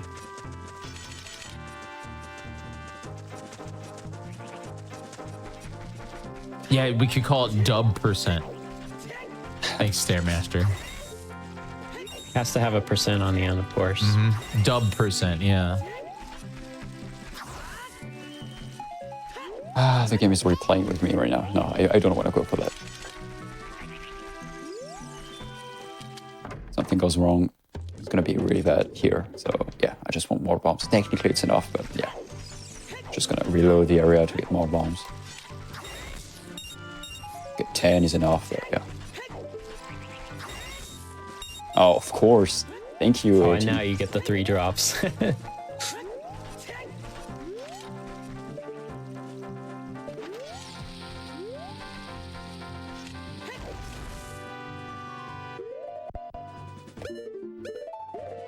This is a super cool trick called the super slide teleport, where you can try to grab something as you're like shielding damage, and they'll give you a super slide.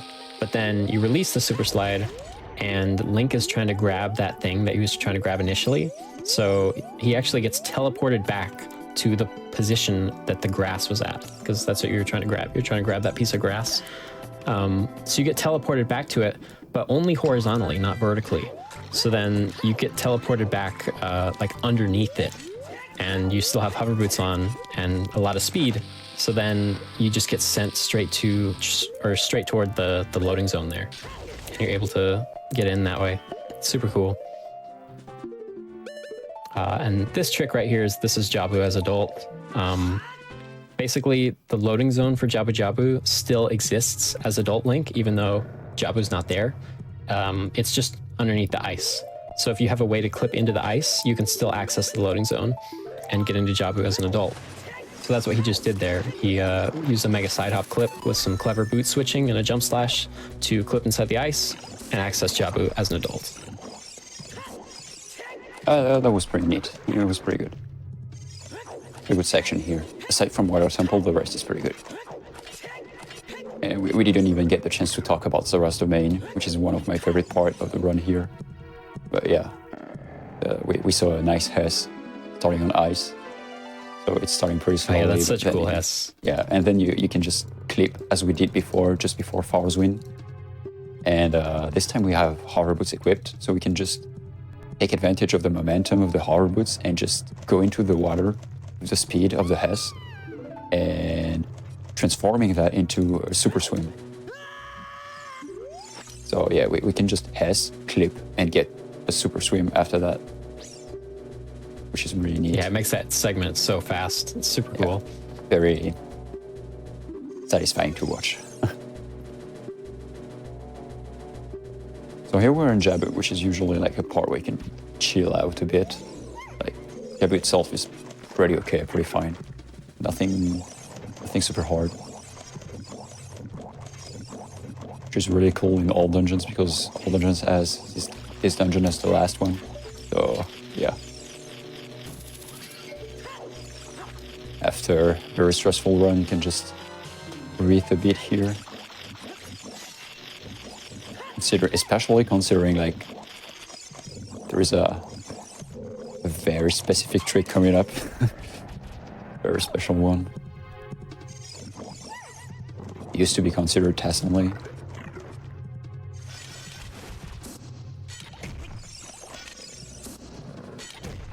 Damn.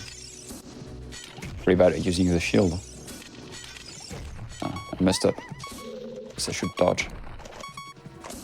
What are you doing? You're taking all that damage. I don't know.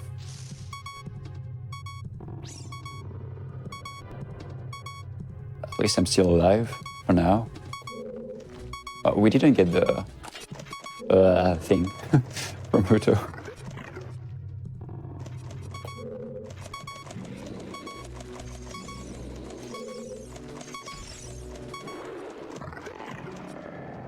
So this whole quest with Ruto, just like carrying her through the dungeon, is just to get the boomerang. It's because there's no real way to like skip this part and still get the boomerang, because you need the boomerang to defeat Baronade. It's pretty much the only way. There's no known way to beat Baronade without the boomerang. And so this whole section is basically required. It's just taking Ruto through the dungeon to get the boomerang. But then we can go straight to Baronade. Isn't there like a dumb way where you can just, with QPA hit Baronade? I don't think so. I think you still need the boomerang, even with QPA. Okay. I just could not remember. Oh yeah, I mean, you're probably It's right. like really close to being possible, but it's not quite, I think. Yeah, okay.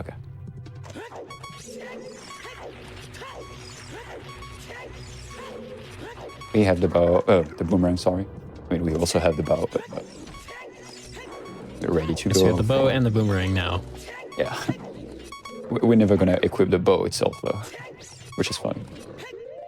Yeah, the bow is basically just only for the quiver, because you can actually still shoot a light arrow, even if you don't have the bow item.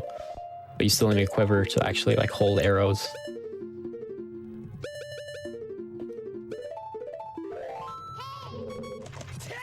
Another equip swap here. So I can use boomerang as adult.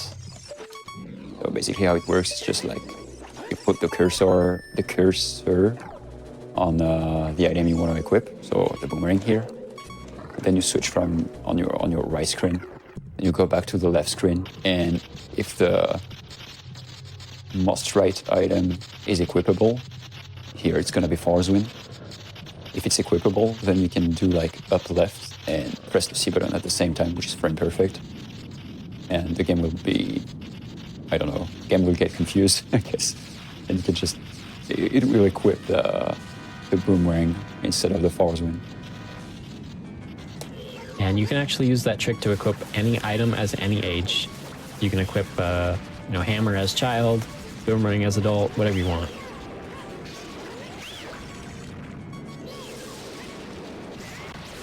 So coming up one of the hardest fight and also one of the hardest trick of the run.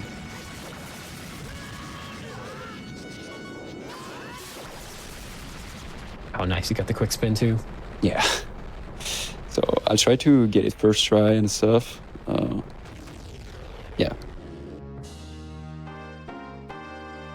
Yeah, so this is going to be another wrong warp, but the Baronade's, or at least Jabu's blue warp is a little bit special because Ruto is trying to talk to you. So it doesn't behave exactly the same as the other blue warps. So we actually have to die into the blue warp I just removed my control of Link. I removed my headset just for that thing. Oh yeah. But basically, now that we have control, there's a weird property where it's like trying to take Link back to the blue warp until you like start talking to Ruto. But the thing is, like, once you start talking to Ruto, we can't actually use items anymore because the text is on screen. So we have to find another way to clip out of bounds here without using items. So we actually use a pot to clip through the wall.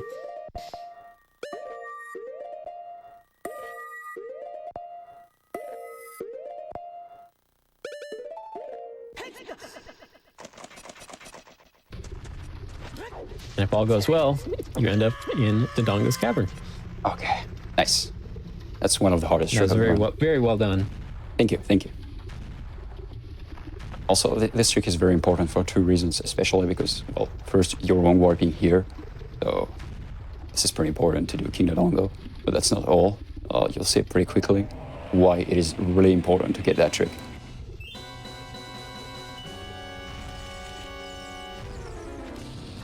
So here we have King Dodongo, which is like nothing. Yeah. So here I'm going to equip Force Wind. And as I said earlier in the run at the very beginning, or I mean when we got Force Wind, technically we're not supposed to be able to use Force Wind in the boss room. But here, you see like it's not dimmed right now, it's not grayed out. I can actually use Force Wind. It is exactly because I did a wrong warp. And so the game doesn't really update the statement of the C buttons. I don't know if it's clear. I don't know how to explain that exactly, but yeah. So yeah, since I had nuts on C right, and nuts are totally usable during boss fights, I can just equip Force Wind over it, and the game will still think that it's fine to use Force Wind because it was on the nut slot. So I can just press Force Wind here, and I can do a double wrong warp, and that way we immediately wrong warp to the top of Spirit Temple, which is incredibly powerful. All right, so that was a Farore's Wind wrong warp using the Farore's Wind we set in Lost Woods plus the Dodongo's Cavern blue warp. And that ends up wrong warping you to Desert Colossus with the Silver Gauntlets cutscene. Yeah, so that part was figured out a long time ago. We already knew it was possible to wrong warp that way with Force Wind, like with a double wrong warp. The problem was to set the Force Wind in Lost Wood, which was figured out years and years later. Like maybe 10 years later or something, even more maybe.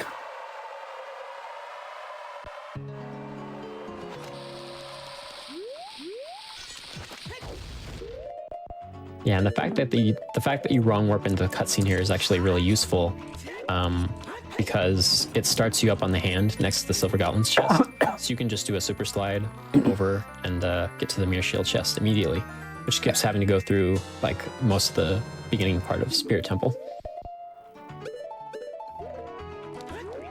So from here we can kind of go through Spirit Temple in reverse because we enter through the hand up here. And if you think about it, there is not much left dungeons to do. Holy crap. How did that work? Oh, that was kind of close. Yeah.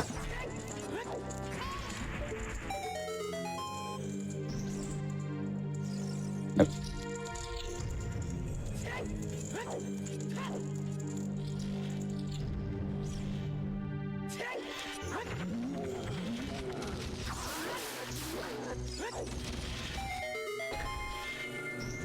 Just farming some more bombs there. I believe all the Armos have like a 50-50 chance to drop a bomb, so it's a pretty safe bet to farm.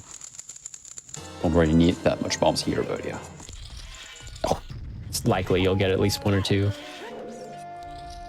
Screw that game. Can't believe it.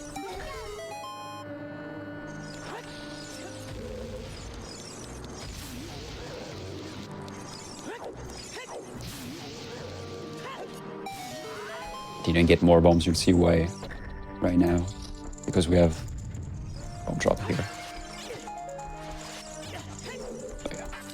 Oh yeah, I guess that one loses like no time to get because you have to damage down from the VMOS. Yeah, exactly.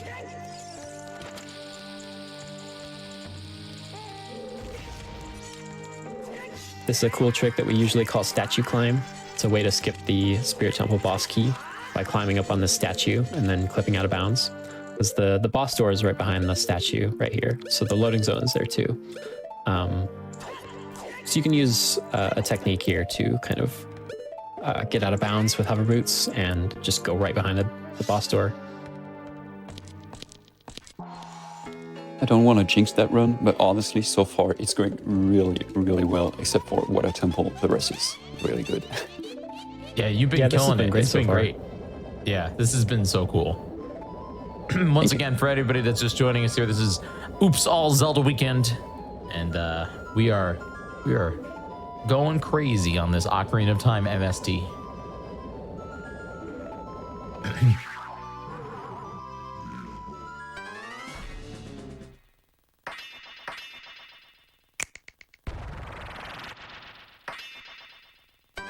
Mandatory snapping my fingers.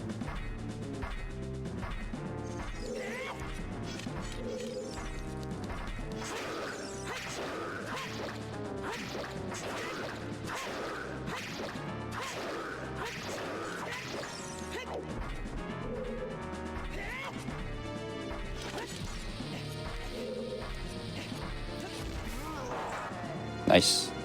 This trick was. Nice. I think this trick was figured out by you, right? Perhaps, perchance. I think you. Yeah, it was found, but just thought to be impossible to do, like, not remotely human. You know, be faster at least. Yeah, so that was Niburu cutscene skip. Basically, you void out as the cutscene of Niburu dying is happening, and then that lets you just skip the cutscene, respawn, and you can just go straight to Twinrova. There's a bunch of ways to do it. For a long time, people would use a hookshot clip where you like hookshot Nibiru's body next to a wall, and you can clip out of bounds that way. The method of like jumping off the throne and getting that little like glitchy ledge grab thing to happen is kind of recent, but yeah, it only saves a couple seconds over other methods, so it's not that big a deal. But yeah, it's a bit faster. Yeah. And Amma nailed it right there. Yeah. It's always a little bit scary because Niburu deals like 4 hearts of damage with a single attack, so you pretty much always are in risk of dying. But Yeah, yeah, it's not too bad. You want to crouch, but you want to crouch in a specific way. It's not just crouching. It's not that easy. Right. Or on a specific spot, should I say. Yeah, specifically you want to go next to the left foot of Niburu and crouch while holding up so that you like tilt Link's head down, and that shortens the hurt box a little bit. And then you'll be completely safe.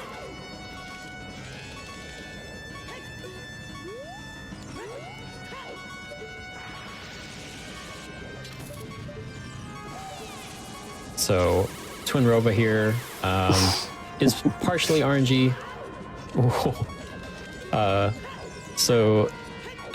Twinrova can like choose to fly around a bit, or like choose to, you know, not do a shot for a while. So you're kind of just hoping that like one of them will queue up a shot so that you can actually progress the fight.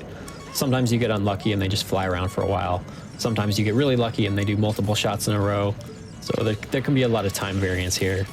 But yeah, it usually goes okay. I was Kind of rare to get like a really bad fight. that fight was not very good, actually. But it's still okay. It's okay, yeah. I've managed to save like that one shoot where one of them was behind me. That's all right. Yeah. Thankfully, the second phase of Twinrova doesn't really have much RNG. There are a couple of ways you can optimize the second phase. Like you can stand close to the opposite side of the arena so that you prevent her from being able to choose the platform behind you. Because if she flies all the way across the arena to the platform behind you, it's a little bit slower than like flying to an adjacent platform. But otherwise, it's pretty simple. And she'll always do three shots of the same type, like three ice or 3 fire to start off. So that's always going to be consistent.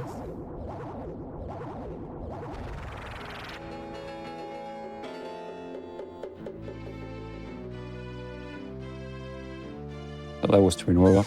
No, it's not a hard fight at all. It's just rolling a die, really. part 2, I guess. Yeah.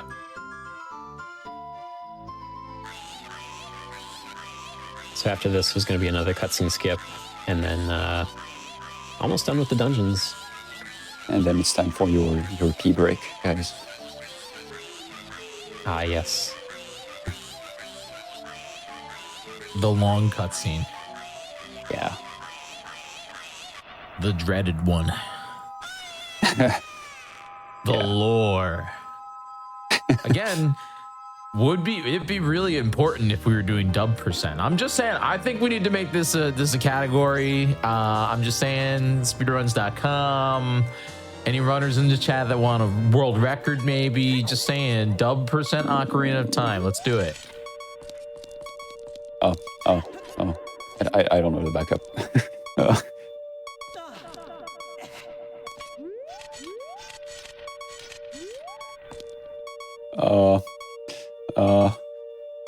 No, I mean, I have to walk. Because if I messed up the dying.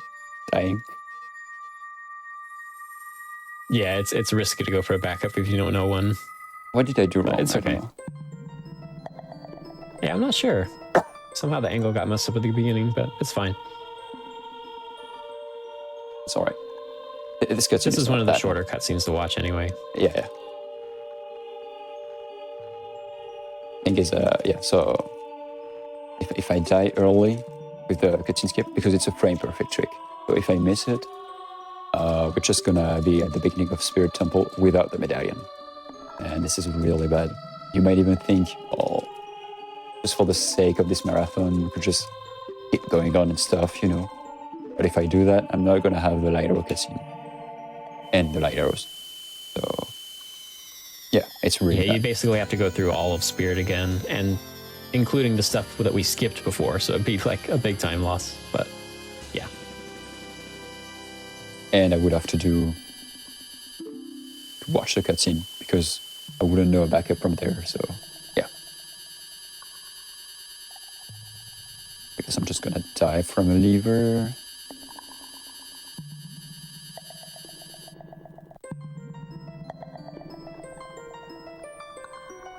Wait, I need to equip stuff, but I don't know what's faster.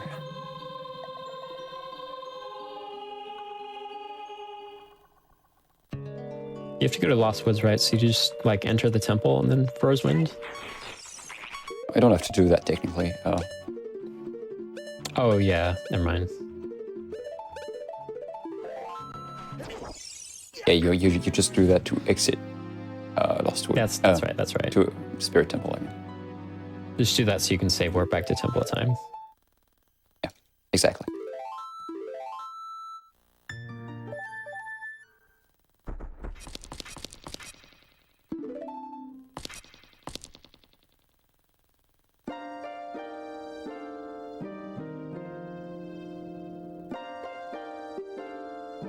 They sure are saying oops a lot. I don't know why. Oops.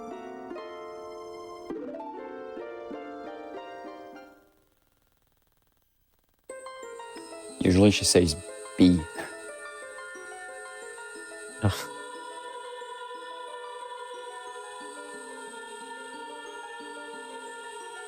Oh, that's another part that makes all dungeons superior to MST. Yeah, no light arrow cutscene in all dungeons. Yeah, no light arrow cutscene, no Zelda cutscene. But I'm just kidding, of course. But both categories are really good. Yeah, they are really awesome.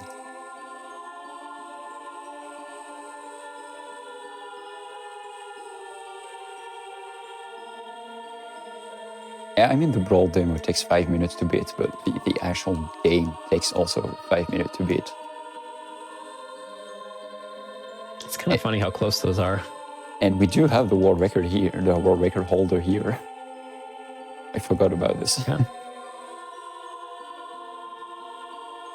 We have a star. Why are you not the one running? I don't know, man. Just here to commentate today.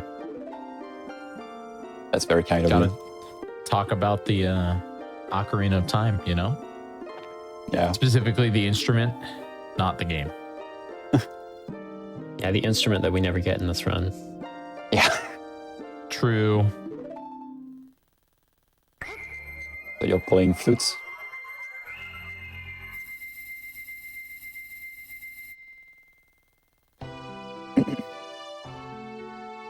Spoilers, in case anybody hasn't seen this yet. Look away.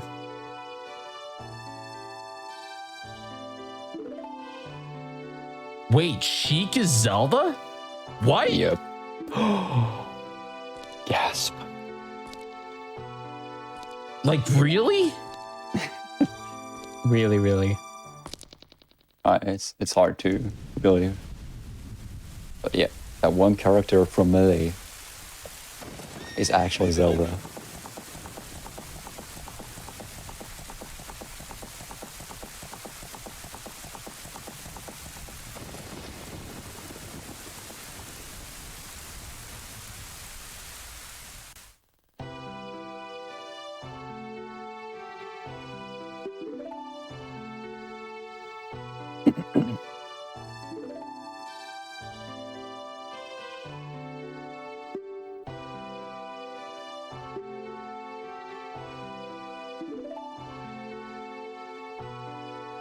Getting close to the end of this cutscene here, not too much left. Just Yeah. a little longer. Is it like the longest cutscene of the game? I'm not sure. Yeah, it is. It's like 5 minutes. Pikachu cutscene has to be like super long too. Yeah, Deku Tree cutscene and Master Sword cutscene are the other pretty long ones.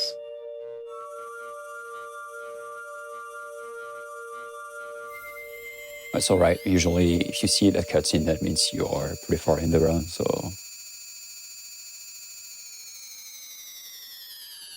yep.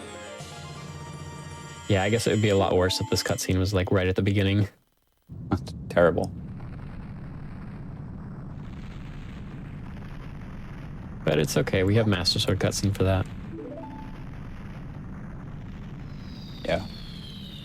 Having this cutscene in Hundo SRM was such a relief because it's pretty far into the run, and to get there you have to do like a frame perfect trick, and you cannot pause buffer it or anything. You have to do like a whole super tough SRM. Oh man. So once you warp, you get there and you're like, oh lord, that was tough. That also signs the end of the child section. Because yes, we're getting Lyros as child in Hundo SRM.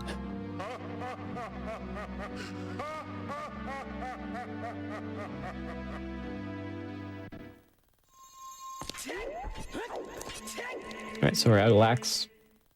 Gonna be heading to Ganon's Castle now.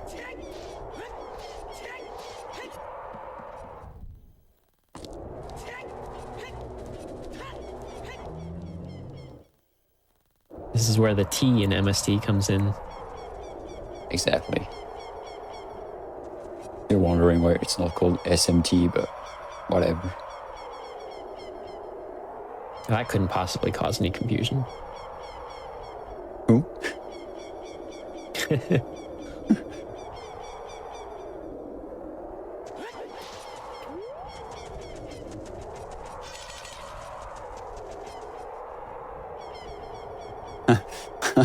My name comes from Okami.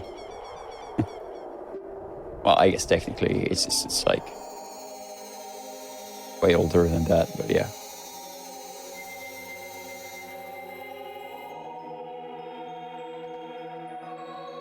It has to be like the oldest meme of my channel.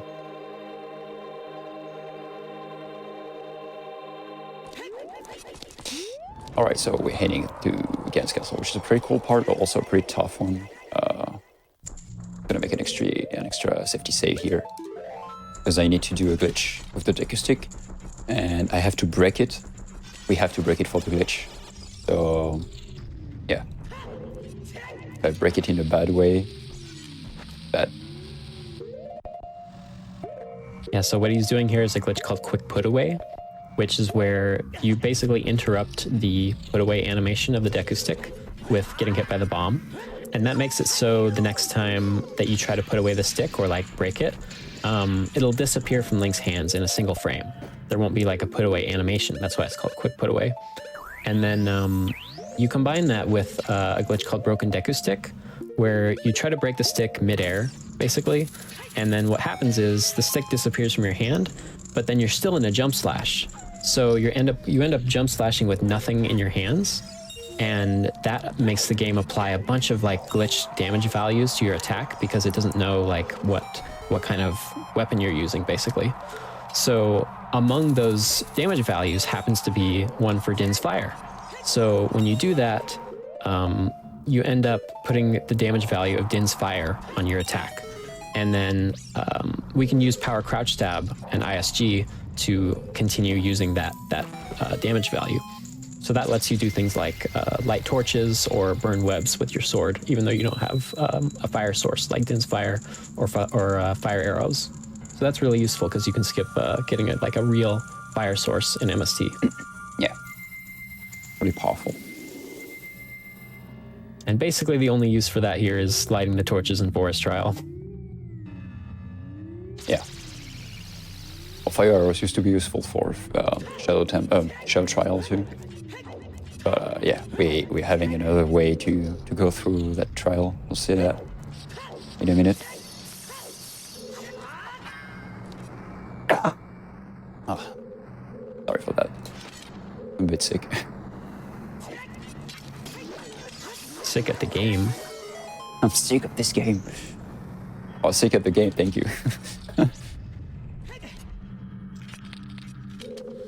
That was a hookshot clip with the freezers right there to get through the red ice. That skips having to dump blue fire to melt the ice just a little bit faster. And here, you can just hammer that switch right through the ice. Don't even have to melt it. Kind of funny that they let you do that because the hammer reaches through the ice a little bit. Yeah. Like, no That's specific water trick, no specific glitch or anything. Thank you. But yeah, you can do that in glitchless if you want to. But one Yeah, day it's you totally wanna, glitchless. you want to do like some trick by yourself, you can do that. Skip that blue fire here. Some tricks, like many tricks actually, are pretty easy to do in that game. The tough thing is that there are so many. It's pretty hard to pull them out, all of them in a run. Yeah, Ocarina of Time is like not that bad execution-wise. It's really just like knowing all the minutia and all the little intricacies to all the tricks. It's a very knowledge-based game.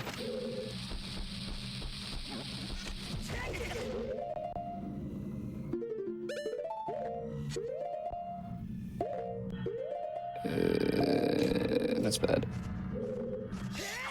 It's good. Yo, nice. That one was tough. Okay, I That's need kind of a health. tight Hess that gets over the gap in Shadow Trial. You Hess like onto that little platform with a torch, and then over across to the big platform, and that skips having to light the torch and make the platforms appear.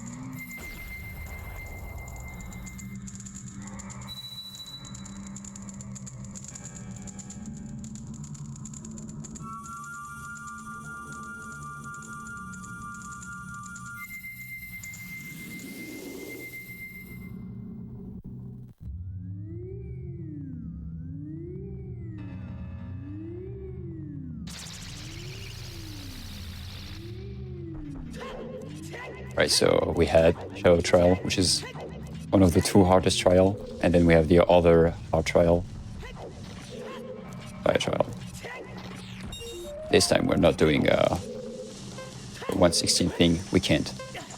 Or it's just too slow to set up. Because I guess technically we could do it. Yeah, it's just usually better not to, because it's just faster to get through it with full health, but it does mean that you're on a pretty tight timer here.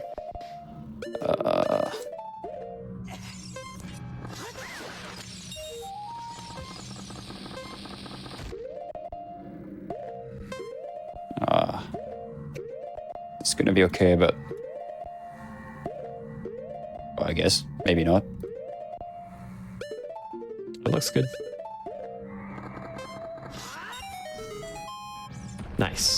So as long as you get all the silver rupees before the timer runs out, then you're good. You don't have to do the room again. You don't even need that fish. Awesome, awesome. Then you can do a little cool Hess across the room and backflip onto the platform with hub roots. It's super sick. Yeah, That was a very clean fire trial. thank you, thank you.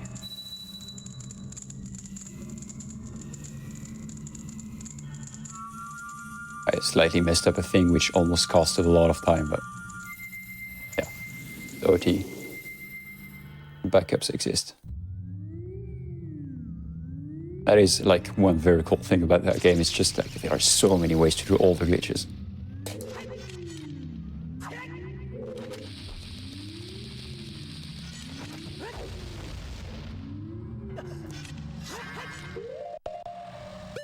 Right there is a cool little super slide.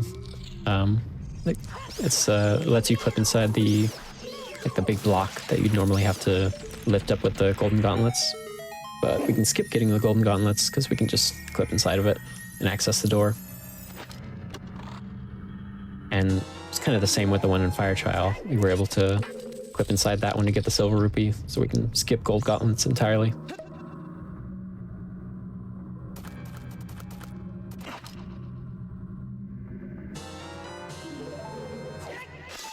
And right here we have to play Zelda's Lullaby to get this key, but we can just use Ocarina items.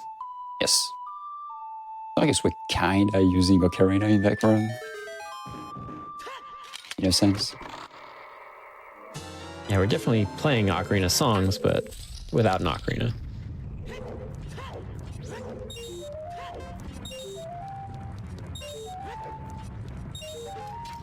Fight trial is pretty straightforward. You just kind of kill the enemies, get the silver rupees, and then that's basically it. Oh. Whoops. Oh, I missed. What? Like the first time I missed. That was pretty weird. I couldn't even like see it. Do you normally do that shot with it like completely black? Yeah. Most of the time. Unless my rolls are too spread out, you know. All right. But usually it's fully black, and yeah, it's the very first time I miss. Even in practice, I think I never missed. But it's That's a good thing. fine. There's a pot with magic like right there. Yeah, it's a very, very, very small mistake.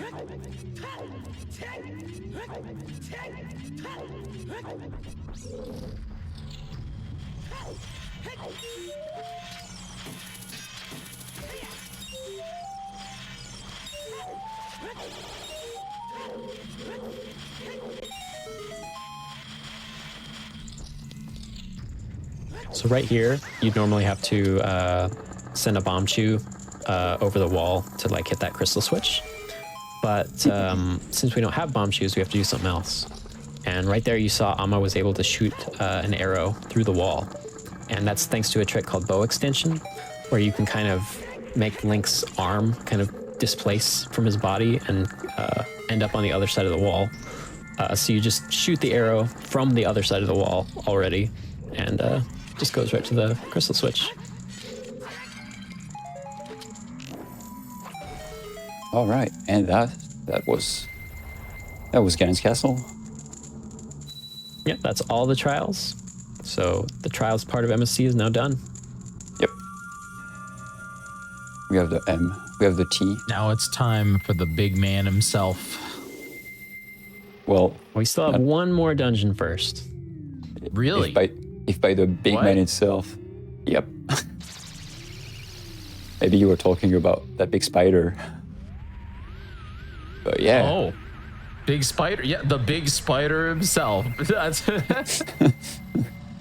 Yeah, so we were talking about why did we skip take a tree at the very beginning. Well, funny enough, this is the very last dungeon we're doing.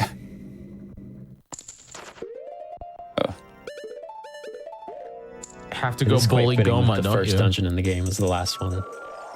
Yeah. Oh, so Poor Goma. yeah.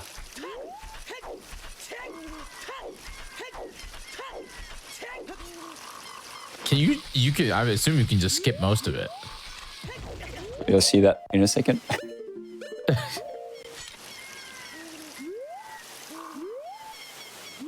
You'll see why it's so powerful to do Goma as the last engine. I mean, Deku. So this trick, just a clip who has like a lot of speed, but it's a pretty hard one. That was pretty good here. Yeah, you have to get a kind of particular angle right there and to be able to clip through, and then you just like swerve your Hess over to the left so you can hit the loading zone.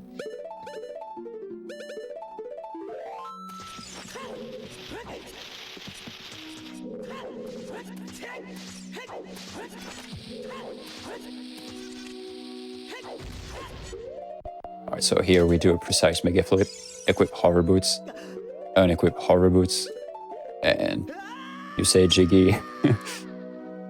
We can skip most of that. Well, yes, we can.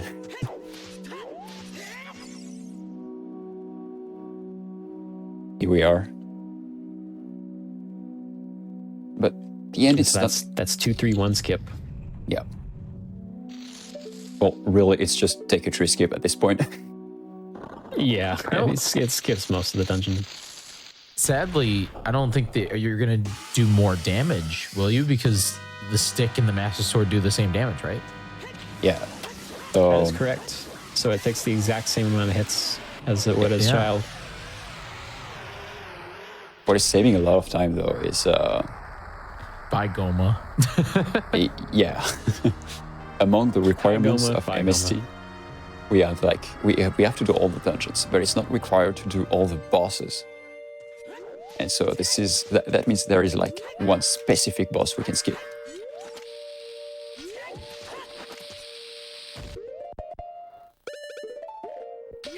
All right, awesome. So right there, that was a trick to reload the room basically by getting crushed and voided out. And that removes the big stone slab that was in the way and gives us access to the little sliding door that's back there, which is useful for this trick right here. Because we need to have access to that door for this trick to work.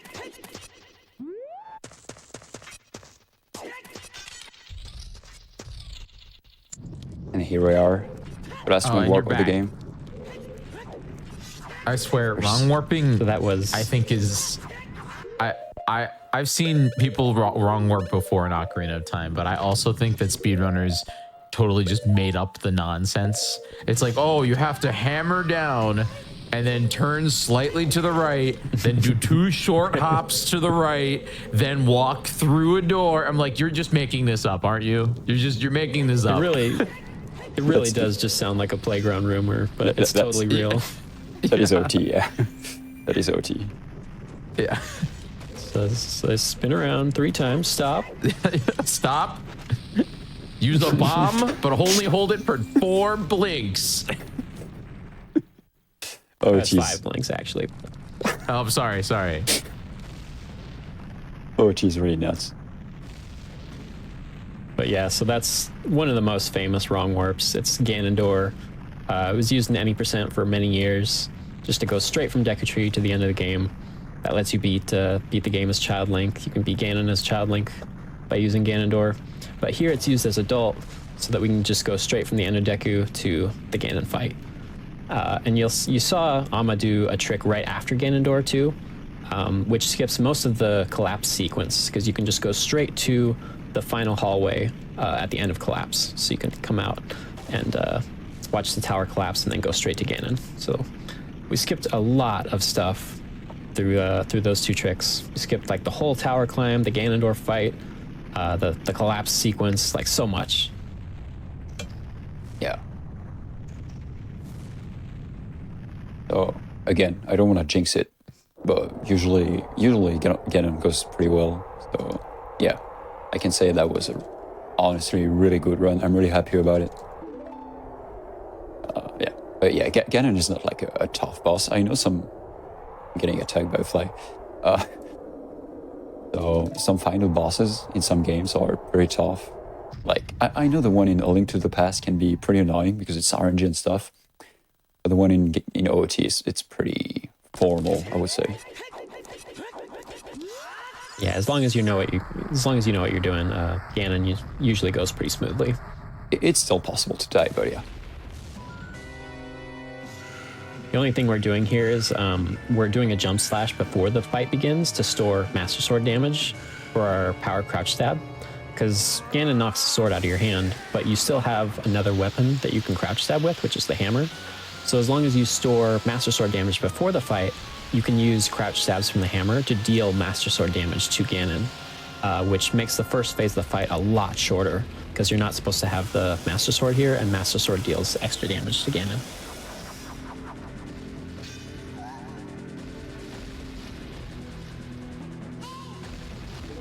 Anyway, it took us 2 hours to explain power crouch stab. Yeah, we just take it for granted because it's like so ingrained. Yeah, I guess. You just gave me a really great stream idea. I kind of wanna watch like any percent, and I wanna mute the commentary on it and do commentary by myself. That's just no context. I don't know anything. Like, I just want to come up with the names of the tricks. Well, lucky for you, my any percent run does not have any commentary on it. So there you go. Great, I'm gonna dub it. I'll look forward to that.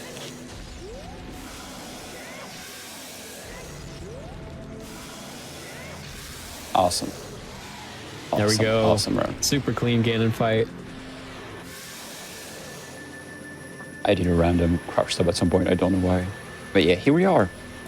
We're done with MST. We got. Maybe I can do like a small pause to show everything if you want. And then I'm just gonna slash Ganon. It's gonna be final time. Yeah, timing is coming up. It's when he slashes Ganon's head and the cutscene starts. Pause. You can see like all the medallions, all the stones, and yeah. Maybe I'm not done. Yeah, I'm done. Okay. And there's time. Hey, GG.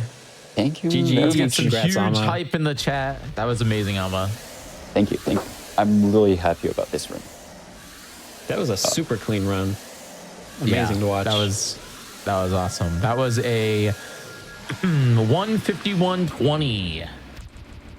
That's very cool. That is incredibly good. Wow. Yeah. Thank you. Considering the intro is here, so it with the current timing it would be a sub 150. Yeah, that's absolutely incredible. Yeah. Yeah, that was Thank you very much. that's really great. Amma, why don't you tell everybody at home why they should give you a follow, what you do on your show? Thank you so much once again for being here and showcasing this awesome run. Thank you very much, Farrell. Thank you for letting me in. That was really cool. I really enjoyed it. So yeah, if you want to see more MST, you can just watch it on my channel because that's the category I'm grinding right now. And that's pretty much the only thing I can do in my life, playing OT. So yeah, if you have time to spare, you can do that. And if you have more time to spare, you can watch the Breath of the Wild speedrun coming up right after me. Oh yeah, it's coming up. Count, what about you? Why don't you tell everybody just a little bit about you, what you do, because you did great on this commentary. It was awesome. I'm a speedrunner. I run Ocarina of Time mainly. I only run Ocarina of Time, but I kind of do it sporadically. It's just a hobby. So, you can follow me if you want. You don't have to. Just a hobby has world record in any percent. Just a hobby. Yeah. It's you do it once in a while. It's fun. You shit house to count. World record in any percent, by the way. And you shit house too, because you showed up at the last moment, because I was supposed to have another commentator and you were pretty much my backup, but you were there and you did really, really great. So yeah, thank you very much. Great. Thank you for Really, that. really I'm really great. happy. I'm happy to be here. I'm happy that we got to do this. So thank you for having us. And It was an absolutely incredible run. And once again, everybody, please go follow Amma. You can look in the title of the stream. You can check it out. Check out his Twitch channel. Give him a big follow. All right. Coming up, we have the triple Breath of the Wild any percent run.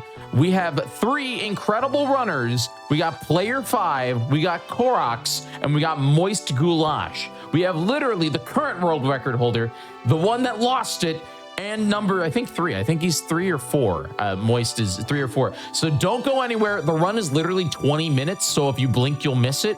Like, it's going to be incredible. Don't go anywhere. Stick around. Breath of the Wild 90% coming at you right now on Oops All Zelda Weekend.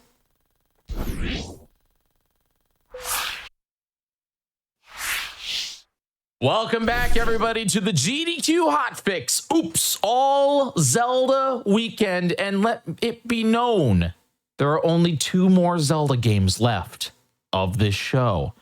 But they are by far 2 of the Zelda games of all time.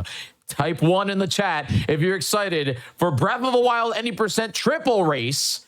And right afterwards, we got Tears of the Kingdom triple bingo with Linkus 7 and Crafty Boss. I'm very excited. My name is Jiggy, and I've been your host here all day. Just a quick little announcement here. UBAF is returning as GDQ's first Black charity event, Back to Black, which will be live from February 7th through the 9th. Run submissions are open now for all the way up until November 5th. So you have 2 more days to submit. Go to submissions.gamesdonequick.com for more information on that one. But yes, this is Oops All Zelda Weekend, and we have 2 more runs. But I think it's time. Let's get into it. How are we doing? Everybody that's in the room, we just have the whole crew here. How are we doing? Moist Galash, Player 5, Korox, Noman, and Smitch. Yeah, doing good, man. Doing good. Doing good. And doing all right. Ready for a nice race. So this is really exciting. I'm very excited, and I kind of just want you all to introduce yourself. We have 5 of the best. I'm sorry. We have 3 of the top 5 Breath of the Wild any % runners in the entire world here. All right. So let's just start off and introduce Moist. You want to go first? Who the heck are you? And are you ready for this race? Yeah, I'm Moist. I speedrun this game. I think I'm ready, hopefully. I'm excited to have you here, Moist. It's gonna be a blast. Player 5, you are in second place right now, beat out by Korox by literally half a second. How you feeling? Are you gonna win today? I think I could win. We'll see. I've been doing a lot of 100% speedrunning, so I'm sure that builds up my consistency. This is always important for a race. So feeling pretty good. Very true. Very true. And last but in first place, Korox. Welcome What's back up, guys? to GDQ. How are Thank you? you. I am doing okay. Yeah, I'm Korox. I run this game, sometimes. I don't think I'm that good or anything. I just, sometimes I play it, Yeah. I heard a rumor that you really don't like Calamity Ganon. Is that true? Is this on the record? Is it true you don't like Calamity Ganon? I think it's safe to say that nobody likes Calamity Ganon. Let's be real for a second. I mean, he's a big meanie, and he just stinks. Well, we're excited to have all 3 of you here. On commentary, casting this race, we have Noman. Noman, how are you? Hey, I'm doing good, man. How's everybody else doing? Glad to be here on commentary. Yeah, excited to have you. What about you? What do you normally do? What do you do? I also speedrun this game. I speedrun Breath of the Wild. I've done pretty much like every category on the board except for like all shrines. And I've never finished a Hondo run. But yeah, no, I played a lot of Breath of the Wild. All right. And also on commentary, we've got Smitch. Smitch, how are you? Hello. Yeah, doing good, mate. Thank you. How are you? I am doing great. Excellent. What do you do? What do you play? I assume this. What do I do? Yeah. I used to speedrun this game. I've done basically every category. I used to mostly speedrun 100%, but I did quite a lot of any percent. So, but mostly, I still follow the game and still do a bit of comms here and there for tournaments. So yeah, really excited for this race. All right. With that, we're gonna let the runners go get set up, but don't go anywhere. This run is like 25 minutes. So blink and you'll miss it. Are you all ready to rock and roll? Ready to go. Yep. All right. Noman or Smitch, do you want to do the countdown? All right. Yeah, sure. I think Yeah, go on, Noman. Yeah, you do it. All right, then. All right. 3, 2, 1, go. All right. Oh my god, And- so exciting. and- Oh man, this is so exciting. Oh man, this is like some of the best runners like in one race on GDQ. Like Literally, what top a five. stacked. Honestly, like this is kind of rare. Like having 3 of the best runners in one race. Like honestly, this is crazy. I don't know what Noman thinks, but I'm so excited. Yeah, no, I completely agree. Because, like, this is like a super, super rare occasion to see this many people, like, literally right at the top racing together. Like, we've had tournaments in the past where, you know, we have, like, you know, all of these brackets set up and all these people racing. But it's super, super rare to actually see the people right at the top actually race each other. Because most of the time, stuff happens, life gets in the way. They don't end up actually meeting each other in the finals. But Yeah, this is a really rare event to see. yeah, really No, good, it's- really exciting thing to see on GDQ. It's been really fun. So we had Korox on the show on Tuesday to show off this run just Yeah. more in a technical way. But I just got super excited to see all 3 of these runners go, and just to see the little discrepancies between their routing. That's what I'm really excited about.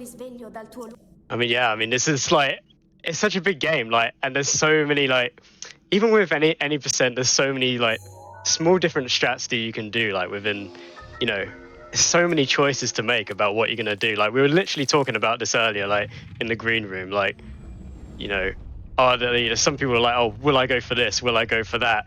You know, there's so many options here for people to do.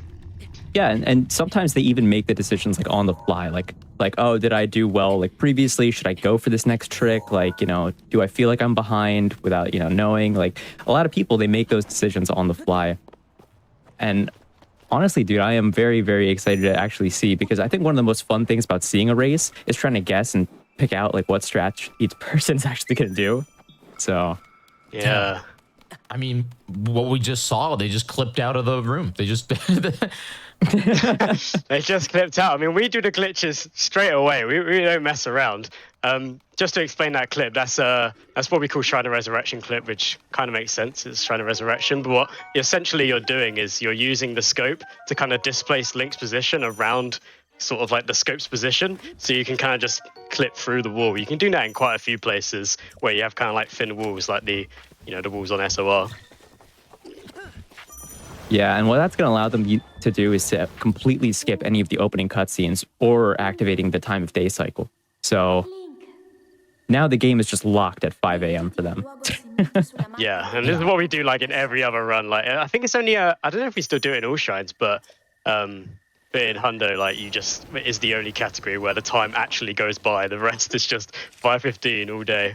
And here you're seeing another clip, which is a shield clip, which essentially when you land on a angled surface with your shield, you get this kind of property called skew. And what that kind of does is kind of change the way the game sees how Link sort of like is angled towards the ground.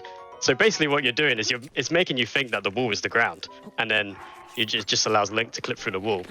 And then we're seeing Moist and P5, you know, both making it towards bombs, doing a glitch called BLSS, which stands for Bow Lift Smuggle Slide. And what this is doing is basically, once we do this step-up animation after holding an object in a funny way, it kind of locks Link, suspends him in the air, and because you're holding an object, it constantly pushes him in a forward momentum. Then you can flick the left stick back and forth to increase his speed, and then from there we can just, you know, absolutely zoom through Hyrule. it's just crazy the sync that we're seeing right now. Like, the sync is real. Really, like, I know, we get that a lot. like, they're all always so close together. Like, all the splits are like very, like, for the most part, very, very consistent when it comes to any percent.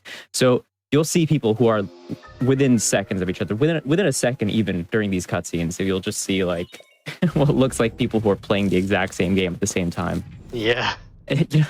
Yeah, because Moist love and how- D5 are just neck and neck right now. Yeah, I love how hectic the split is. There's just so many tricks happening back to back. Like Smitch is definitely just like panicking a little, like like on commentary. He's like, okay, Yeah, well they're doing this. so many No, things never mind. They're going doing on. this now. And Yeah, again, like just to let exactly. everybody know that has not seen Breath of the Wild any percent, this run's world record is currently 23 minutes. Like it's a Yeah, and that's just 23-minute run. unbelievable. Is insane. You know, Breath of the Wild, which I spent over 2,000 hours on. Yeah, I 23 know. minutes. It's just every time there's a minute barrier broken, you know, it's always such a shock. We're all just like, no way, this is never going to go down ever again. Lo and behold, the next couple of months, it's like, oh my God, there's a 25. Now there's a 24. Now there's a 23. It's like, oh, it's just, yeah, it's been, you know, ever since I started, every minute barrier has just been such a shock. Yeah, no, I agree. Like back in like 2020, I was like, oh, at 26, that's amazing. No one's ever gonna beat that time. And now it's like, oh, okay. Oh, 26. Like even Yeah. like everybody's got like something below a 26 these days. Yeah. Oh man, yeah, it's unbelievable. That trick that we did in the shrine, the wind bomb, is basically just being hit by two bombs next to each other. So you're using the circle bomb to hit the square bomb into Link, and it causes him to launch. That wind bomb specifically, we call gamer wind bomb, and it's very difficult. These guys made it look so easy because they've done so much practice, but that's a really hard wind bomb that requires like kind of frame perfect timing. To be honest, like it's really high skill. Yeah, no, that wind bomb is really intense. There's a very small gap above a wall, but below the ceiling that you have to basically just let Link be able to fly through so that you can go all the way to the monk. And yeah, no, the fact that all three of them hit it is actually pretty amazing. Yeah. And we're also scanning these fish because we're going to be making some attack up food later. So this is also kind of an annoying part of the run because it's kind of like RNG based. But again, I mean, these guys have got really lucky today. That's really nice. We're literally talking about that in comms, like, oh no, or in the green room, like, oh no, I'm gonna get terrible RNG. All of them have just got perfect fish straight away. So don't know what they're complaining about. I was joking with player 5 earlier. I'm like, yeah, I'm gonna see you get like 14 scans. You're just gonna be like a minute behind everybody. Just Yeah. you didn't get the right fish. But yeah, so again, what they did is they landed with their shield on top of a little lip. And then, so because they didn't get the tower, none of these shrines are activated. You can't enter any of them normally. So normally the shrines are glowing orange. You walk up, you put your Sheikah slate on it, and it opens up the door, and then you can go down the elevator. But none of the shrines are activated because we never got the tower. So what they're going to have to do for every single one of these shrines is they're going to have to shield surf onto a little ledge, which stores an angle. That's skew. And then they're going to be clipping into every single one of these shrines.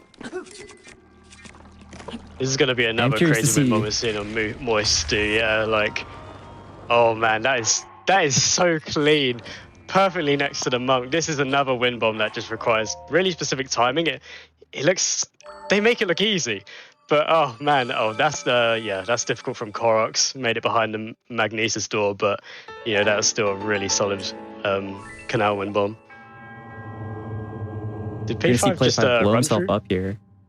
Yes, he did run through this shrine. He's not taking any risks. That's another one of the things that we were talking about earlier about like making decisions. You know, you can play things safe or you can go for like risky strats. Like that wind bomb there saves like roughly maybe 7 seconds, maybe 6. So running through the shrine completely normally is a completely viable strat. It doesn't lose that much time. Missing that wind bomb and like dying there inside that shrine can make you lose 30 seconds. So yeah, no, if they want to play it safe, they always can. They don't wanna. All They right, want. so They want. this- They want to show off a little bit. Yeah, I mean, Moist's wind bomb was super, super clean. I won't lie. That landing next to the monk there, super, super risky. You could take a lot of fall damage there and die. The fact that he nailed it, really impressive. Saw Moist just bonk a tree there mid BLSS. That's a little bit unfortunate. A little bit of a time loss there, but we're going to see a tree wind bomb, which looks really tight. Oh no, Moist failing now. That's going to be a big time loss for Moist. This is a really tight wind bomb. You know, you have to like just about make it to the top of the cliff. You're going to need the most amount of height you can possibly get from a wind bomb. So yeah, it's again not an easy one, and hardly unsurprising that Moist failed it. But well, not saying they're bad or anything. It's a hard trick, but yeah, no, looks like P5 and Koroks managed to get that pretty successfully first try. It is a really, really tight wind bomb. The tree wind bomb up the stasis. This one here, it's also really unfortunate because of the way the autosaves work. Your autosave, you'll get the autosave as you're like touching the ground and sliding along. And what that does is when you miss this wind bomb, it'll spawn you like pretty far back. You'll have to slide from like kind of an awkward spot back to where you're going to do the wind bomb again. It is a pretty significant time loss. So it's not that significant because they are still all together in stasis at the same time. They're not at least like a one split difference or anything greater than that. That was a really nice stasis wind bomb from Koroks there. Super clean, right next to the monk. None of them, you can do it from the sort of gear seesaw thing, but I guess none of them have decided to do that this time. Again, good one from P5. You're seeing the absolute pinnacle of any percent right now. Oh my god, these guys are so good. It's crazy. Like... They just get these wind bombs. I wish we could put it into words. Yeah, I really think like we're gonna see this is gonna be like a photo finish. I feel like this is gonna be crazy. Yeah. Oh, Moist doing it from the cog. Oh, that was looking a bit dicey. Hitting that wind bomb from Koroks up to the tree. That was super clean. Again, that's a really hard wind bomb to do, and he makes it look easy. So, yeah, no, that wind bomb there. I can't stress this enough. That wind bomb right there is probably one of the most difficult tricks you could ever do in any percent. That is insane that he just did clip wind bomb. As well. That was oh my brilliant. gosh. Like that is so normally for wind bombs you hold ZL and that gives you a really consistent jump and you like drop the bombs and you know it's not that hard to do a wind bomb once you practice for a little bit. But this wind bomb, this is like a no ZL running wind bomb where getting the bomb placement, it is so precise. If you go too high, you're going to take fall damage. If you go too low, you're not going to make it up. It is just so incredibly precise, these tricks that these guys are doing. These wind bombs, they make it look so easy. Yeah, that was brilliant. Moist actually messed up the first time, but then they were able to recover it, which again is insane to me because in my head I just think, right, if you mess up, just forget it and go. But they just went back, did a backup, and then just did it again. It was brilliant. You know, this is so good. You know, they're Koroks and P5 still really close together. I'm hoping that Moist can catch up a little bit here. That was really unfortunate with their death from the stasis wind bomb, but yeah, I still think any of them can catch up here, honestly. Dude, this really is like a peak of like Breath of the Wild speedrunning. Like, you know how there's like the meme of like 20xx in Melee where everybody's playing Fox on Final Destination, all that stuff, right? Like that's what this is. This is like this is like actually pretty insane to watch. This is just really high level gameplay from everybody. Yeah, genuinely rare. And they're really going for it. When we were in the green room earlier, I was just thinking to myself, like, we were all talking about doing safe strats, and I was thinking, that's probably what they're going to do. They've pulled out all the stops. Like, this has just been, like, every wind bomb, like, it's just been done. I can't believe it. Yeah, I look forward to every run during Oops All Zelda, but this one, when Koroks said we should do this, and I was able to, you know, get P5 and Moist to agree to doing it, I popped off a little bit. I was just like, we're about to see something crazy. Yeah, that was a nice cryo wind bomb from Moist. Sometimes you can't always get bonked up into the right spot, but you basically got bonked into the right next to the monk pedestal, so that's going to be pretty helpful for them. Also going to be finishing up plateau here. This is a really nice time for my runners, about what? So we started a timer from new games, so this is about a 13. Pretty damn good. Really good. For a race on GDQ. They have quite literally finished like half of the run, and it's been like 12, 13 minutes. Yeah. All right. Now, we haven't explained full damage counters as well, but basically when we're falling from a height, you can throw a weapon and then unequip it while the throw animation is happening, and that essentially resets Link's position in space, and the game kind of thinks, oh, he's next to the ground, and that's where he's always been. So then the full damage doesn't happen. Pretty useful. All right, now we're going to see these guys. So this wasn't something that they've had to do on Plateau, but we're going to see that when they're sliding here, so them flicking back and forth builds up speed. And so we're going to start seeing that, like, when they do this slide going towards Castle, they're going to stop, like, flicking left and right eventually. And the reason why is because there's actually a speed cap in this game. This is the only slide in this category where this matters, but for other categories, this is like a really huge deal, is the speed cap. So there is like a hard limit coded into the game for how fast Link can actually move. And that limit is like in-game 100 meters per second. And so we're going to see these guys build up a ton of speed, and they're going to have to like basically play this game of like hot and cold, where they get really close to it and they stop, they stop flicking, and they have to not hit that speed cap. Otherwise they lose all of their speed and have to build it up from the beginning. Yeah, it's a tight game to play. Like, you have to get the balance right. Yeah. Yeah, Moist is about to do that, but if you don't mind just running through a little bit how to do the wind bombs slide, just a quick explanation would be really cool. I'm sure a lot of people would love to know. Yeah, so basically when you hold out your shield, you can press the ZR button to take out your bow, and then A rapidly, like one after another, and then you'll pick up the bomb over your head with the bow still in your hand. And then what you're going to want to do is you're going to want to try and put away your shield, but you can't put it away with the bow out. You can't use the D-pad menu. It just pulls out like the arrows and stuff. So you have to jump, press B, and then like pause, like pretty close to frame perfectly, and then unequip the shield in the pause menu, and that basically like has the bomb stuck to your hand. And then whenever you climb up a ledge, sometimes Link will do like a step-up animation. It's an animation that's not affected by gravity, and then you'll just start floating around, and in that animation that you're stuck in, you just start flicking back and forth and gaining speed in whatever direction you want.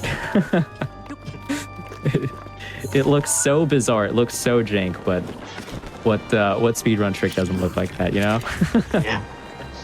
So here we're seeing P5 and Koroks basically clip out of bounds inside Hyrule Castle, and then we're going to see some mid-airs and a wind bomb up to basically this is Princess Zelda's tower up here. It's a really quick way for us to get up to Sanctum really easily, and also get up to this Moblin, which has the Edge of Duality in his hand, which is one of the weapons we're going to use against Blights in a second, and this Royal Guard's bow, which is going to be basically essential for, killing Blights and Ganon. Yeah, really so like is just like run to Hyrule Castle and find the weapons and then beat them up. Yeah. Yeah, no. The goal is literally get attack up food, 4 weapons, a bow, 3 ancient arrows, and get to Calamity. That's it. That's all they need. That's it. They have 4 weapons and a bow. Like, they're gonna beat all the bosses in a row right now with just those. And here I went in with a fully leveled up DLC Master Sword. Yeah. So on Korok's stream now, we're going to see a trick called Windblight Skip, where what he's done is shoot an arrow and then immediately walk into the cutscene. And what's happening now is that the arrow is suspended within the cutscene inside Windblight, which is repeatedly hitting him over and over to the point where he's got no health anymore and he just dies. It's pretty useful. We haven't killed Windblight properly in years. Crazy. I don't even know how to kill Windblight. Yeah. That's not even a joke. I'm being serious right now. And again, I cannot stress enough, this Windblight skip setup that Koroks and P5 and I assume Moise is going to do is basically just find a point on the ground and just straight up shoot and walk into the cutscene. We used to do this whole rigmarole where we just jumped on the wall, jump slash back and forth, but these guys, they just know where to go. They just stand in the right spot, boom, and do it. When you're in a world record run, you just have to get to that point. Next second, you shoot the arrow and go. It's unbelievable that they're able to do this. Yeah, no, it used to be almost like an OOT setup where you're jumping back and forth, and now you put your foot on a specific dot and you go. Yeah. honestly, it's a little bit hard to keep up with commentary because these guys are just moving so fast, man. Almost at the end. They're already I can't believe it. yeah, the run's almost over. They're already like on their second or third blight. Like, oh my god. So basically what we do in blights is we have a very specific order of how we hit the blights because we've worked out exactly how much durability, how much damage each weapon does for the blight, so that we have exactly what we need for calamity and exactly the right amount of weapons for blights, because obviously we don't want to pick up more than we need. So obviously you're going to see them do the same kind of moves here because we're not just going ahead and just killing blights. We have a specific order for things to do it in the exact right way. Honestly, these guys are not too far apart. Like, they are pretty close. Like Koroks is probably half a blight ahead of player 5, which is maybe like 20-something seconds. And then Moist is about a half blight away from player 5, which is, again, another 20 seconds. So, again, like, this stuff can happen in Calamity. Like, it really can be anybody's game if something happens. I was gonna say Calamity phase 1 is gonna be, I think, the real lock-in. Yeah, Calamity phase 1. That's the great equalizer. Yeah, these guys have played so cleanly. Like, they're basically gonna have to be hitting these headshots in Calamity because that's the only thing that's gonna pull them ahead at this point. Because phase 2, at this point, it's basically an auto-scroller really for these guys because they always get the same amount of hits. So they're really gonna have to get these headshots in phase 1. Let's see if Koroks is gonna do that. He's heading into it now. It's also crazy that Koroks made a comeback because Koroks was behind for a minute, Yeah, he's really brought it back big time. I'm surprised with how well player 5 is kept up. Yeah. I mean, he hasn't done any percent in a while. He's mostly just been doing 100% runs for maybe months at this point. He was right where he said earlier, where when you do longer categories, it does make you more consistent at shorter categories. I found that as well. I don't know how to explain it, but it's just how it is. So, what we're going to see here in Calamity is basically all we need to do is just shoot Calamity in the head with ancient arrows and bomb arrows. But what we need to do during the fight is parry a laser to stun Calamity, then do the spin attacks with the Royal Guard's Claymore, and do a few more headshots to finish him off. That was a really clean phase 1 from Koroks. So now we have to parry the laser and then do a stun lock on Calamity, which is basically just spin attacking and slamming down just at the right time over and over until Calamity dies. And we're going to see player 5 doing the exact same thing. It's looking almost like the same exact fight, Like, yeah. Wow. Unbelievable. This really is peak Breath of the Wild. Like, this is the most amazing thing I've seen. This is really good. Honestly, wow, Moist run has been so clean. This, like, if it wasn't for that stasis tree death, like, oh my god, this run would be so tight. I can't believe it. Like, these guys have been so clean. It's unbelievable. Koroks finishing off Calamity. That was so clean. P5 is probably going to do the same at this point. It's very unlikely to mess up phase 2. Don't mean to jinx it, but I'm sure he's locked this in already. May seem that Dark Beast is a bit of an auto-scroller, but these guys do have opportunities to basically pre-fire the lights, the glowing lights on Dark Beast, which does actually save a few seconds on this quote-unquote final boss.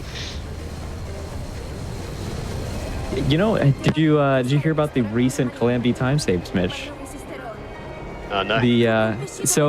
There was a really, really recent discovery, probably within the past month or so, that they found out that you can save a second in Dark Beast if you choose a different voice language. Oh. If you have the voice language in Italian. Which is the final... Yeah, no, the final eye opens up a whole second faster.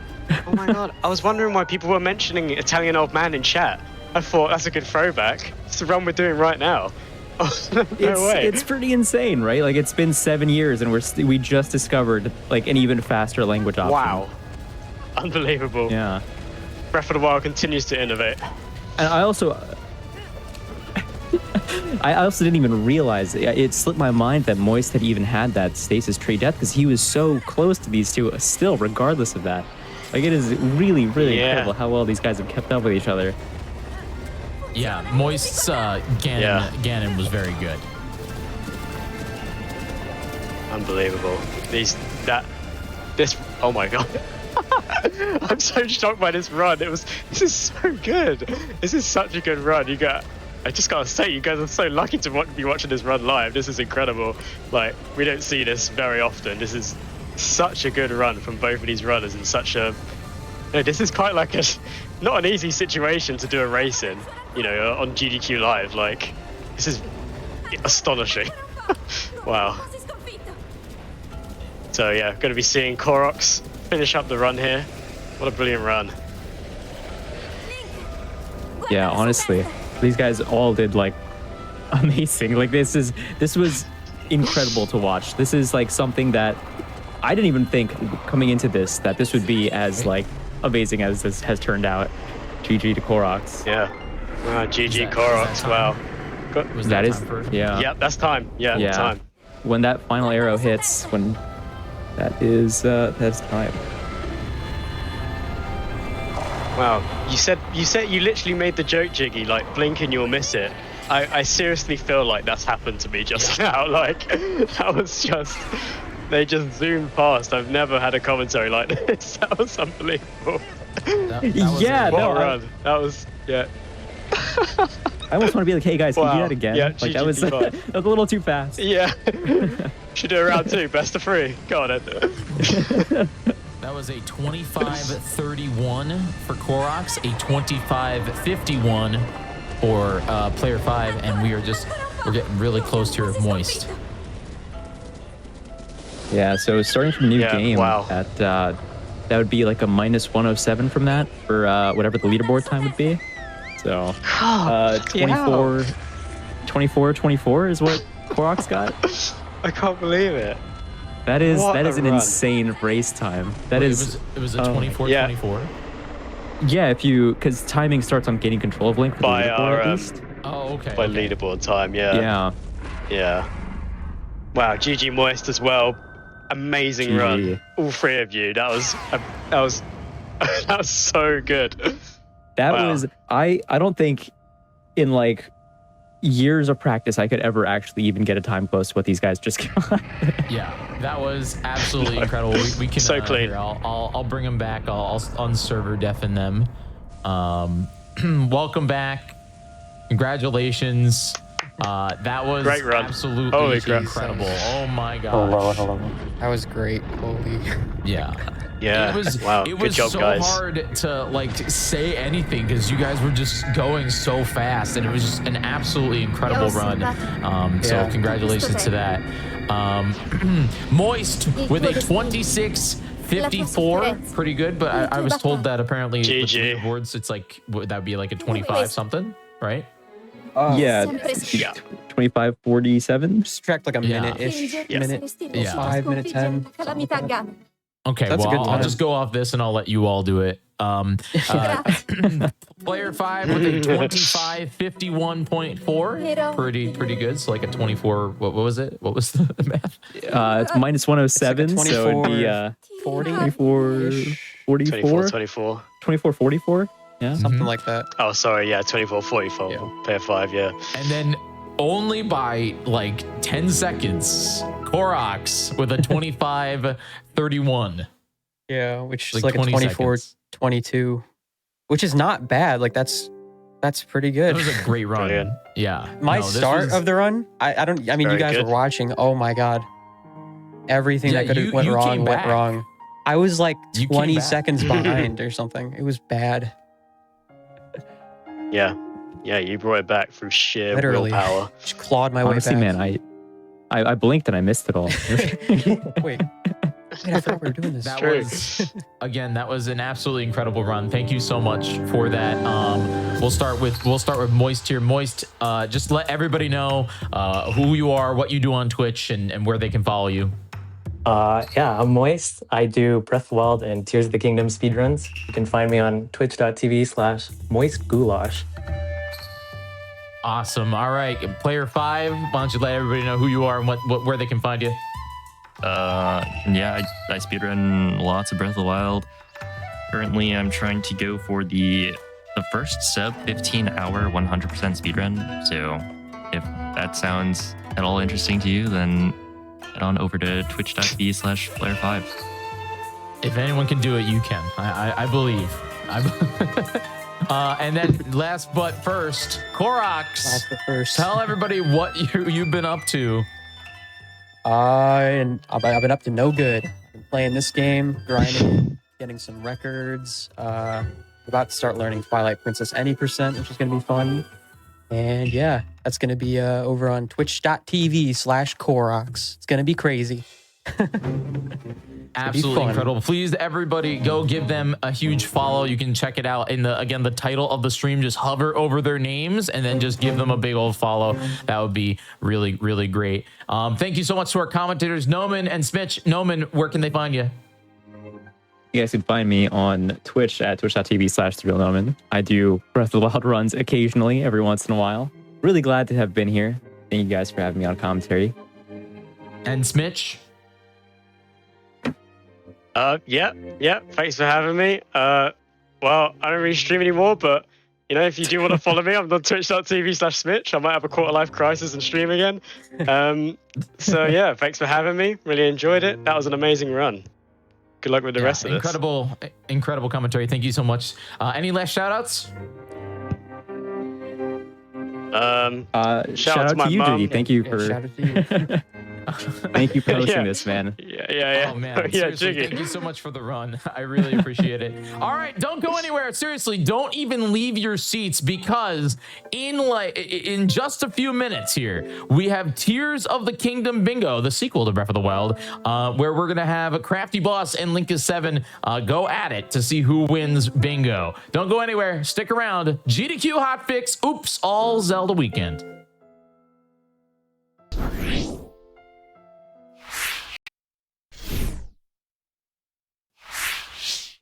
This is it. This is it. The final run of Oops All Zelda Weekend. I know you're sad because I'm sad. Okay. All right. My name is Jiggy, and thank you very much for joining me through this entire week. It's been a weekend. It's been a lot of fun. Type 1 in the chat if you're excited for Crafty Boss and Linkus Tears of the Kingdom Bingo, because I know I'm typing 1 right now. I'm gonna do it. You don't believe me? I'm doing it right now. I'm typing 1 and 1. There you go.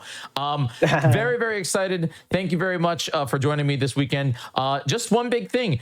Here on GDQ, we have all kinds of stuff going on with Hotfix, all kinds of cool shows. But of course, AGDQ 2025 will be live from Pittsburgh, Pennsylvania from January 5th to the 12th. Registration and hotel bookings are now open. So visit gamesdonequick.com and check out the AGDQ 2025 important dates section to learn more. I'm very excited. I'll be there. It's going to be a blast. So I hope that you will be too. In fact, there's more news about AGDQ.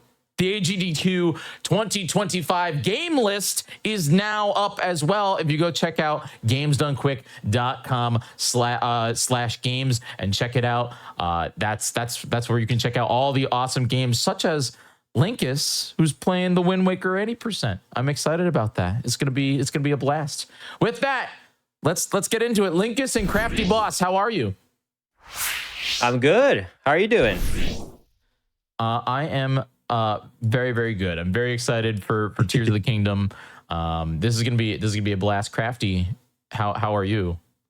I'm doing amazing. I'm very, very excited. This is my very first time ever being on a GDQ event, so this is super cool. Super cool. I'm very excited.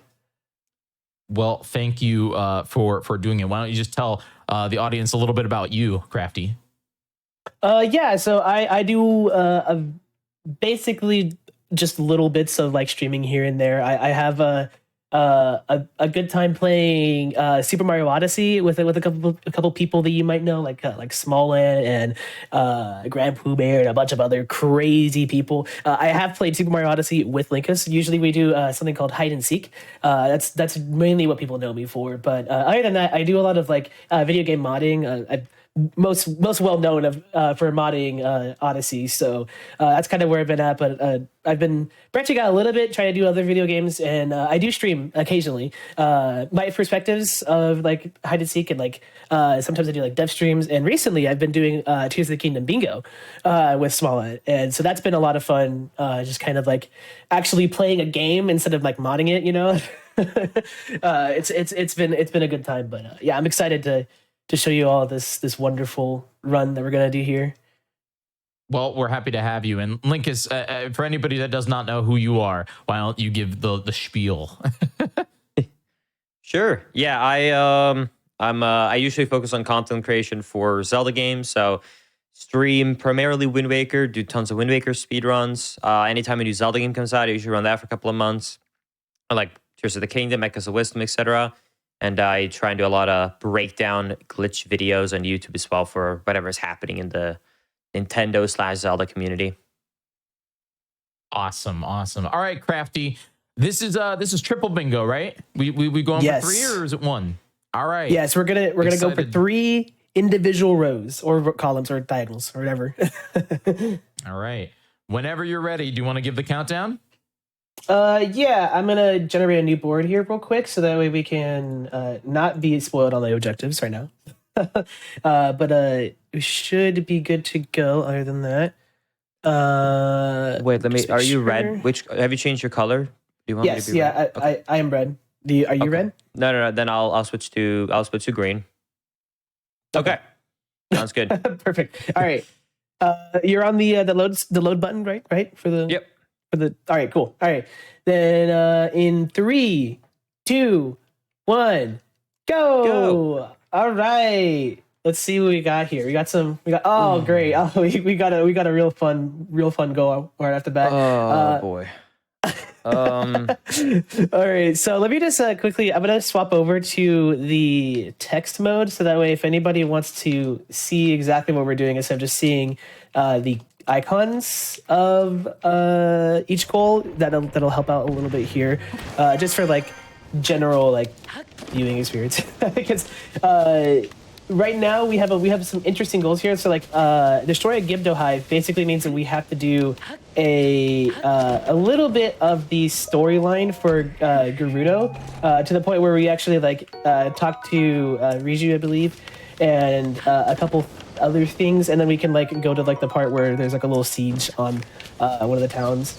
And then let's see, we also have Lurland Restoration Project, which if anybody's played Tears of the Kingdom knows that is a pretty long side quest. You basically have to do a lot of like collecting wood and other materials and stuff like that, and then after you get those materials, you have to like first you have to kill all of the enemies inside of a monster camp, and then you can collect all the materials, and after you collect all the materials, then you like build each house, and it's a very cool side quest, but it is very long, so it is going to be a little bit rough if that's something that we have to do here. I haven't actually like looked at any of like the primary goals here. Actually, I am looking at one of these roles. I don't want to exactly give Linkus away what I'm doing here. Because yeah, I'm looking at this. This is kind of an advanced board, to be honest with you. Yeah, this is definitely a rough one for this. Yeah, but sometimes we you get lucky and all like you can find 3 rows that has no like really long stuff, but there's no way you can avoid like the long goals. Like you have to do at least 1 or 2 of them based upon looking at this thing. Yeah, I actually think I might have my 3 rows already. There's the objectives. I think. Yeah, I'm liking what I have here. If you both don't get game over from bees, I'm gonna scream, and then everyone's gonna be upset at me. So I think you should just both go get game over from bees just right now. Just do it. You know. Just get it out of the way. Yeah. Just get it out of the way, or because I'm gonna scream, and I think everyone in chat's gonna scream if you don't both get game over from bees. It might be on my to-do list here that I'm seeing. Might be, maybe. I think I think I picked up my 3 rows, so I'm gonna go for her. Nice. All right. I think chat's on my side though. Okay, I'll promise you this. Okay, I'll just tell you right now. Game over from bees is part of one of my rows, so you will get it. You will get it. I'll let you know that it is also on one of my rows. Oh no, I didn't duplicate my Wings. Shoot. So the version of Tears of the Kingdom that we're running on is 1.1.1, I believe. And it has the most amount of cool glitches to use for runs like this. So that includes duplication. So in a little bit here, you're going to see me duplicate a bunch of fairies so I never die ever again. So that'll be nice. I also can duplicate zoner devices and a couple other things here. Generally speaking, the first couple minutes of a bingo run, at least for me, I don't know what Linkus does, but for the first couple minutes, I usually try to set up my save here to have like the most amount of useful things at the same time. So like having fairies, having wings, having rockets, and a couple other things just help movement and whatnot throughout the rest of the run. So we're not going to be really going for goals here immediately. Yeah, I'm using pretty much the same early game route because it's like something that Crafty, Small Ant, and well, I'm not going to take any credit for actually the route, but those two, when we were all three of us doing a lot of bingo races, they figured out this early game route. And the goal is just pretty much to make it so that you as quickly as possible enter what I like to call like maybe like an open, like an open world stage where like you can kind of go anywhere you want and you have all the movement glitches and tricks and base equipment ready to go. So you're not going to waste too much time just, picking up the basic stuff. Because just like in, Breath of the Wild, I'm not sure how many of you guys, I'm assuming most of you guys have played the game casually. If you go to like Breath of the Wild and you go straight away to Hyrule Castle, you kill a bunch of stuff, you will get a lot of end game equipment early on, and it will really help a lot when it comes to like the route. And it would be the same idea here where we will go not just to end game, they did change it around for Tears of the Kingdom, but we were going to go around to specific areas to set things up. You're going to see a lot of different glitches as well, like Crafty said. We are playing at 1.1.1. In general, any version before 1.2 technically works. The problem you run into on the launch version of this game is that even though you actually have some glitches that are unique to that version, and this version doesn't have anything unique to it, there's a specific movement glitch we will use a lot called auto-build cancel sliding. And that glitch is way slower on 1.0. It's like pretty much the only like advantage that 1.1 has. But since bingo, kind of just goes around left to right, up and down everywhere on the map, because the goals are not, scattered in one area, we prefer to go for the version that has that specific glitch to be quick, because we value distance over height, which would make a big difference. Yep, exactly. It is a bit of a... When I first did runs of this, I was actually on 1.0 because I didn't have a way to get to 1.1. And so I did have... you could do like infinite pocket rockets, which was like kind of useful. But it wasn't nearly as fast with like auto-build cancels. I never got to do them because they were basically just not worth it at all. But yeah, just having access to infinite pocket rockets helped me a little bit, but like it's definitely more worth it to have auto build cancels that are actually like fast. But eventually we're gonna get to the point where we're gonna have auto build cancels and we'll get to see what those look like here in a little bit. I'm making my way there right now. I don't know what you're up to, Linkus. I'm taking my time. I'm very relieved that this is not a lockout, so usually when I run bingos, so there's two types of things you can do as a bingo. You can either do a normal bingo like this, where the first person to 3 rows wins. The second thing, if you wanted to make it like a little bit more, I guess, like intense, and especially is good if you're doing like, like streaming and you're doing a race, kind of, like chat versus chat, you can do a lockout. And what a lockout means is that whenever someone gets a goal, that is locked out. So the goal is no longer to get rows. It's instead whoever is the first to 13, right? So the majority. So I might be 95% done with, let's say, I don't know, like I'm almost at Champion's Leather, right? Like I spawned the chest, I'm about to pick up the Champion's Leather. But if Crafty were to open that chest 1 second before me, I can no longer get it because I will be locked out of that goal. So I'm very used to that. So I'm actually like kind of just getting better set up because I'm not having to worry about like getting there quickly, but instead I'm playing for like the long game. I'm like at a point now where I can like go kind of quickly, but if I go too quickly, I'll start forgetting things, and then I'll end up like hurting myself more than it'll be nice. But hopefully, one of the things I'm like kind of bad at is, especially during like this beginning part, I don't really know what's the best way to go about like doing certain things while I'm getting set up. So like, I feel like we could potentially do things like dying from bees or getting set up for like, let's see, like, I don't know, what are their goals? Like getting an egg or something like that, or riding a horse while I'm also in the process of getting all my items for the rest of the run. Like that's something that's kind of hard, because it's like, what are things that I run across while I'm also getting set up at the same time? Yeah, no, for sure. Eggs. There is eggs on the GSI somewhere, but that's the only thing I can think of. Yeah. No, I definitely recommend people who just want to do like a challenge, because I disagree with this statement whenever I hear people in chat say that like, oh, I wish I could speedrun, but I'm not good enough. Trust me.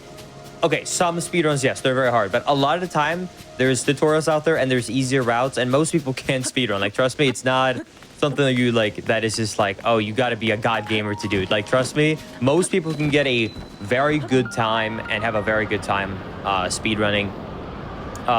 But if you want to not take the time to, you know, grind through learning all the glitches and stuff like that, then I will say that when it comes to bingos for a lot of games, it's a very, very good approach, because it tests your knowledge more than your speed.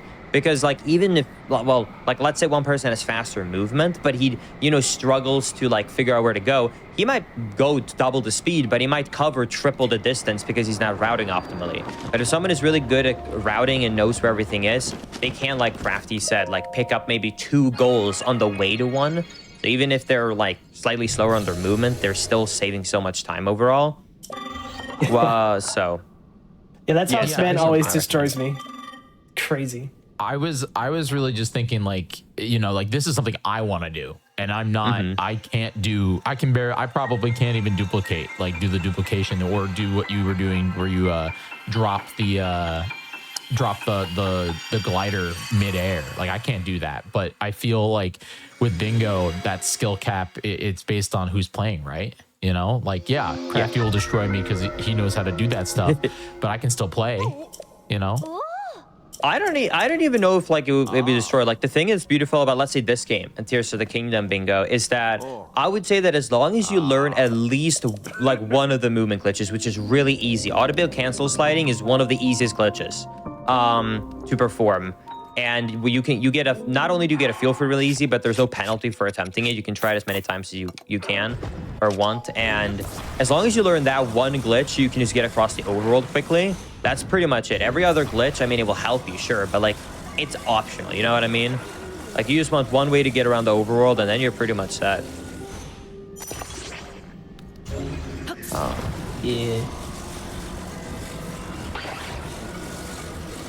Okay.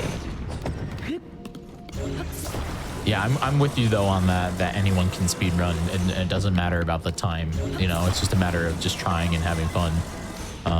That's why technically I am 1432 in the world at Super Mario 11 exit for Mario World. That's awesome. Yep, that is the only category that I've ever speedrunned in any game. It's not even a Zelda game. Kind of sad. I mean, I think I have world record in Super Mario Odyssey 8-player speedruns. Because it's maybe potentially a little bit of a niche category, just a tiny thing. A little? Yeah. Oh, Crafty, you're not on speedruns.com. I went to go see. Oh no, I don't actually have like an actual like official goal. Like, it's so niche that it doesn't exist. Oh, okay.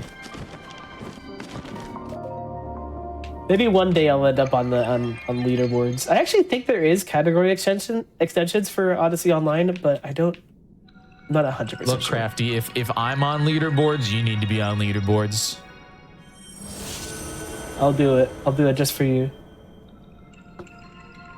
All right, Crafty, what are you doing right now? What is this nonsense? What am I watching? I'm walking. What are you doing? I'm walking in the sky. What do you mean?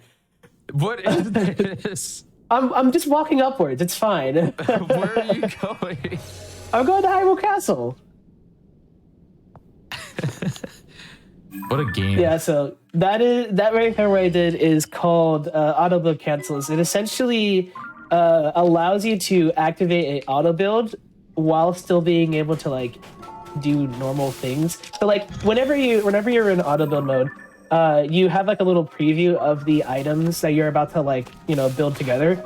And that'll always follow you around when you're in that mode. But for some reason, if you like press B and Y while you're also in the menu for like selecting a new like auto build, the game will just like stop the auto builds from happening, but also still like activate that little like follow mode for the items that you have like in the schematic. So that combined together means that the items will always be following you. And so if you just hop on top of them, it'll just kind of like try to go away from you because it's trying to follow you, but also you're on top of it, so it just, you know, kind of keeps you flying upwards. It is one of the fastest ways to move around in this game. If not the fastest, I'm not actually sure if there's anything faster. I'm so lost. I think I went the wrong way. Crap. Oh no, what are you up to? I'm trying to do something in the depths, but I can't see anything in the depths. Oh god, hold on. I need to double check something. Oh god. Speaking of, I just said a really bad mistake. I went the wrong direction. That's why. Oh no. I don't have any way to light a fire. So that's cool. Throw a It's fine. ruby down. I don't have one. I never got one. I mean, do I have it? No, I don't. Is there any, like, torches nearby that are lit? No? Alright, I'll just go do this later, I guess. Fine. It's okay. I mean, I just literally had to warp because I did the wrong thing. So now we're kind of just even. Yeah. The weird thing about always having the mic on is that I'm so used to just commentating exactly what I'm doing. But part of me don't really want. Part of me kind of don't want to do that right now. I mean, to be completely honest, there isn't necessarily any, like, advantage to knowing what each other is doing right now, because we're playing bingo and not lockout, so it's not like I can lock you out of doing goals. Yeah. The only thing I think I could, like, potentially do is just, like, copy what you're doing, because if I think it's better. Yeah.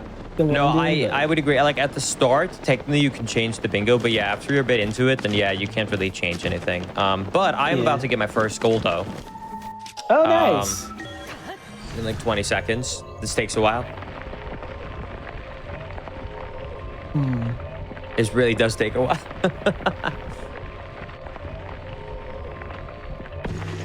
And that's the first one. Yep. Yeah. I know exactly what you're up to then. I know what roles you have. All right. Maybe, potentially. Anyway, I've got the Hylian shield now. And now I have 2 Hylian shields. Hold on, let me get some more, actually. I don't like just having 2. For those just joining us here, this is Oops All Zelda Weekend. We got Tears of the Kingdom triple bingo right now. Again, to win, they both need 3 bingos, so 3 lines. Let's just messed up again. All right, I'm about to get my first goal shortly. Nice. When we talk about just to clarify, I'm just gonna ask, because the 8 unique Korok types, we do mean how they look. We mean like one is going through a ring, one is ascending, one is etc. Right?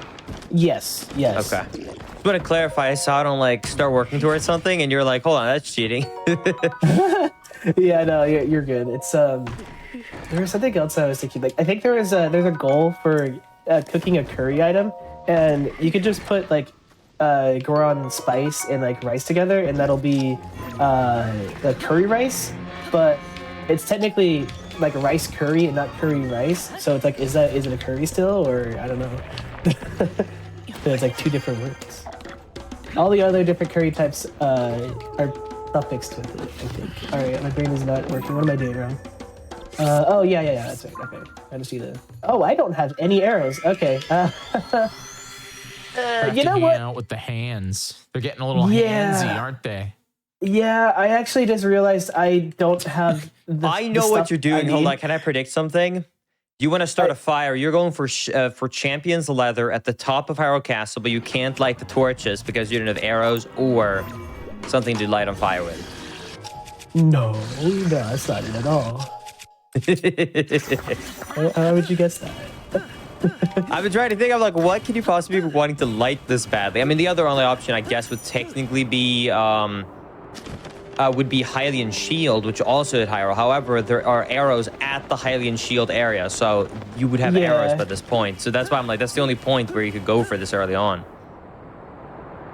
I think, if I'm not mistaken, there's fire fruit around this area. Crafty, with this rocket ship thing that you have going on here, do you do anything special, or are you literally just jumping? I'm just jumping. That's pretty much it. It's so you start a shield surf, but before you like touch the ground, all you do is you just hold Y or A and then spam B. That's it. What a video game. What a video game.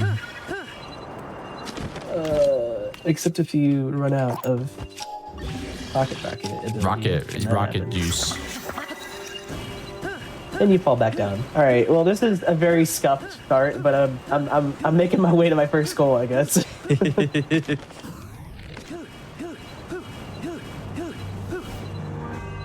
I've got the items I need.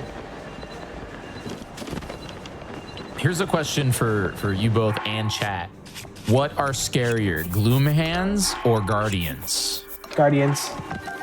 Guardians for sure. I feel like the point that makes Gloom Hands not as scary is because you can run away quite easily. Like, it's very scary the first time, and the second time and the third time they happen because you're like, uh-oh, what is this? But once you realize you can just run away and they have like a very small area they can be in, it's like, okay, this is acceptable. Well, except for like inside the Great Deku Tree. But I feel like when I started playing Breath of the Wild, if a Guardian sees you, you gotta take it down or warp away. Like, that's your only option. It's like, it's there. What? No way! You went for the Champion's Leather? I can't believe that. You would have never guessed, right? Like, I'm basically like in your head at this point now. That's crazy. I never would have guessed that. I know, that was the point. I was trying to give you a red herring, make you think that I was doing something else, but in reality, I was doing exactly what you thought. My answer to this is that Gloom Hands are scarier looking, but way less fun to fight and way easier because you can just run away from them. I think the Guardians are actually fun to fight. Like, they're enjoyable, but they're terrifying if you're not prepped. Yep. No, 100%. I try to like look at my complaints about video games very differently nowadays, because I realized that when I'm like, oh, this game is so good, I just wish it had XYZ thing. I realized that my like, oh, I just good at this, basically is me always just saying I want it to be like the perfect game for me, right? So I started to like try and come down to earth, and like when I criticize things, I'm like, okay, I like within reason, you know? Because I remember like when Breath of the Wild came out, I was like, this game is perfect. I love this game. I just wish it had dungeons and this and that, right? And it's like my dream. But I will say, like in my opinion, like a reasonable, like not complaint, but like wish would be that this game kept the Guardians. I know story-wise that it's a little bit different, but I just think that the Guardians was so unique, and it really added a depth to Breath of the Wild that was so unique from the other games and franchises that kind of just was lost by Tears of the Kingdom. That's a pretty good point, you know. I think that just to add to that, just because I really like that perspective too. I almost think that the lack of Guardians and the lack now I know that the Gloom Hands exist out there and there's other stuff, but it almost makes the overworld feel even less lived in. Mm-hmm. Like when you're riding around in Breath of the Wild and all of a sudden you hear the music, it's terrifying, but you can see them from a mile away. You can't see the gloom hands from a mile away. Yep, no, I agree. Even as a speedrunner, like, if I would be going around and I hear that, I'm like, uh-oh. Like, I never stopped saying uh-oh when I heard the Guardian sound. I don't think there's anything that happens in this game where I go, uh-oh, I'm screwed. You're like, time to go, time to leave. Gotta get out of here. Yeah. Yeah, I was awful at being able to parry Guardian shots. It's just like, every single opportunity I had to avoid them, I took it. Yeah, to comment on what Jeff in chat, Jeffer's saying, yeah, in master mode, Guardians are even more scary because it's RNG based, whether or not they delay their blast or not. Yeah. Oh, really? Cool. Yeah. I forgot about that. I say cool, but it's also like scary because you might think that you know, but you don't know. Yeah. Master mode is my actual preferred way to play Breath of the Wild. Just because you get better weapons and everything, and it's just a lot of fun. I can see that. The only problem I have with Master Mode was that because of how I am when I play video games, so it's like a me problem, is that I noticed that I actually fought less enemies in Master Mode than I did in my normal game because I would have to use up the durability of a whole weapon to take down one enemy. And then it's like, and then in return, I would get a weapon, and, you know, often it wouldn't even be better than what I already had. So that made me kind of just fight less enemies, but as long as you're, like, patient and you're willing to keep losing weapons and getting new weapons, I agree that Master Mode is, like, really fun. Yeah, I did my 100% Master Mode. I don't know if you've ever done Trial of the Sword on Master Mode, but it was not quality checked. Oh, no, I agree. I think it's the first or second trial that has one room where there's like water, right? And they can like jump in the water and spit you from there. And that's what made me give up. And then when I looked online, it's like the other stuff is not even as bad. It's like that one room they just didn't think of it. So like it will regenerate if they fall down. Yeah, the first trial in that is probably one of the hardest like vanilla Zelda things in the entire franchise. It's you earn it if you can beat Trial of the Sword on Master Mode. You earned your Zelda medal. You earned your gamer medal. Yeah. I think it took me like literally over 10 hours to do it or something like that. My first time. I gave up on regular mode. I didn't even like try to get all the way. The last one, the last like trial on regular mode just kicked my ass every single time. I couldn't do it. I gave up. I was like, I don't know. I didn't even try it in Master Mode. I did go through Master Mode. I played through the whole game, but I didn't try the Master Trials. I was like, I'm gonna just not do that. I'll stick with my 30 damage sword. Yeah, I don't think we're alone in that though, because I think up until this year, for like 4 years straight, my most viewed YouTube video was literally how to skip Trial of the Sword in Breath of the Wild. That was my first viral video when I was like a very, very small YouTuber. So I really think there's a lot of people who has no way I'm doing this.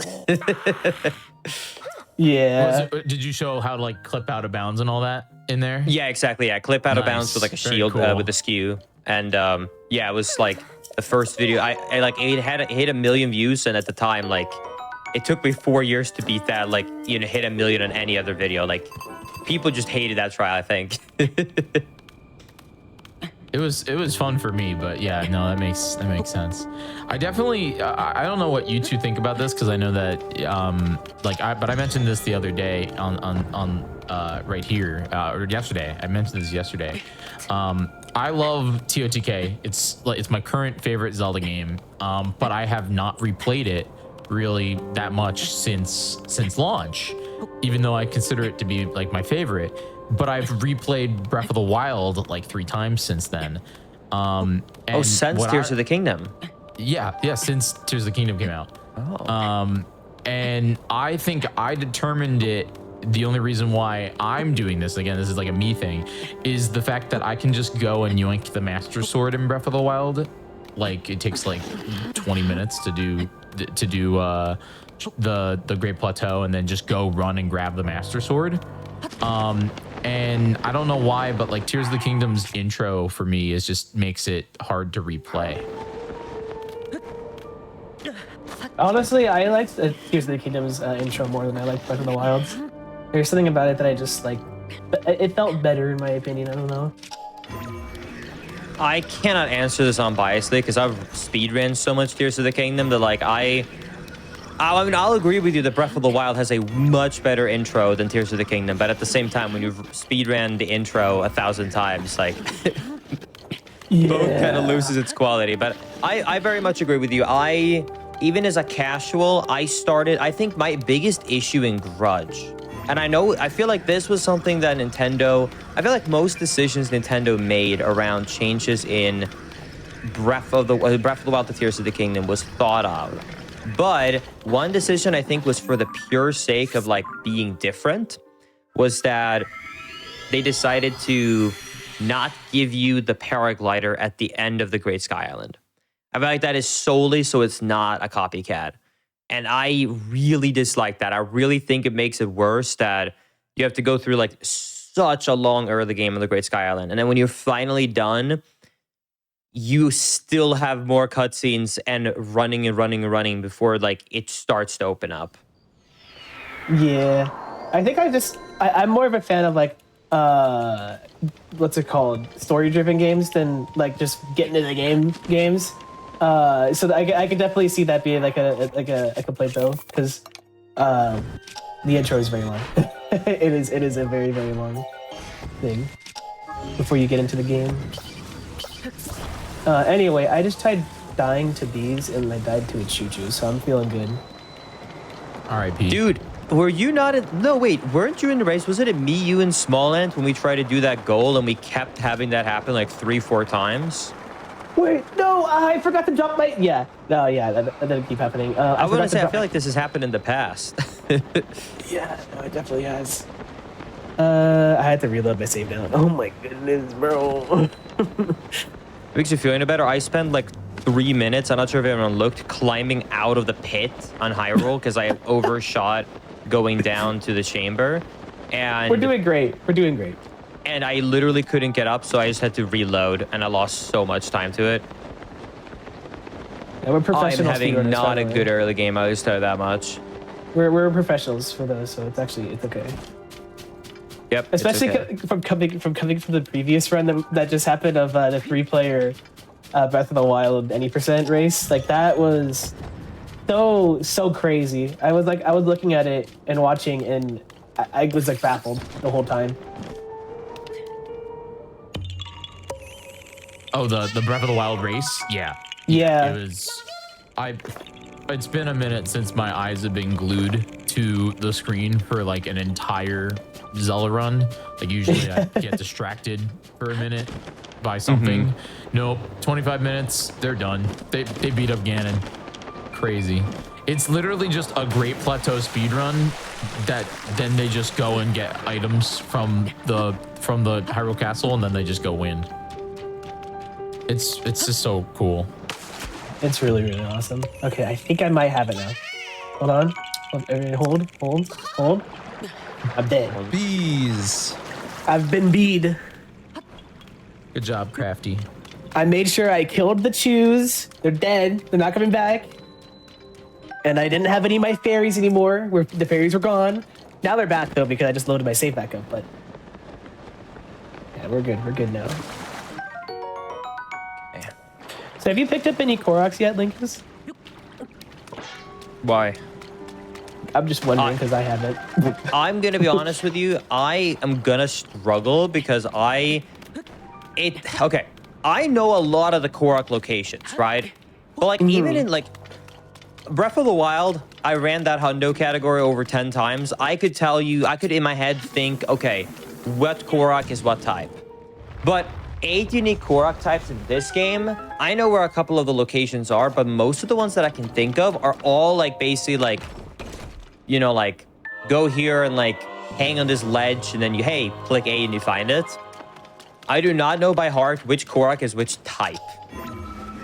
Yeah, I only know a couple from previous runs of different types that I usually try to go to, but I'm gonna be honest, I don't think I remember 8 locations, so I'm gonna definitely struggle with it. Yep, exactly. I'm just gonna kind of be playing and then just kind of hoping that I run into the right ones, I guess you can say, like when I You just like you see one, you're like, oh yeah, that's a new time. yeah, exactly.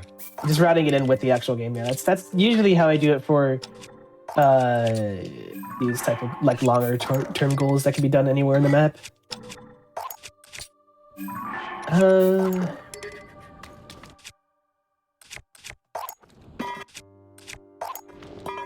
All right, well, I've gotten my first Korok. Okay.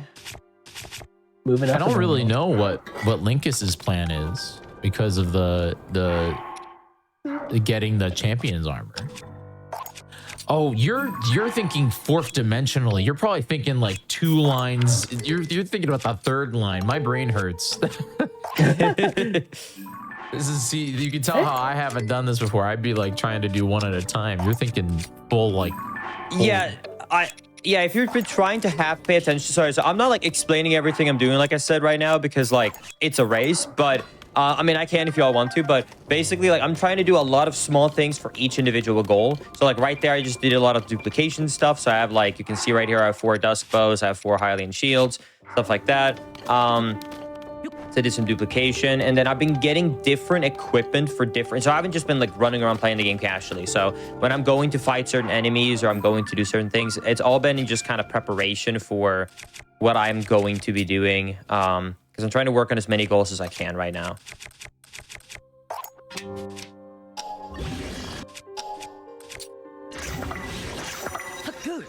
Come here. No. Yes. Okay. Perfect. Perfect. Exactly what I got. I'm working on a specific goal in mind right now. Okay, I can knock it out real quick. It's actually pretty simple. Nice. Yeah, it's something I've really worked on a lot when it comes to these bingo races, is just trying to get better at like multitasking with the routing. So I remember back when I had ran a lot of Breath of the Wild, and Smallland had not done as many runs as I had, for specifically Breath of the Wild. We did our first bingo, and I went in super confident, and I was like, oh yeah, I got this, not gonna be a problem. And I got smoked. Like, I got so destroyed. And that's when I realized that like I might like have the speed tech down, like at the time, better than like Smallland, because he hadn't like picked up 100% at that time. But I mean, I still just completely could not keep up with him, because he is so good at routing and figuring out what to do multiple goals at the same time. So like the biggest prep that you can really do is just to like get better at multitasking and kind of routing out multiple things at once. But it is hard. I think that small ant is hiding a second brain under his desk. Yes, he absolutely is. I definitely agree with that. I think that's real. Yeah, I don't know how he's able to like actually, because I mean like later on, right, he got all the speedrun strats down, he started speedrunning, so then it was like, okay, now he got the movement down and the routing techniques, and I'm like, I don't know how it's happening. I don't know.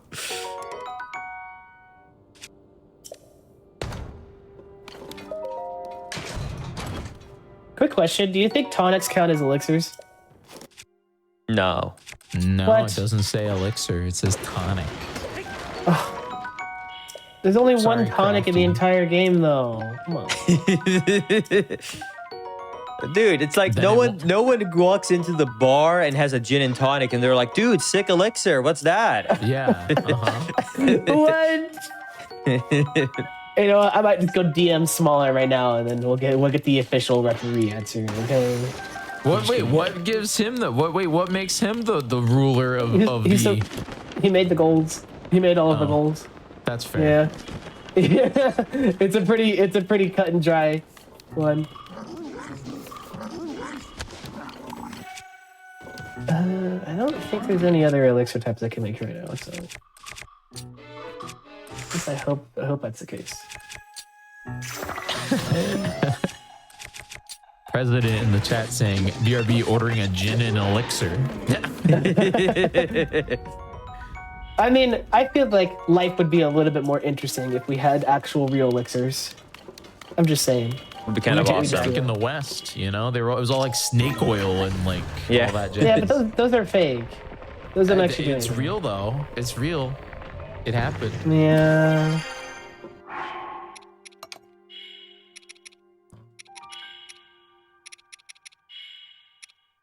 I don't think I'd be drinking elixir water, but you know, tonic water is pretty good.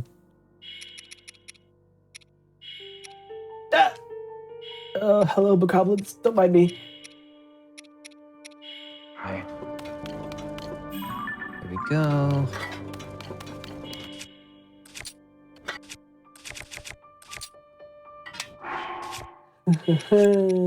Definitely not pulling up a document right now to look at what types of elixirs exist in the game. No, not doing that. Yeah, whenever I do these races, if there's like the food ones, once again, I agree with y'all. Smolland has 2 brains. Somehow he can just like do almost all the recipes by heart. Like there's one goal that can happen, which is cook 30 unique recipes. And he can just do that on the fly without doing anything. And I'm out here and I'm like, dude, I don't know how that is happening, because I'm out here and I'm like, dude, if I have to do more than like maybe 5 or 6, I'm like Googling like cooking lists. I don't think I could name you recipes, because for me, I just spam amiibo and then cook meat. Like, I don't Exactly, know. that's what I mean. That would be by 5 or 6. It would be like, okay, here is some meat, here's 2 meats, here's meat and salt, here's like a Hylian shroom. Okay, I'm out. That's all I have, yeah. That's exactly me too. I'm it's rough. But he's just like, oh, I can do this, I can freeze these, I can cook these, I can make that, and I'm just like, what is happening?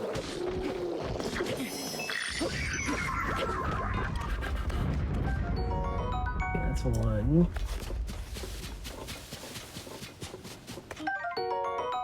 I'm waiting for Crafty to go start battling some pirates. All right. I hate to break it to you, but I might not be doing that. You're not going to battle some pirates? I don't know. I respect that decision. I can tell you if you actually are doing that, though, we're doing very different rows. Yeah, no, that row is not worth it for having to do that entire side quest, I will say. I looked at that row and I was like, oh, that's actually not that bad of a row. And then I got to that one and I was like, oh no, because like I think people underestimate, because we've had to do it in the past. Lurlin Village Restoration Project. If it was just a fighting, it actually wouldn't be that bad. The problem is that the amount of time that it takes to actually restore it afterwards is bad, because not only do you have like to build all the houses and get all of those 30 logs, but then you have to watch like an unskippable, I think it's like a 2 or 3 minute cutscene. In total, that goal takes like 15 minutes, which for a bingo is so much time. I didn't realize it took that long.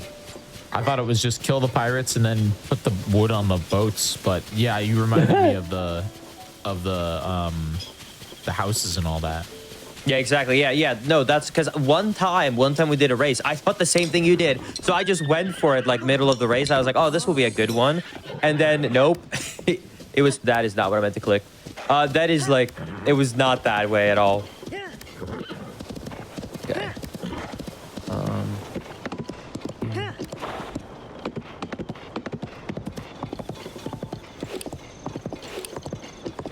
Isn't there one like around here supposedly? Where am I? Hold on, pulling up the documentation of the world where things are. That would be a fun mod there, Crafty Boss. Would be a live updating map. You know, kind of like that Minecraft website that we used to use. For like just like a both real players, or yeah, like a real-time updating map that connects to your game. Oh, you mean like how you almost like how like the connected like randomizer trackers are? So like it's like instead like the full map that's updating. It would make 100% a lot easier, but man, would that be a lot. It would make 100% a lot easier, because you'd be able to, you'd be able to just track where you're at and what's coming up. Just open it on another screen.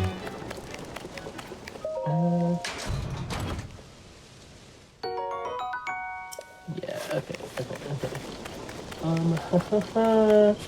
I am trying to figure out what I need to do next. Actually, that's Yeah, I and can't- Crafty, when you're in like a cutscene or you're activating something, mind showing the chat what the descriptions are on again? We just see some people in Yeah, chat okay. that are interested. I can just, But just do it right now. Oh, okay, all right. Yeah, because I'm still trying to brain out what I need to do next. Sometimes I get to a point where I'm running and I just kind of like lose track of what I need to do next. So I like take a second to like figure it out. So I think I'm more or less okay now though.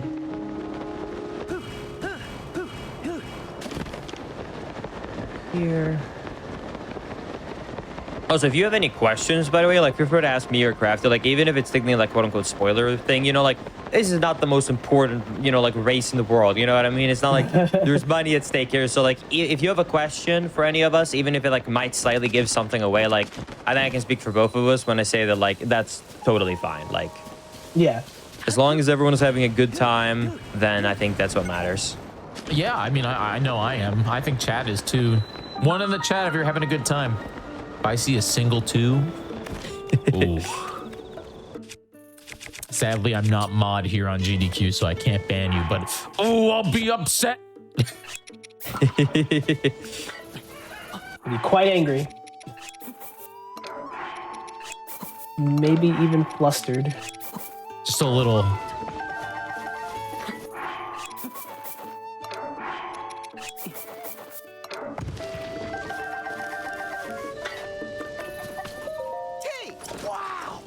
Have you been Yeah, what counting your wells? Have you I've been? not even got it. I've not got a single one yet. I can go do that right now. I Is was it on actually talking to stream the Linkus. roast you have picked? Oh No, it's just showing the different the different goals. Gotcha. Okay. Yeah. I mean, I've only gone past one well, so I haven't like been counting them. Wells are something that is so many of that, like, I'm assuming Crafty Boss has wells too, maybe not, but it's one of those things where like let's say that you forget about it and then later on you're like, uh-oh, forgot about wells, then you can honestly just like, if you do Pocket Rocket, which is like the shield jump glitch, you can get 5 of them in like 5 minutes, like ish. Like it's very quick to kind of just go around and get those as backup. It's really not, thankfully, a big problem.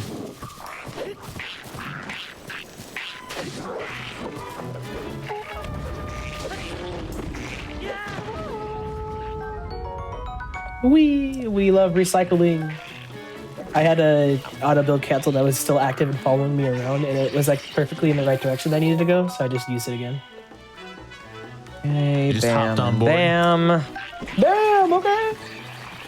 That's 2 goals. So yeah, what I've been doing a lot, I've been trying to fight a lot of different enemies. If you're wondering why I've been going in so many random places like such a casual, this is why. I've been just going around and trying to get as many horns as possible to get combat, because there's a lot of like enemies that's kind of on the way of where you're going to places, so you're getting a lot of that. So I got both just their 10 unique moblin horns and 10 different horns. So thankfully we're done with the horns thing. I still want to kill some enemies, but that's like most of the enemies that like I quote unquote had to do.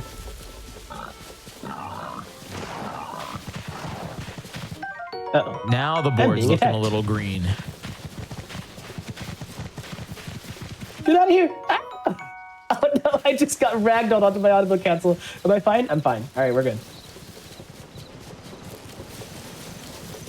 All right, let me switch us back to icons. Okay, I was curious. Can you mount that? Could you mount the warthog, Linkus? I forget if you could do that. I don't remember if you can mount them. You can mount it. The kingdom all mounts. Actually, I know you can. know. I feel like the went the wrong hardest way. part. I'm know trying to you think can- of the fourth. What's the fourth one? Is it Let's a see horse, here. deer? Horses, sand seals, stag horses, bears, deers, and bears. stags, and linos. I forgot about Bears. linos in this game, to be honest with you. Like that you can mount them. Like this game, I never think of linos when I think of Tears of the Kingdom, because to me they're such a Breath of the Wild enemy.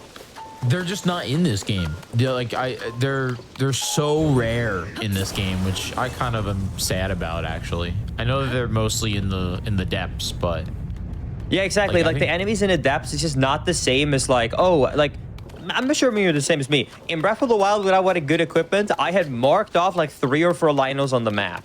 And then what I would just do is like, oh, hey, I need like some good weapons or bows or something. And then I would just straight up decide like, okay, I'm going to go here where I marked it on the map. I'm going to go to this Lionel, kill him, do this next one, the second one, and then like I'm good.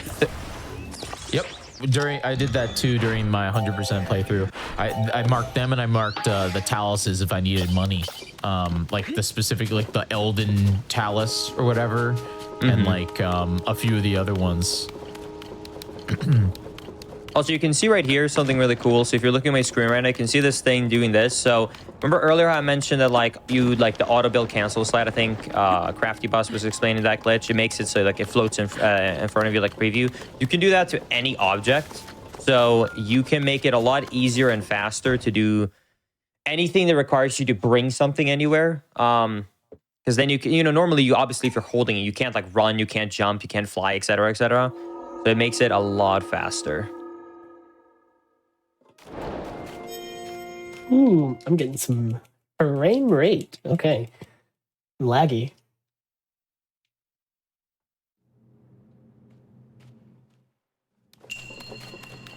I feel so calm. I've never felt this calm doing a bingo because it's not a lockout. So I'm like taking my sweet time to like work on like 5 goals at the same time right now. I'm just, I'm relaxing, honestly. I'm having a good time. Talking to my Korok friends. All that stuff. I mean, that was the big goal, like we had the crazy Breath of the Wild any percent, 20 minutes and it's done kind of thing. And then this one I was like, let's just hang out. It'll be fun. Yeah. Yeah, I'll expose myself here, actually. I had like probably the weirdest request, I think, for anyone. So when I got the message like, hey, are you able to do this? I was like, yeah, of course. Just like random question. My sleep schedule is so degen. Can we not do it before 2 p.m.? I was fine with that. That was fine by me. I was also very thankful that it was later on in the day because I definitely took advantage of the daylight savings time that happened last night. Dude, I messed up. I was like, oh man, I'm gonna get like an extra hour of sleep. This is gonna be great. But instead, when like the clock went back, I'm like, oh wow, it's only 2 a.m. Dude, I stay up for so much longer. So I think I went to sleep last night still at like I think like 7 a.m. So it was not a good time. You said degen, you meant degen. Like, I meant I meant degen. You're full gamer degen right now. Yeah. It's bad. I don't know why, but like this is gonna sound weird coming from like a speedrunner, but like for the first time in 9 years, I'm having a fun time playing Call of Duty. Like I'm loving Black Ops 6 and I haven't played a COD since Black Ops 3, like 9 years ago. So every day once I'm done streaming or working, I'm like sitting up at night just grinding Call of Duty. And it's basically I play until my wife like comes and goes, hey dude, I can't do this anymore. We gotta go. I was. What were you going to say? Sorry. I was doing an IRL stream for Twitch last Monday, just walking around, and it was the same. It was the day that the Call of Duty came out or whatever. And I basically said like, I haven't played COD since Black Ops 2, or maybe it was Modern Warfare 3, the first one. I don't know when, whichever one came after that. But every year, there's this like I call it the primal the primal gamer brain, and it's just like it's like a draw, and it just it's like the progression. I want to run around with an SMG. I want to run around and I just want the Call of Duty progression. And I haven't played it, but every year around the same time, it's that FOMO. It's that like it's that primal, I want the progression.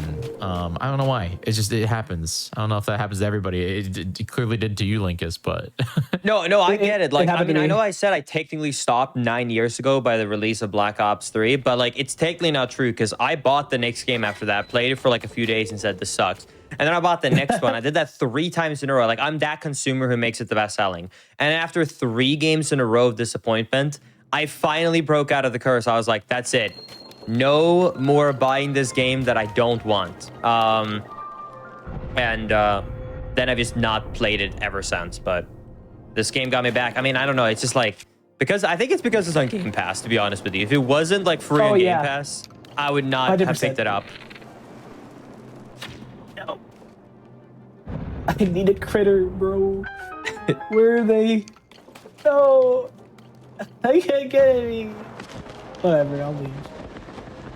Now it's prime time to go take pictures. photo time, photo pass. It's time.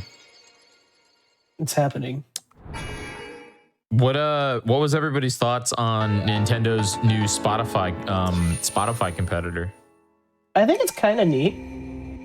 I think It's it's like- really neat. I'm only scared that they're going to add the music part of like the copyright strike system in YouTube. But as long as they don't do that, I think it's really cool and neat. I think I read somewhere that it does not give them any more power than it already had, but I could be wrong. I don't know if anybody in chat. I believe like legally it doesn't give them more power. I just more mean like I'm scared they're gonna use the power that they're choosing not to. Because I'm not sure how long you've been around like content creation for like specifically Nintendo games, but like I remember this very well when like Barry Skip was found in Wind Waker in 2017. When you uploaded a video, even in 2017 and 2018, you got $0 of ad revenue because they had auto claim for every Nintendo music on newer games. I think they first stopped claiming people's videos, and I think it was late 2018 or early 2019. Up until that point, you could not include Nintendo music in any YouTube videos. So I'm almost scared they're going to go back to that. I'd be shocked. We live in a different era now, you know? Yeah. It's a different, I'd be shocked if they tried to pull that one. I know they might try to, you know, claim it, but then with like minimal ads or whatever, or the half or whatever, but I doubt it. Yeah. No, we'll for sure see. We will see, especially since a lot of Nintendo, what was it? I was talking to Crafty about this actually. A lot of vloggers on YouTube.com have been using a lot of like cozy Nintendo music lately. Like Wii Party, yeah. Wii Party, Miitopia. That's been very popular, and weirdly, I think they're more popular than the songs are more popular than the games. Yeah. It's been a meta. Animal Crossing music, you know. Yeah, because the one thing Nintendo does really well is music. That's for sure. Yeah, they do. That was even like, oh, man, I don't know if you both downloaded or if anybody in chat downloaded the new Pokemon Gacha game card game on your iPhone. That game has great music, and it's just it's just a Pokemon NFT simulator. That's crazy. I mean, I guess I shouldn't expect anything else, really.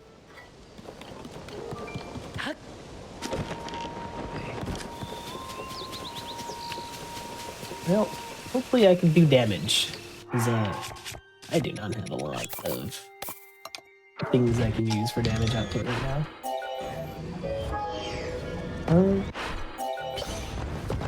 Oh, got some arrows. Hold on. Oh, wait, does this not work on these guys? Oh, they do. Okay, it does. Oh yeah, to clarify, it's not actually an NFT. It's just digital cards. It's a gacha game, but the characters are cards, like Pokemon trading cards.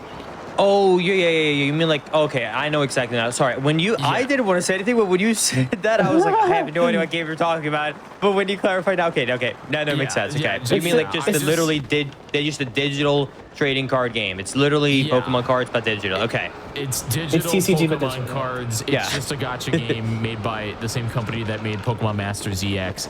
Again, it's just, they're not, just to clarify, it is not, Nintendo did not make actual NFTs. Yeah. No, that makes sense. Sorry. I really froze should. up there. I was like, I'm not questioning this, but what? I saw chat freaking out. I'm like, I should clarify. Like NFTs, Nintendo, what? Nintendo fungible token. I'm gonna get an email tomorrow. Jiggy, you mentioned NFTs on the GDQ channel. What? We're sending in your 2 weeks. Or wait, I guess it'd be the other way around. No, I never had a normal job. I don't know what it's like. Yeah, you can play. Yeah, you can play with them too. I haven't gotten Charizard yet, which means I can't uninstall. That's the rules.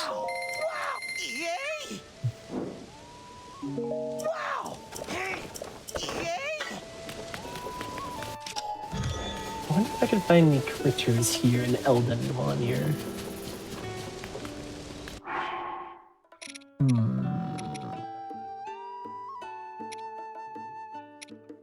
Do I try? Do I try for it?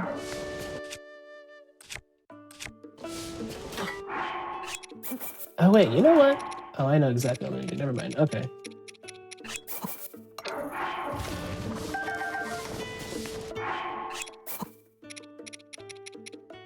Wait. Another one's over here. Shoot. I'm having memory lapse. Oh, wait, am I wrong? I think I'm wrong. You know what? Pulling up the map. That's what I'm doing. Stone Talus. Let's see. Yerp. Okay, I was right. Why would you? All right, what'd you get? Please let me know, please. I beg you. Nuh-uh. I'm loving you in this struggle in this other end. Okay. No. You're the one that made me not be able to finish that goal like an hour ago because suddenly tonics don't count as elixirs. Oh man. Dude, once again, you can't. It's not. It's not a gin and elixir. Okay. It's just not. It's in a bottle, is it not? It's basically a bottle. Fine. Just give it to me. You know what? What was it we said earlier? I just used some snake oil, right? Yeah. Okay. I'll look for that then. I'll look for ropes. Yeah, exactly. You're welcome. There you go. See, I'm helpful. I didn't know that ropes were in this game. That's cool. More of Echoes of Wisdom is showing up every day in Tears of the Kingdom. Now, when is that going to happen, actually? When is the Echoes of Wisdom bingo race going to happen? I'm just going to ask you, and you can decide. Is deer and stags two unique ones, or do they count as the same, according to you? I'm going to say two different ones. Okay. As long as, it's agreed upon, I'm okay with whichever. I just want to ask, because, I'm not buying another one right now, but, I saw two of them, and I was like, I wonder what that idea is. Because, I consider it to be two separate things, only because, there's Quest, I know, in, Breath of the Wild that has to be, the stag, but it can't be the deer, so the game thinks it's unique. Right.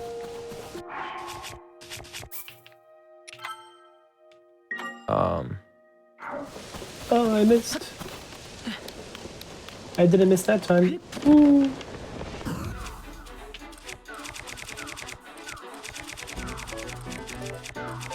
What? Why did it come back away? Why did it wake up? Oh my goodness.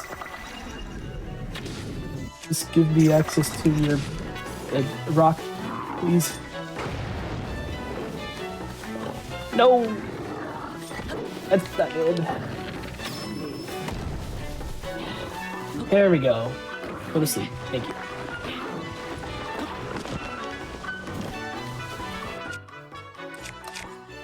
Crafty just putting the rock to sleep. Good night, sweet rock. Forever until the next blood moon. Bye, Dwayne. No! I didn't know that's who I was attacking. I would have changed my mind. I would have chosen someone else. I'm just kidding, I don't care. Alright, one more. I also just want to know if now would be a good time for just a quick break. I'm cool. Linkus, Yeah, I'm cool. Let me just land because I'm in the middle of the air. just let me know when. Yeah, just like 3 seconds. I just literally land here in front of this thing. And boink. All right, sure. All right. So we're just going to take a quick break here and pause, and we'll be right back with the second half of this Tears of the Kingdom triple bingo. Don't go anywhere. GDQ Hotfix. We'll be right back.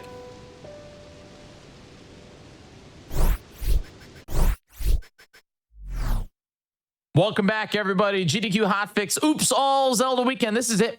This is it, the final countdown until the end of our Oops All Zelda weekend here on GDQ Hotfix. I just want to say thank you, everybody who is hanging out with us here. And if you missed anything or you're interested to see what else is coming up on Hotfix this week, go over to gamesdonequick.com/hotfix to check out our season 3 schedule and check out everything that we got coming up. All right. Let's get right back into this. Give us the countdown, Crafty Boss. Actually, Linkus could do it this time. Okay. All right, Linkus, give us a countdown. All right, let's start this in 3, 2, 1, go. All right. I am so ready, so incredibly ready.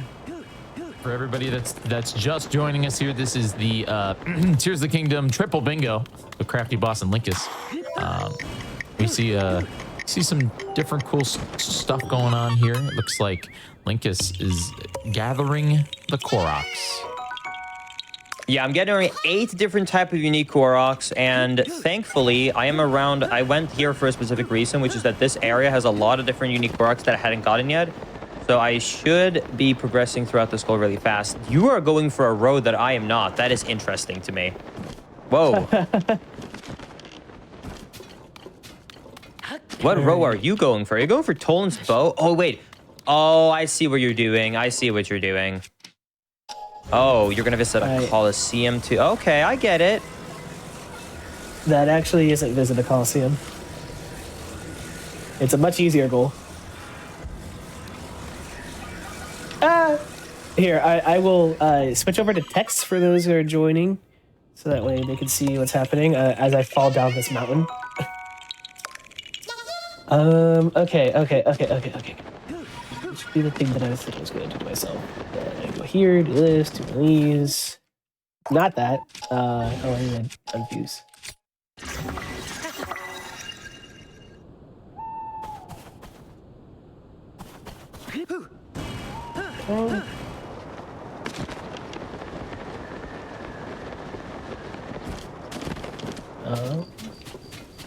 Should be over here, I believe.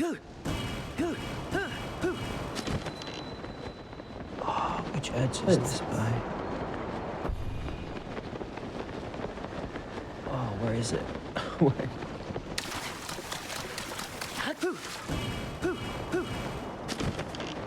Where's that leaf pile?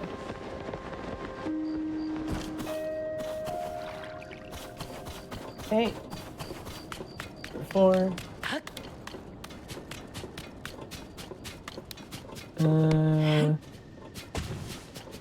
Oh. Okay, I need to go south.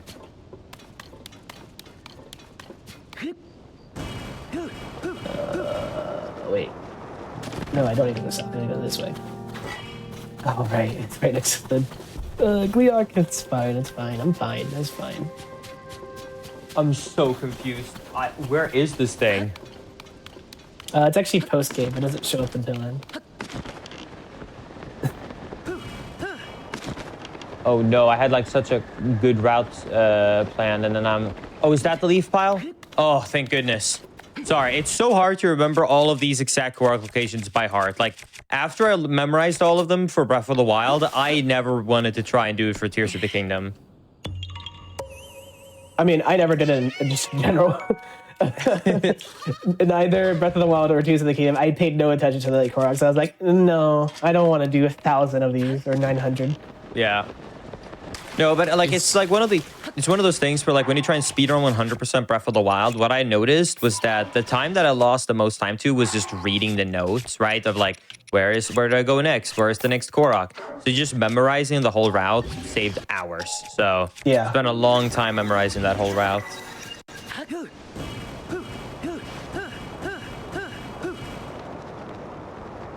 But this is like Massive it's like this investment, you know, like that's exactly like, that's why you're the best, you know. That's where it's such an investment.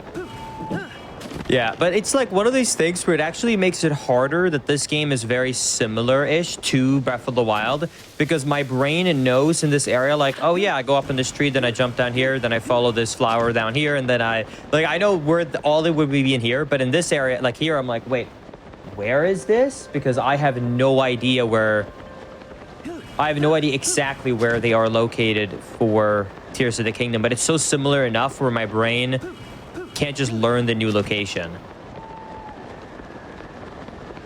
So I just went to an area where there's a Korok, and I guess I went there too fast because it just wasn't loaded. I had to like wait like a second or two. Love that. Okay. I'm about to just get another Korok. I'm about to give up on this guy. He should be right here. Yeah, okay.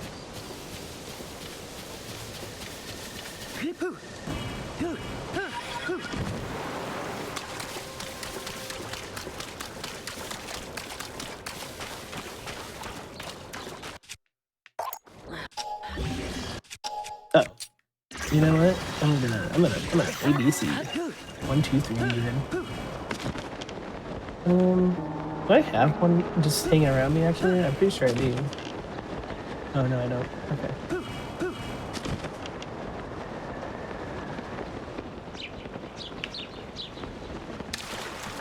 And I've been nailing my auto build cancels. Like I've been getting them first try. I don't know what's going on. And now that I said that, I'm not gonna get a single one first try anymore. But it was a nice while it lasted. Okay, I'm just gonna go for another one. I haven't done like Bring Me to Your Friend Koroks, and those are a unique one, so that will at least be easy. By the way, one of my favorite editions of the change to Koroks. I love Bring Me to My Friend. They are the best. 100%, they're the best. And it gives you 2 Koroks for 1, so it's like a win-win. I know, it's great. That's why there's 1,000 though, instead of 900. I think they should have like doubled it. I think they should have done 2,000 in this game, to be honest with you. You just literally every other footstep that you make is gonna be a Korok. It's just gonna be there. Exactly. I don't know. It's like you can't have too many Koroks. I think you can only have too few. Really. By the way, here's an example of this one is really difficult and annoying to get normally, but with auto build cancel slide, you can just like bring him up to this tree, because the whole objective and the whole thing that makes this difficult is getting him up to this ledge.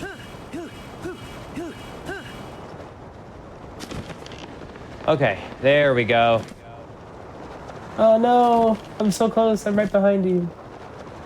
That took me, unfortunately, a little bit longer than I actually wanted to, but that's okay.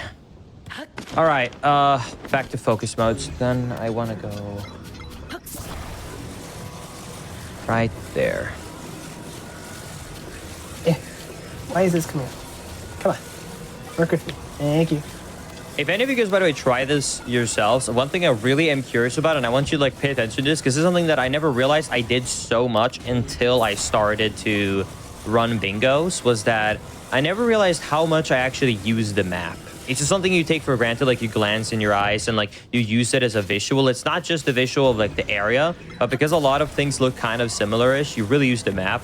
So having to get used to playing this game without the map is really difficult. At least for me, it was. Yeah, no, it's rough. I rely on the map way too much, and so not having it at all is just like, ooh. Yeah. Okay.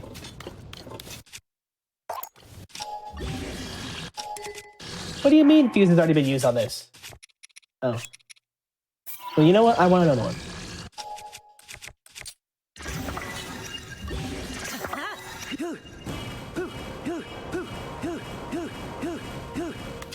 Oh. There's a wall in my way.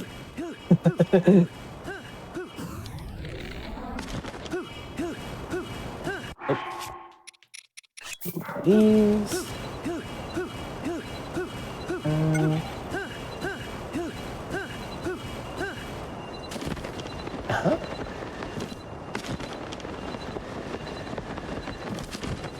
And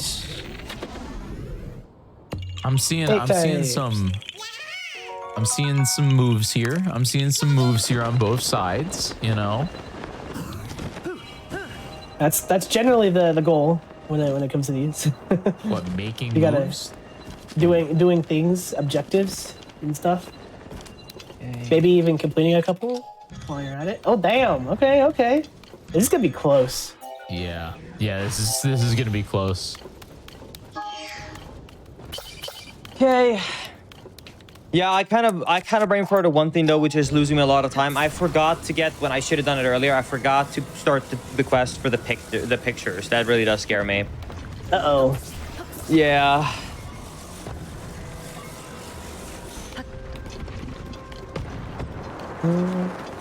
Yeah, there's definitely a couple. Oh my god. At this rate, you know, I might waste enough time trying to do an auto build cancel for you to catch up with that. Good lord. Okay. Like, I'm getting the inputs just fine. And actually successfully going to where I need to go. It seems to be a little bit harder than I anticipated.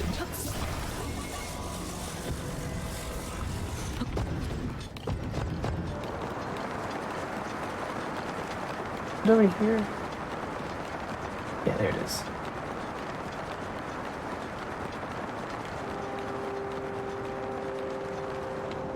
Okay.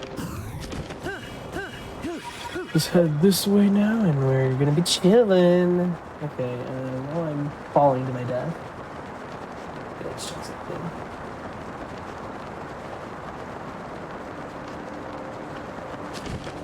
Is this it?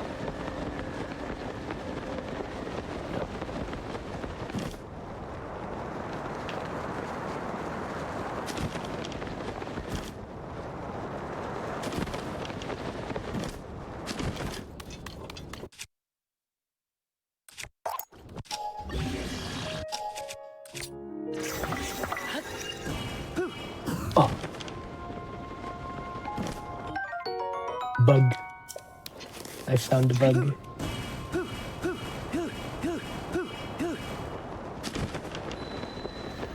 Well, I mean, this is definitely close for first bingo, you know. Linkus is one away and Crafty is one away. Oh, you said such a bad brain fart. You would actually already have it, Crafty, if we counted tonics as elixirs. Yeah, you know, just because I want to, I'll go do it. I don't need to do anything else here.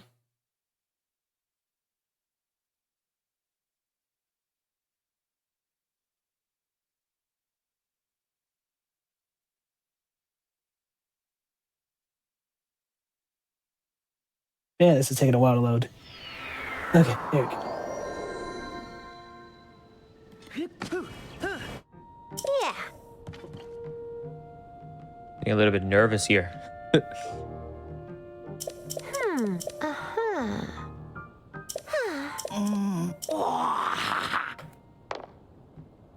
There we go. Hey, you got a row. Bingo number one. Bingo number one. 2 more to go. Yep.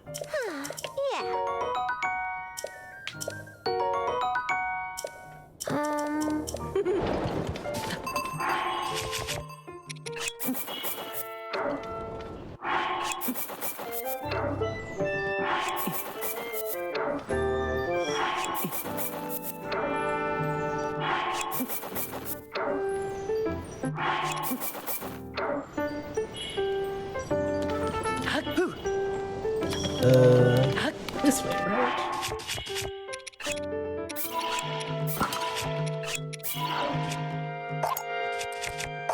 Yeah.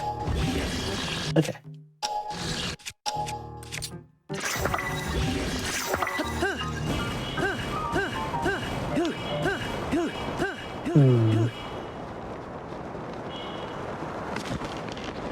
I love not being able to see anything.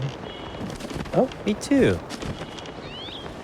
My favorite part of the underground. Not that I'd be there for any reason in particular. Yeah.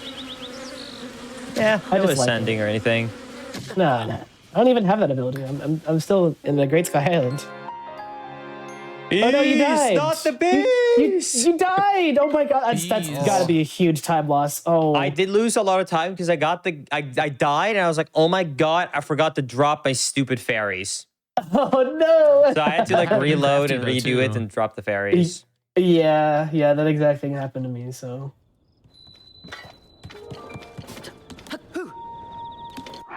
Yay. Okay, get this started.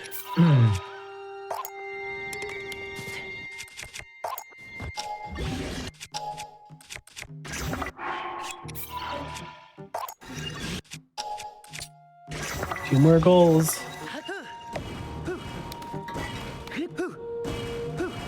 I'm trying to remember what the picture of the dodo bird is. Taking it. Which one? Taking a picture of an Elden ostrich. Of an Elden ostrich. Okay. Yes. Yeah, there's only like one in the game and it's a very unique and specific one. It's kind of strange. Aren't there a bunch in Breath of the Wild? I think in Breath of the Wild, yes, but it's a very rare one in this game. Weird. I wonder. See, like that's what I'm interested in. I'm like trying to figure out what, like, why they made some of these choices. Where it's just like, yeah, specifically the ostrich. We had too many of them in the last game, you know? Yeah. They're like, actually, we're going to change the spawns of these, of these, of these, of these. They just did it actually at random. They pulled out a random number generator, and then they're like, how can we make this look different?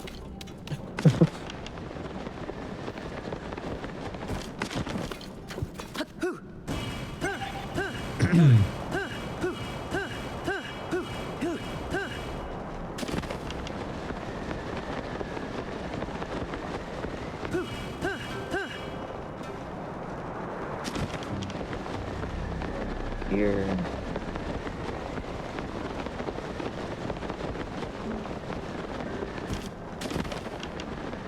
My dog has been stolen from me. I'm really sad right now. R.I.P. dog. He was just chilling, and now he's gone. I'm so interested with Crafty's. I'm trying to figure out, Crafty, your routes that you're going for. I think I figured it out. I am doing stuff in the sky, then dropping down and being the game. Or being the board. What? Yeah. Okay. That's my route. Yeah. Yeah. Sky. You picked that one. The sky one is pretty long, but It's definitely one of the longer ones. However, I feel like when it's you get shrines like this, you know. yeah. I think your row, that picking the second row instead of the first row there really was a good choice because getting all my horns really took me a lot of time in the unique mounts. It took me a lot more time than I thought it would. I just saw the light repairs and then the colossal fossil, and I was like, yeah, I'm gonna go for that. Yeah. Both of those are really, really, really fast, and the other ones are like you can do them while you're doing other things, so it's not awful. Can I see it from here?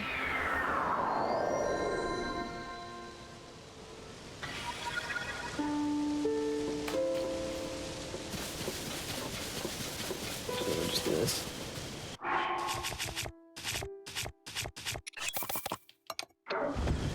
Nope, not that. This one I might fall off of, actually. We're gonna find out. Hopefully I don't.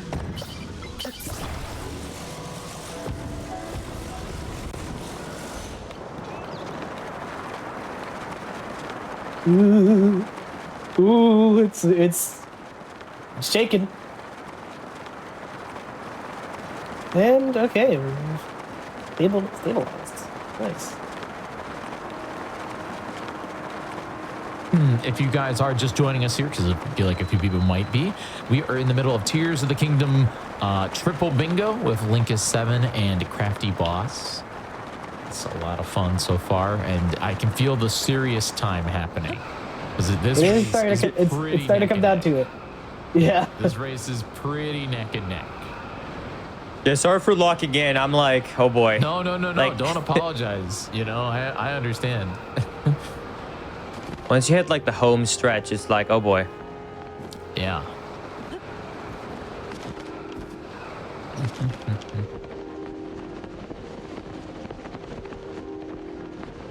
Oh jeez. Okay.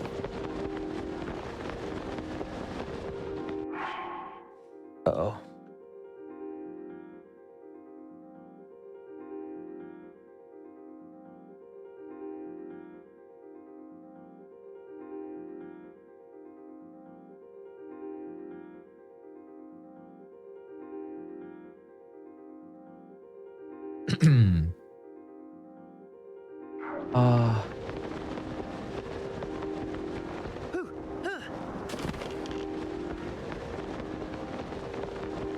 Crafty.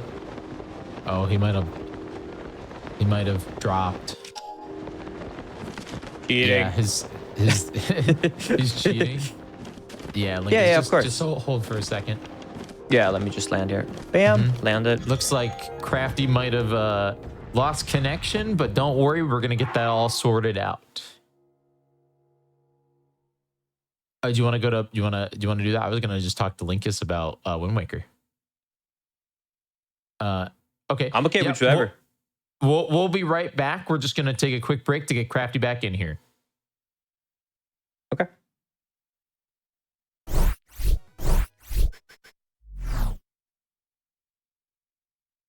But let's get right back into it. Tears of the Kingdom triple bingo. Let's get it done. Let's get it done. I'm sorry, my internet decided it was done for the day. It was what 4 p.m. your time, and your internet just said nope, we're done. Yeah, no more. You've been gaming too good. All right. Are you ready for me to unpause, Crafty? Yeah. All right. Let's count down. 3, 2, 1, go! Go! Let's get back in it. Let's finish it off. I'm gonna win. I'm gonna do it. I'm gonna win. I'm gonna beat you. There's nothing you can do about it. Let's do it.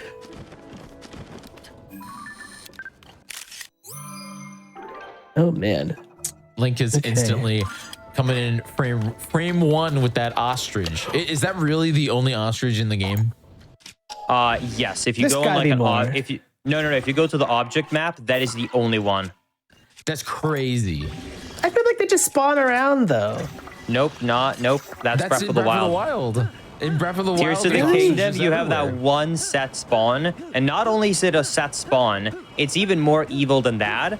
It's a day-only set spawn, so if you come here at night, it will not spawn. That's crazy. Because I swear I was not looking for a specific location when I got my picture. I just walked around and I found one. Really? Maybe I got lucky though. Maybe I just found it.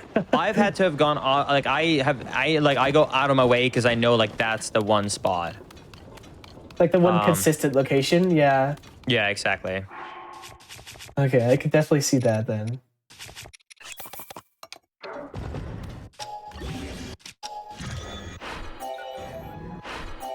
Yeah, I don't know. Maybe there is a small chance at some spawns, but to my knowledge, that's the only one. At the very least, that's the only consistent spawn. If you can get really lucky, but yeah, I found out about it because in one of our first bingos, I was going for that goal, and I was like, oh, what an easy goal. You know, coming from Breath of the Wild, I'm like, dude, just go to Alden and go for it, right? And then I ran around and I ran around and I ran around for like 10 minutes, couldn't find it.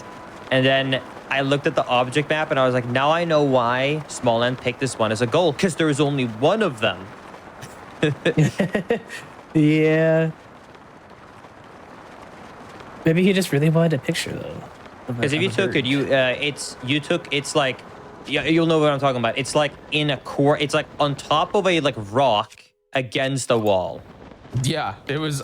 That's when I saw you take a picture of it. I was like, "That's the only one." Yeah, it's like very specific. I think that and was like it. you can also Did I really tell just get that like, lucky? That's crazy. Yeah, no, you can also tell that like they placed it there because it spawns on top of that rock. It's like a very odd place to, if it was That's random. crazy. I wonder if that was like a mistake, like because I know in Breath of the Wild, Crafty is struggling right now. I have made a grave mistake. In Breath of the Wild, the reason why, like in master mode, the only way to 100% it is if you find the one red bokoblin in the entire game. You know, because they upgrade all the enemies in that game. So there's only one level 1 enemy in 100%. I'm sure you know exactly where it is too, Linkus. I think I know, but I feel scared to say exactly. I have no idea where it is, by the way. I just remember that being a thing when I was playing Master Mode was where the exact only red bokoblin. I think it changes places with the. But I'm not sure. The thing is, mode? in Master Mode, I'm not sure. So first of all, yeah, Master Mode, I'm not too familiar with. Second of all, this is one of these things where like you might be like, oh, you know, you would assume like I know most of everything because I know all the Korok locations. I only know what Hundo uses, so I can tell you where like the blue lizard foes and black lizard foes are. Almost all of them in the game. I can tell you where all the Koroks are and shrines. Do you know where the gold guy is? The what? Sorry. The gold, like the one golden bokoblin. Nope. Don't get it in Hundo. Like if it's an enemy or anything like that, you don't do in Hundo. I do not know where. I thought you had to take a picture. I thought in 100% you had to take a photo of all the different levels of enemies. Am I wrong? I guess I'm wrong. So yes, but no. So in Hundo with glitches, you can do a glitch to obtain instantly like 90% of all of the pictures. Oh, wow. And then for the last ones that the glitch doesn't give you, you simply just like buy them. It's actually like really cool. So like, you know, like I can explain right now. So, you know, like when you go to the lab for the first time and he teaches you how the camera works, to give you like a kind of tutorial on that you can buy pictures, he gives you one picture for free. And the way Nintendo programmed this is that it's supposed to give you, I think it's like the mushroom outside. But if you already have that picture, then it takes another material picture. But what speedrunners figured out is that if you don't talk to him ever, and then you have gotten every single material picture, then it will jump to the next category, which is weapons. Now, this would still not be useful because you still only just get, creature web pictures. But you'd only get like one, right? But how many objects you have sold to Beetle shares a memory location with how many pictures he should give you. If you go to Beetle, you sell 200 or 250 apples, then go and talk to him. Instead of him giving you one picture, he gives you 250 pictures. Oh, what? That's crazy. Yeah.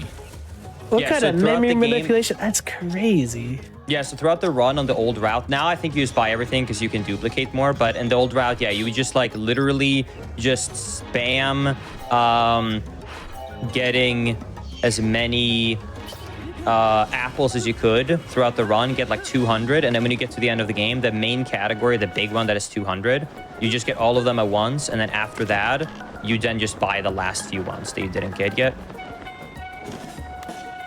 That's crazy. That's awesome. It's so cool to me like how people are just able to figure this stuff out. Like with like the inventory like duplication stuff that you're able to do in Breath of the Wild with like the multi like inventory and like you underflow it and like it's some crazy stuff to like just get infinite of everything in like 2 seconds. Like I have no idea how that works. It terrifies me. Because there's like 2 inventories in the That whole would be a game. long explanation for it right now, but yeah, it's a very crazy glitch for sure. It's just like, how do people figure that out? Speedrunning, though, you know, like that's the nature of glitch hunting and speedrunning. Because like look at Wind Waker. Wind Waker, we learned the other day, and I'm sure Linkus can talk more about this too. It's just like the world record was 2 years or something like that, and then they just found a new one. They're just like, Yeah. oh yeah. As it turns out, you can actually just walk through the barrier. Yeah. I think, yeah, the fact that barrier skip went from the holy grail, you can never skip it, to it's possible to skip if you overload the RAM on the GameCube so you cannot properly load objects, with the craziest setup, to, hey, you can clip through with a bomb, to now, we slash our sword. It's so simple.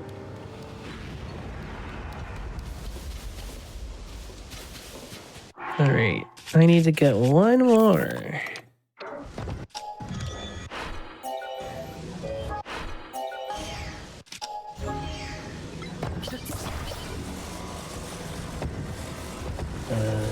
Crafty is one away from 2 bingo. Linkus just got 2 bingo. Oh no, I'm behind. That means I'm losing.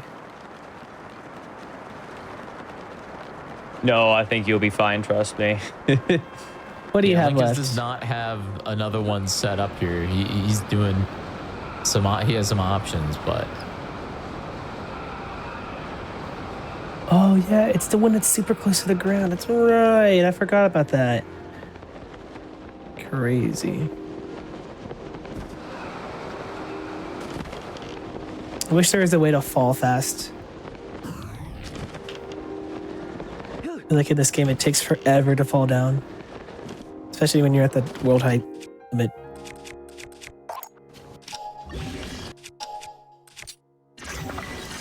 The thing is I don't remember exactly where crystal is for this.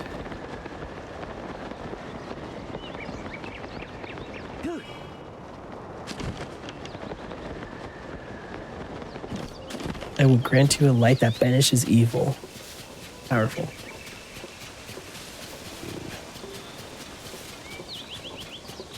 Oh, it's up here. I see.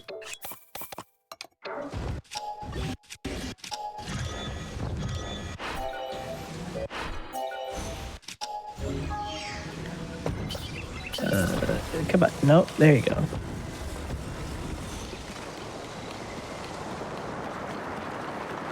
Come on. Thank you. You're welcome. I'm just being nice. Oh, jeez. Just got dazzled. the focus is real right now because of how close this race is. Very I'm exciting, chilling, very actually. exciting. Yeah. I don't got no worries. I'm fine. Mm-hmm. See, if I stress myself out too much, I start playing worse. Yeah, that's like most, gamers. I think most gamers feel that way. Or you're like me and you're always stressed, so you just play horribly all the time. That's my secret, Cap. I'm always stressed. Yeah. Or I use stress as an excuse just because I'm bad at video games. No one's bad at video games. I think I'm pretty bad at video games. That's not like I'm not like sad about that. Like that's just a thing. But you beat Wand of Gamelon, didn't you? In those Zelda games, like those are awful. You mean Zelda's Adventure? Yeah, Or Wand of that Gamelon? one. I Both beat of them. all, Any but, of any of the CDI games, you beat them. They're not that bad. They're not. Zelda's Adventure is the hardest, but I mean, Doug got world record yesterday. Wait, really? Yeah, here on I missed it. Oops All Zelda. Yeah. Oh man, that's awesome. I caught the like middle of it in the beginning, and then I had to go do something. That's awesome though. Doug came out of retirement, speedrunning retirement, and just casually got a world record right here on Hotfix. It was great. That's so cool. It's like the first time he's done a run in like months, but nope, comes out of retirement and just gets world record. It was a really good run. Definitely check it out at youtube.com/gamesdonequick when it comes out. That might be what I have to do here. All right, well that's done. Cool. And now I need to go buy pants. Maybe I should buy a shirt. What should I buy? What am I feeling up to? Do I have money? Okay, I have money.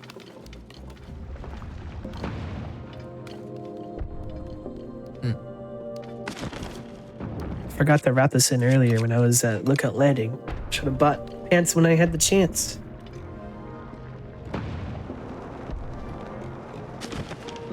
I don't know. I don't really think. I mean, this is a question for chat mostly, but I mean, if Crafty and Linkus want to tie in too, what do you think, just like casually, the hardest Zelda game is? Like just casually.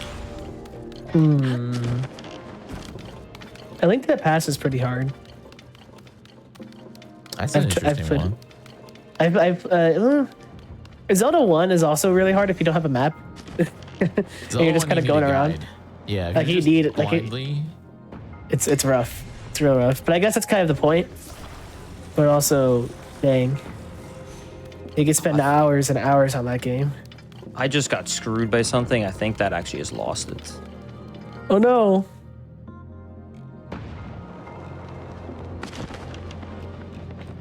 Is it not respawning? I'm so confused.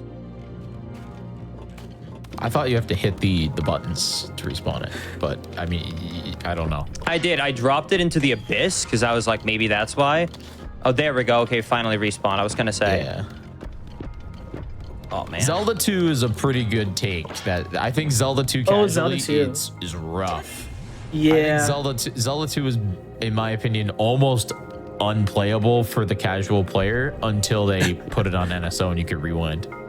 Oh yeah. I recently did my first playthrough of that, and because I felt like it was cheating, I decided that I was not going to use rewind or save states at all.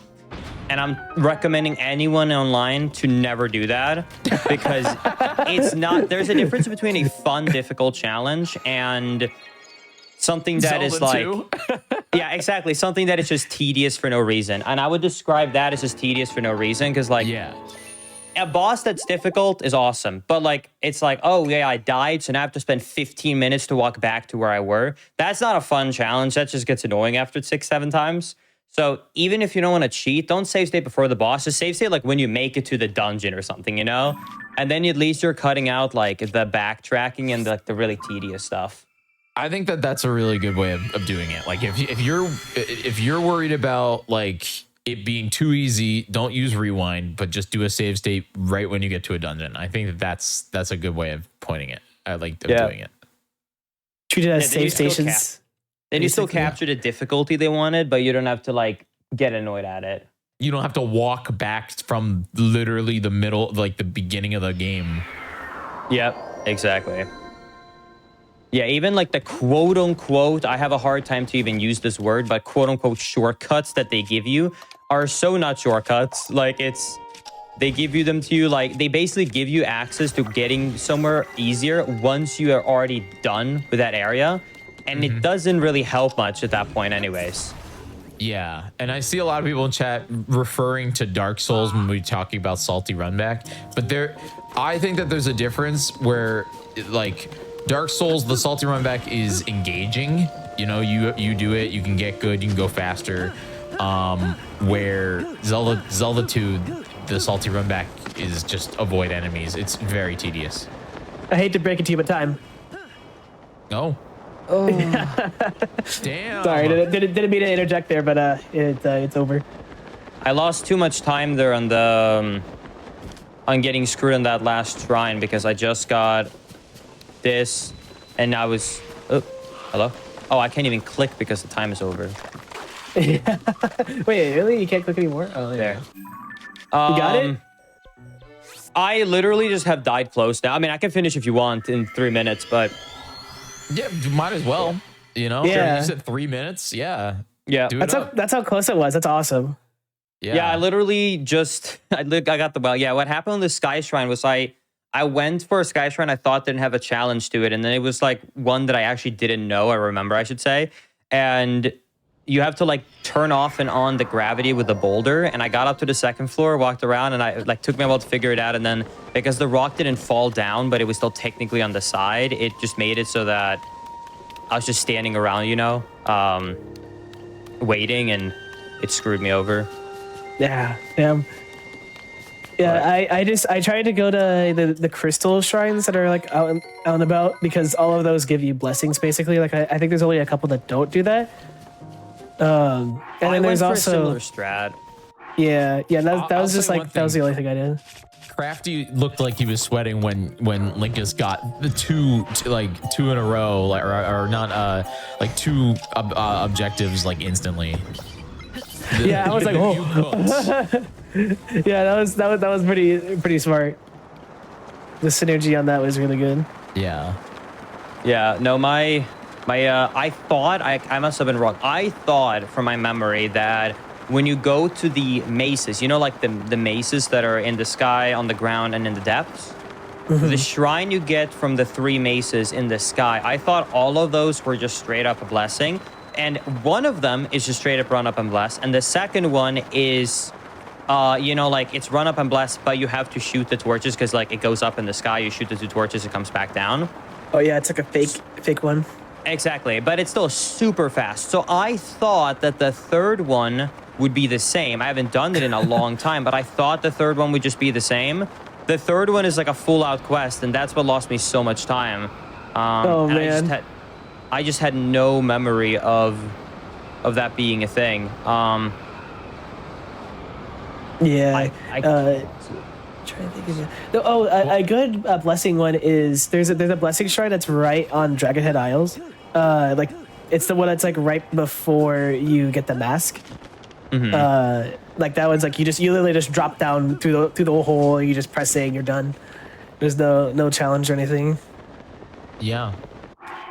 Well, you know what? While Linkus is finishing up here, we'll do the quick little shout outs. Crafty, why don't you tell the audience just a little bit more about you and where they can find you and what you do on your channel? So I'm Crafty. I make mods for various Nintendo games. Recently, I've been doing a lot of Odyssey related content. That's primarily the thing that I do. I occasionally will stream on Twitch, be playing Super Mario Odyssey Online Hide and Seek. It's a custom mod that I made that basically just brings multiplayer into online or into Odyssey, which is pretty awesome.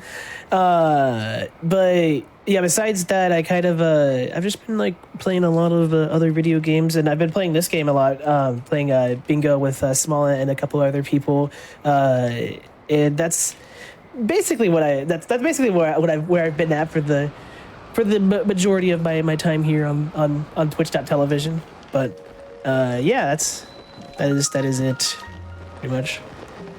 Yeah, definitely go give Crafty a follow down on the bottom of the stream. There's the title. If you hover over Crafty's name, you can give him a big follow. Not a small follow, a big one. Yeah. There's 5 of them. It's 5 for dying, right? Yes. Yeah, I was gonna say. Right. I'm trying to see if I can get one more goal. The black one was part of it, right? I'm not stupid right now. I closed the link. I think it was. All right, let's talk to this guy and then die. Do you have ancient blades? Wait, I think I just duped the wrong one. Oops. Wait, is that not part of it? Oops. Wait. Oh no.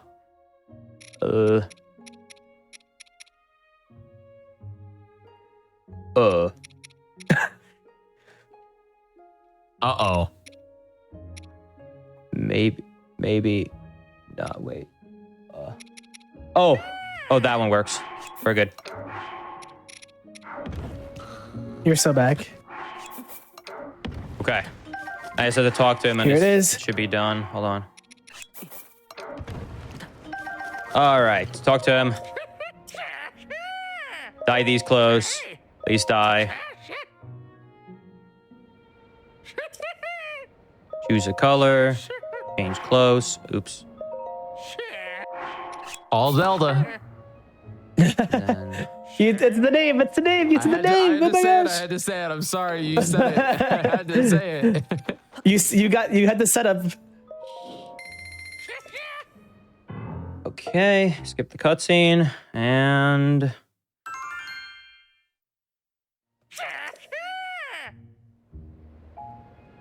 Brown. Yeah. Yep. Woo. And that's the official time for both of them. Pretty cool. Nice. Pretty cool. Linkus, why don't you tell the audience just a little bit more about what you do and what you're up to? I know that you're probably going to be playing Wind Waker for a lot lately, coming up, right? Yes, yeah. What you can expect from me is primarily Wind Waker right now, with all the new routes and glitches that have been found in the past few weeks.